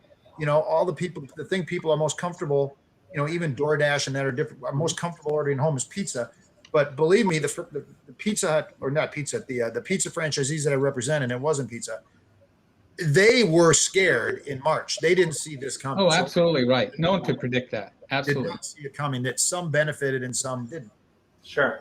Well, actually, talking about PPP is a good way to pivot to Yogi Berra and it's deja vu all over again. Mark, we have a relatively non-franchise case coming out of the Northern District of California that deals with the issue of common affiliation and franchising. Why don't you speak a little bit about that? Sure. It did come up in the context of a PPP applications by a number of outlets of what called itself a live female performance dance entertainment outlets, also known as strip clubs. This you we're were the going right guy for to this. get a PG rating on this seminar just by adding this case. And yeah, I know I'm going to push the boundary. But in any event, they all applied for PPP loans and they were denied on the grounds that the SBA had adopted a regulation that forbade such establishments to establishments that presented quote unquote obscene material. They brought essentially a First Amendment challenge to it, and that was denied on its merits. But the issue for franchising purposes is that we see once again echoes of the joint employer doctrine and the control and issues like that as to how much power a franchisor has, because the court had to address a standing issue as to whether these were quote unquote these individual outlets, because there were 17 or 18 individual entertainment centers that made application for PPP loans. One of the elements of eligibility and therefore standing to challenge the denial is, are they a quote unquote small business? And the SBA was arguing, among other things, that, well, they're not, because they are part of this big old franchise system. You should treat that as a unified whole, and because they're not a small business, they don't have standing to make these claims that they were denied a loan that they couldn't have been granted because they're not a small business.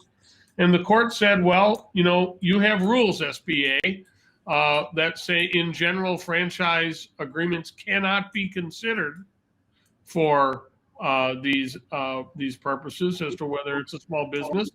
But we will allow sometimes those agreements to be considered if they give a lot of power to the franchisor to control the affairs of the franchisee. And if they do, we allow an escape hatch from that, where affidavits can be presented that say, well, we don't exercise these control provisions. And the upshot of that in these, and again, these implicate all these issues that come up in the joint employer context, that come up in the premises liability context, and in other similar areas. And the court ultimately decided on an issue that it expressly stated in a footnote would not affect the merits at all, but it said that on these issues, you don't have to clear a very high threshold to establish standing to sue, and the franchisee had put enough into the record that there was not this kind of control. And obviously the interesting thing again is, in many situations, because the franchisee wants to be protected by the umbrella offered by the franchisor, it's arguing exactly the opposite. And here the franchisor is not directly involved in the case. So there's an entity that did not bring its dog to the fight, as it were. But in any event, this case is unlikely to have a lot of future impact, precisely because it was limited to the standing issue. Wasn't it true in PPP that there was, I think Ron Gardner, my partner, was involved in negotiating or speaking to Congress and saying, and I don't know if that's exactly, we're talking about multi-unit franchisees who had, that they were not considered one business for the purposes of the PPP. And so there was an exception carved out where they would have been, because they would have had common ownership. People that have 50, 60, 100 franchises would not have qualified for PPP loans. And I think it was pretty much limited to QSR, maybe some other areas that you had to fit in with this code. But where they did make a specific exception for multi-unit franchisees, that each one of their locations, so long as they had different corporate ownership, would be independently analyzed for whether they qualified to get the PPP loan. It is one of those things, the PPP program, probably from all of your own individual experiences, the rules kept shifting, right? The CARES Act got passed, and from there, the SBA did what it did, Treasury did what it did, and then we all spent 2020 trying to figure out what was going on. I'm being told that we are close to being out of time, if not way over. So I guess I want to end where I started. My general sense, and I asked the panel just to chime in quickly on this, is COVID was huge. COVID is huge. It's not, I don't think, completely over, although I see a little light at the end of the tunnel. My view, I think in a few years, franchising is going to go back to the way it was. There'll be a reset. we'll all know more about force majeure and frustration of purpose and some of these things that typically don't come up in these types of relationships. And we're going to move on, just like we did after the Spanish flu in 1918, and we'll have the Roaring 20s. But I guess I would ask my fellow colleagues here on the panel if they have a different view of that, or if there is a sense that there are things that have come out of this that are going to hang around in franchising for years to come. I'll say this: if we get another pandemic, every franchise agreement will leave the franchisee standing on their own. That's what I would predict. I would just say that at my law firm, we're available via DoorDash. I can be at your house in 30 minutes if you. I agree, Joe. Things will go back to where they were. I have that same sense. I think the one thing that you might want to think about is what's going on right now with the inability to get workers and the minimum wage. I think that's going to impact franchising a little bit. Very good point. And we'll just see how that plays out. That's a bigger economic question, but I think it's going to impact franchising, particularly quick service industry. Okay. Peter or Mark, do you have any final parting words? Otherwise, I'd like to thank you all for I think the franchising is returning to where it was. The agreements are getting tighter and tighter, and that's got to change and will change in the future. I think there's another big change that the pandemic brought for all of us as the lawyers for franchisors and franchisees is how we go about business. And it's got some great changes and some more worrisome changes. But as one who just finished a 2-week arbitration all on Zoom and who's done some depositions on Zoom, it's got some remarkable cost savings. And it's still, you can still get the look and feel of witnesses this way. It hasn't quite reached courts because of their financial ability to put up a Zoom platform for trials, but court appearances are now often on Zoom. So this is a big change that the pandemic has wrought that's going to affect all of us and our clients. Mark, I'll give you the final word. The final word is I agree with pretty much everything everyone else said.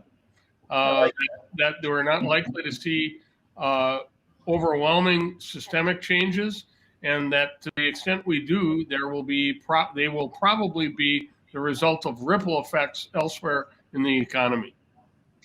Terrific. Well, thank you, gentlemen. Thanks, everybody. Good conversation. Thank you. Thank you. With that, we're wrapping up our Legal Eagle Roundtable. Thank you so much for tuning in, and thanks so much to our Legal Eagle panelists for giving us all this keen legal insight.